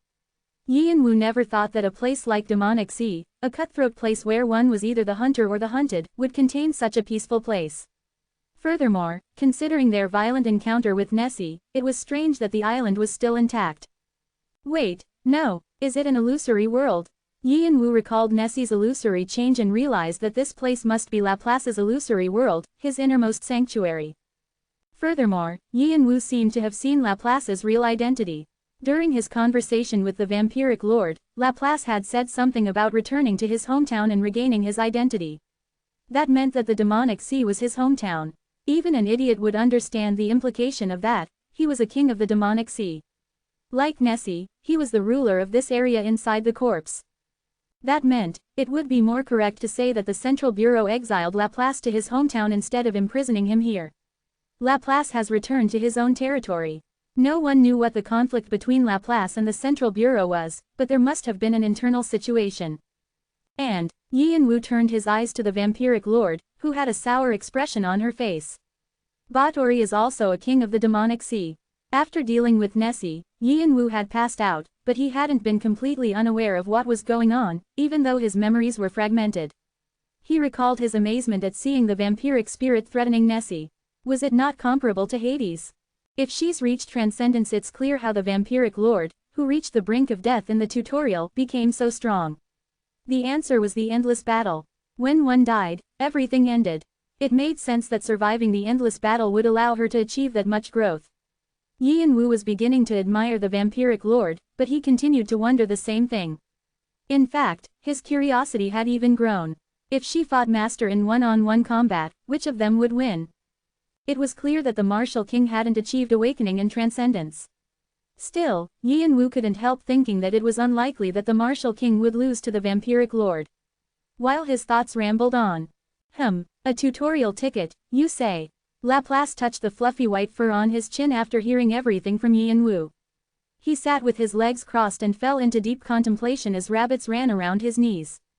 I definitely do have something like that, but... Yi and Wu clenched his fists. His guess was right. However, he continued to keep his face expressionless. Laplace smiled as if he could read Yi and Wu's thoughts. You are aware that the price is not at all insignificant, right? I am, Yi and Wu replied as he nodded.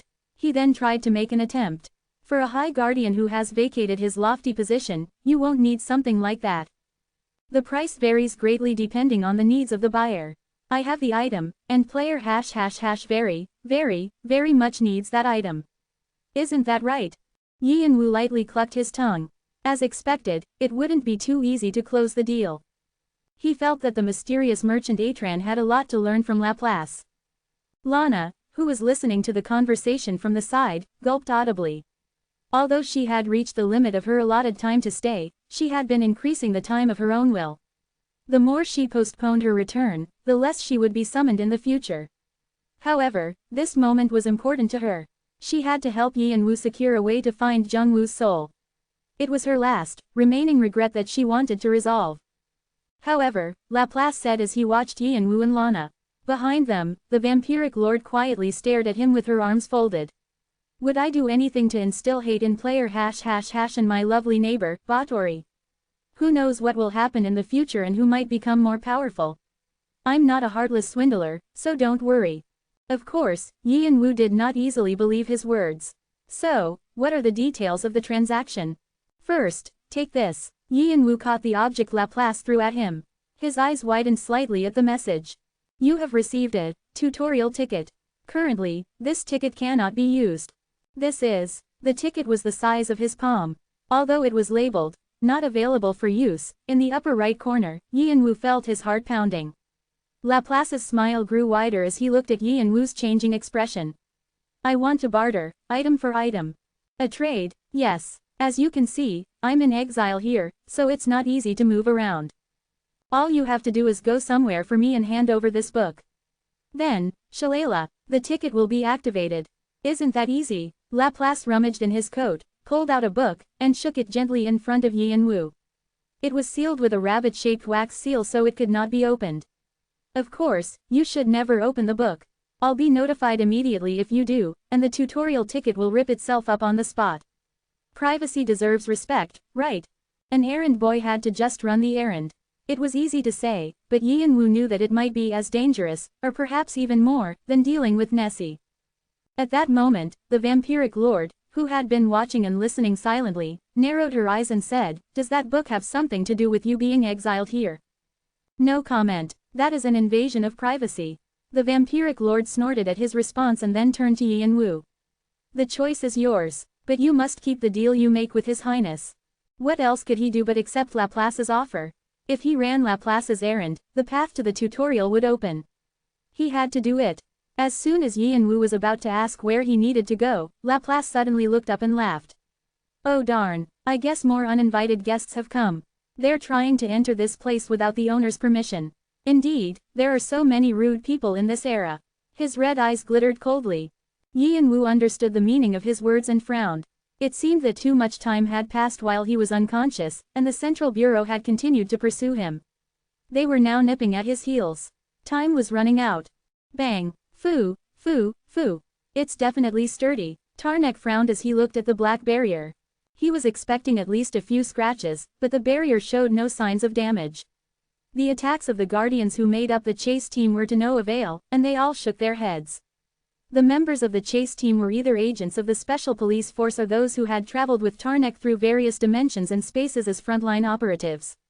The barrier in front of them was beyond what they could handle. In fact, the entire place was beyond their capacities.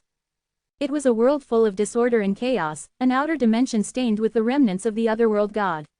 The Guardians protected the tower's system, but that also led them to rely and depend on the system, and they could feel their power draining just from being in this place.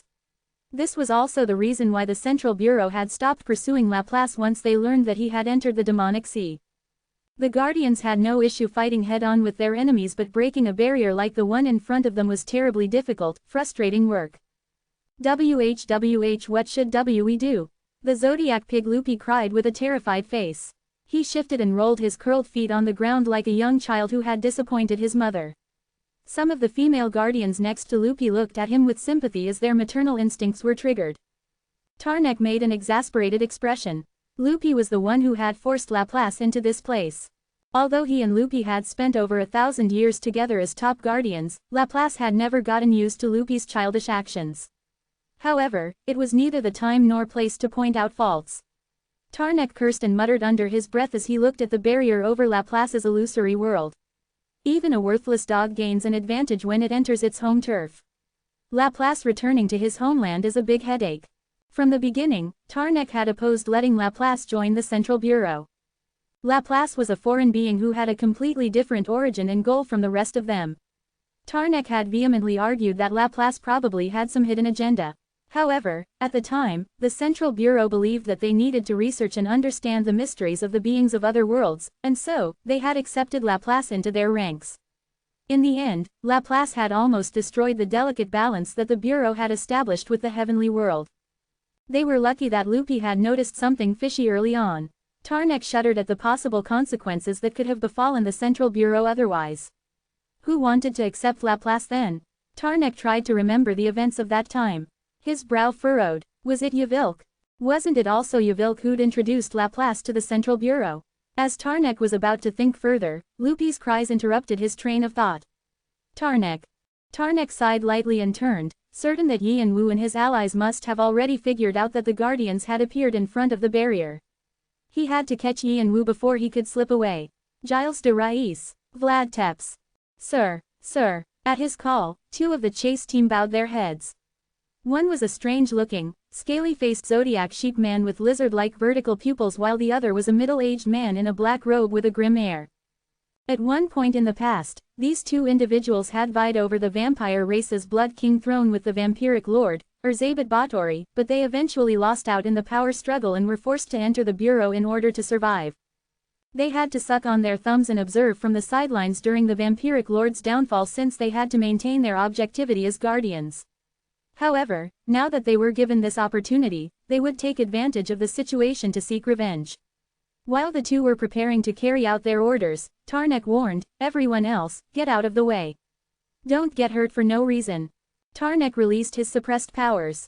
Except for Lupi, everyone in the chase team used blink to move away.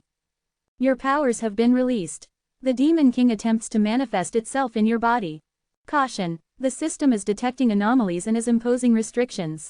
Warning. Your actions violate the law of causality. Attempting to restrict the law of causality. Although there were several warning messages, Tarnek wasn't concerned. Klus had already stated that he would take responsibility for the law of causality, and so Tarnek had no qualms about releasing his powers to the fullest.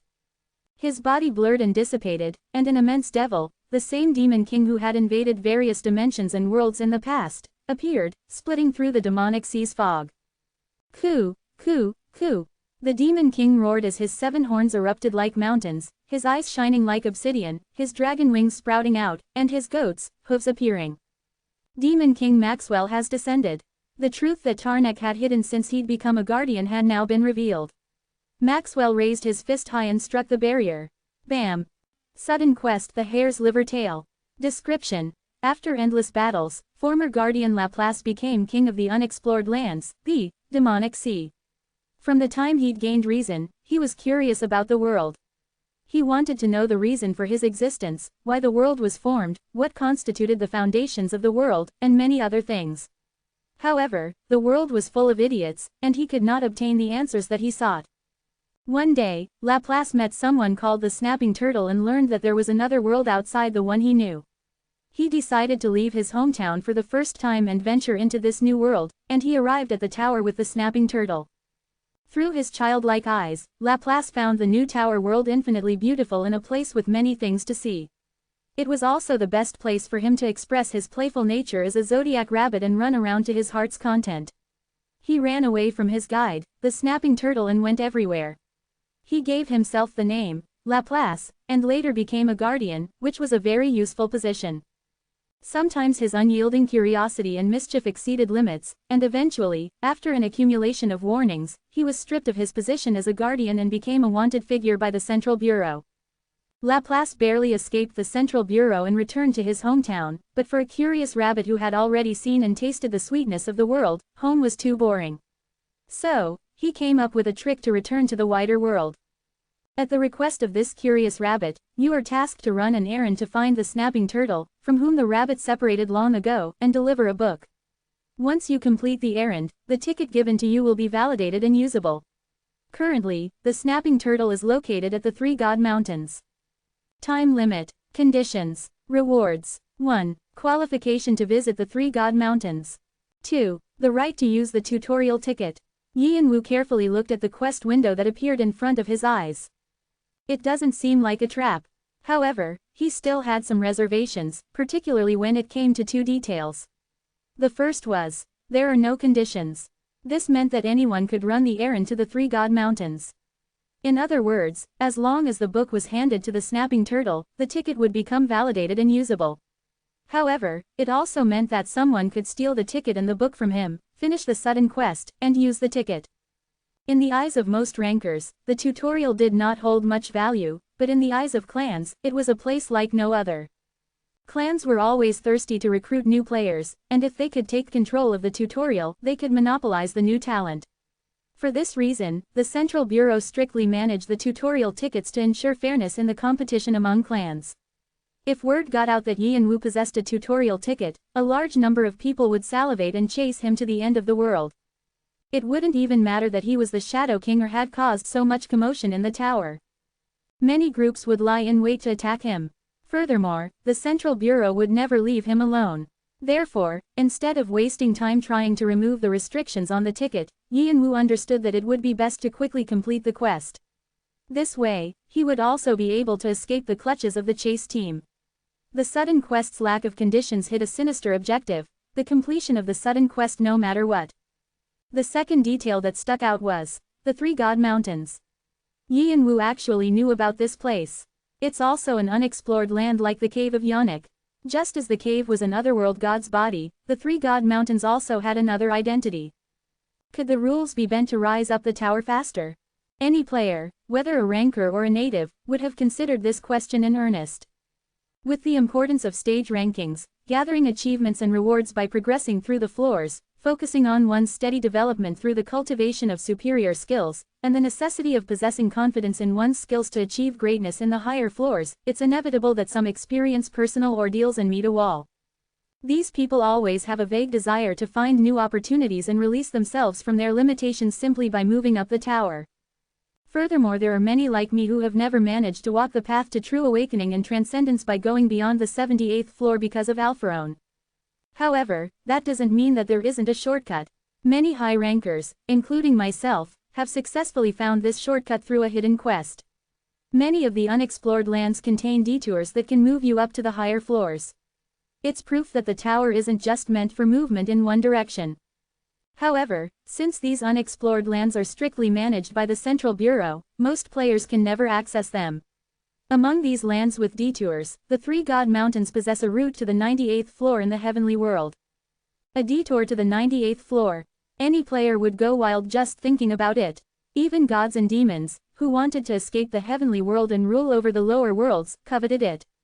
However, alpharone always kept a close eye on the 98th floor, and if it weren't under the jurisdiction of the Central Bureau, alpharone would have probably shut down the floor a long time ago. Vimalasitra looks at your hidden quest with an interested gaze. Cernunos has fallen into deep thought. Agaris is visibly excited. Thor cheers aloud. He recommends that you quickly journey to the three God Mountains. The Monkey King tells you. Most gods are expressing interest. Most demons cannot control their excitement. The gods and demons who had open channels with Yi and Wu were eagerly talking among themselves. The demonic sea was already a huge headache, and now I have to go to the three God Mountains. And I have to go there with these companions and the Central Bureau on my heels. The phrase, mountains upon endless mountains as far as the eye can see, immediately came to Yi and Wu's mind. He instinctively covered his face with his hands. The vampiric lord also frowned as if she read Yi and Wu's thoughts. Where do we have to go? The three God Mountains. Crazy. Just crazy. The vampiric lord glared at Laplace, but Laplace just shrugged his shoulders in a cute manner. However, the image of a bald, middle-aged man wearing rabbit ears overlapped with the rabbit in Yi and Wu's mind, making him almost dry heave. Of course, if you are not willing, you can refuse. Bam! At that moment, a shockwave reverberated through Laplace's illusory world and a massive pressure descended. An entity greater than Nessie was descending into Laplace's illusory world. Laplace's smile widened. It seems like His Majesty, the Demon King, is really ticked off this time. He's brought along a little piggy as well. As if Tarnek isn't enough, they brought Loopy as well. The faces of the vampiric lord and Yi and Wu hardened at the same time. Two of the top guardians were suddenly going to appear, along with their reinforcements. Yi and Wu's group would not be able to stop the incoming forces by themselves. What are you going to do? Yi and Wu asked Laplace. Laplace shrugged his shoulders as if it had nothing to do with him. Yi and Wu clenched his teeth. Even if the three God Mountains were dangerous, he had no choice but to go there and escape the Central Bureau, and it was annoying that he was going to have to do what Laplace wanted, after all. Your face will be torn off by our hand someday, the vampiric lord, who had come to the same conclusion as Yi and Wu, grumbled. As you wish. Open the way. Then the deal has been sealed, Laplace said with a smirk. You have accepted the sudden quest, Hare's Liver Tail. Please step back for a moment. At Laplace's words, Yi and Wu and the vampiric lord quickly stepped back. Laplace searched his body and fished out a golden key that was as large as both paws put together. He then pushed the key into the air. A void opened and engulfed the tip of the golden key, accompanied by the sound of a door opening. Click, whoosh. There was a blue sea within the void, the sea of time and space. It was a place where time, space, and dimensions collided, also called the storm of time and space, and the location of the three God Mountains. The rabbit tunnel, heading to the sea of time and space, has opened. Pass through the rabbit tunnel, within the time limit. If one fails to pass through within the deadline, one will be trapped in the void or swept away by a tsunami or rainstorm. Caution! You are not permitted to enter the sea of time and space. Unauthorized entry may be subject to sanctions by the Central Bureau.